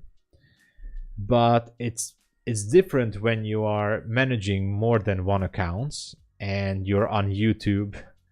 And I want to prove to myself and maybe some of you guys that it's something that you can manage, because it's difficult, at least for me right now. So absolutely FX entropy. Different markets, different reactions and behaviors. Nasdaq moves differently. You have a different feel for it, and you're not watching trading view, because when I'm watching Quant Tower, which has the data directly from the CME group, then I see how the candles are printing. I see how they are moving. What are they looking for? I see the millisecond prints of the candles. It gives me a feeling. I can kind of feel it, how they move, how it moves, sorry. And I can't do it with 2 markets. I can only watch one, and I can concentrate on one on different time frame, etc. But yeah, that was my key takeaway, also on the weekend. But today I had to realize that this might be something I have to do. This might be something I really have to do. So it is what it is. What can I say? By the way, I still think that Nasdaq should be dropping down to this level, to 281. And also, we can talk about all day long about levels and strategies and order blocks, fair value gaps, whatever. At the end of the day, it's going to be the psychological aspect that's going to decide if we're going to be successful or not. I have to do another recording of my daily recap, because I did a small scalp on Nasdaq with micros, so the previous recording is not valid. I have to do it once more. BULENOX, my funded futures, Apex 1, Apex 2. I have to calculate again. By this time the other day, my daily recap has been uploaded. But it's fine. This market is quite interesting. By the way, if somebody is new here, thank you so much for watching, and please subscribe, push the like button, guys. And this is the last day to grab your discounts from Apex with a good price, very good cheap upfront cost. Do that. If you want to trade with TOPSTEP, I have an affiliate link as well, which gives you, as a brand new customer, 20% discount. Use it.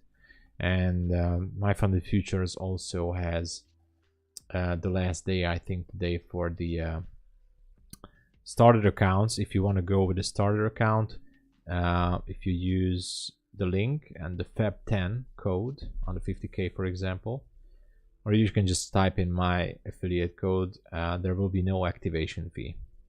So, Crypto Panda, hey there, welcome. How was your day, Crypto Panda? Oh man.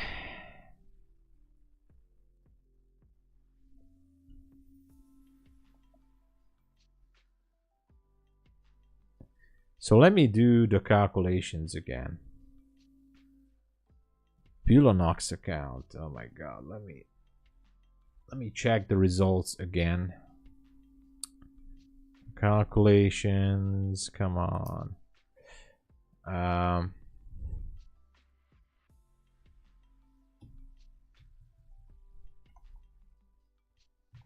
Down $57. 57.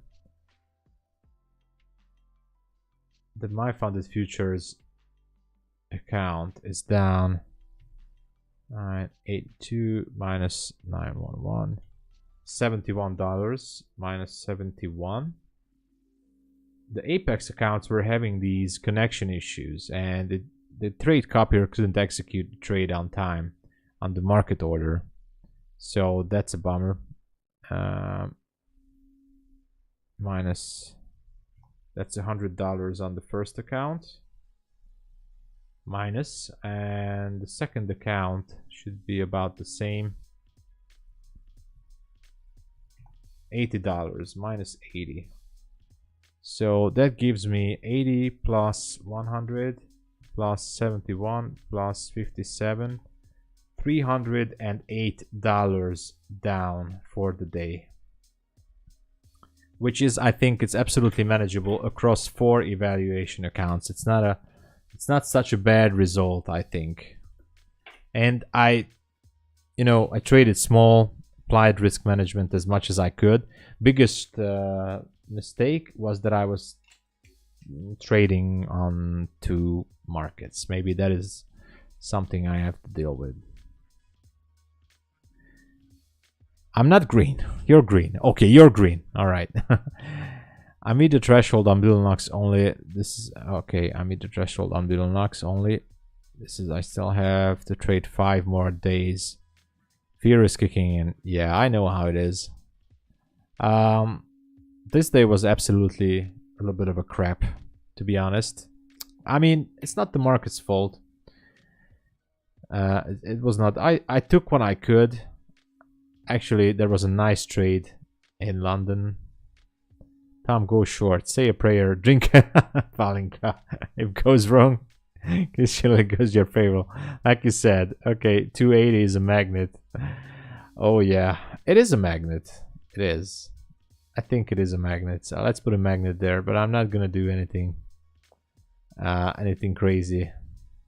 But that level is definitely a magnet right there. Should be going down there. I would like to drink a Palinka, that's for sure.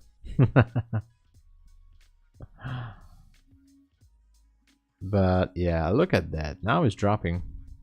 Sometimes when I see this and I'm on flat, I'm out of the markets, I'm eager to push the button, you know, to scalp at least a few points, which sometimes I do. But and when price starts to drop like crazy to that level, to 280, then I'm going crazy. So I'm not gonna do anything. I'm fine with the loss. I'm comfortable with losing this amount. It could be way worse than this, so I'm okay. I made my peace with it. I made my peace. Alright guys, I think this is it for me, and I'll be back in the London session. Thank you for joining and thanks for watching. Please subscribe, push the like button, and really check out the links. Join the Discord, there's a link somewhere below. It's $10 only, and use my codes. It really helps out the stream. That's the only thing I do right now. This is my main job, so thanks for the support guys. I'm gonna record the daily recap video again, and I really appreciate everyone. Thank you again. See you guys tomorrow in the London session. Thanks.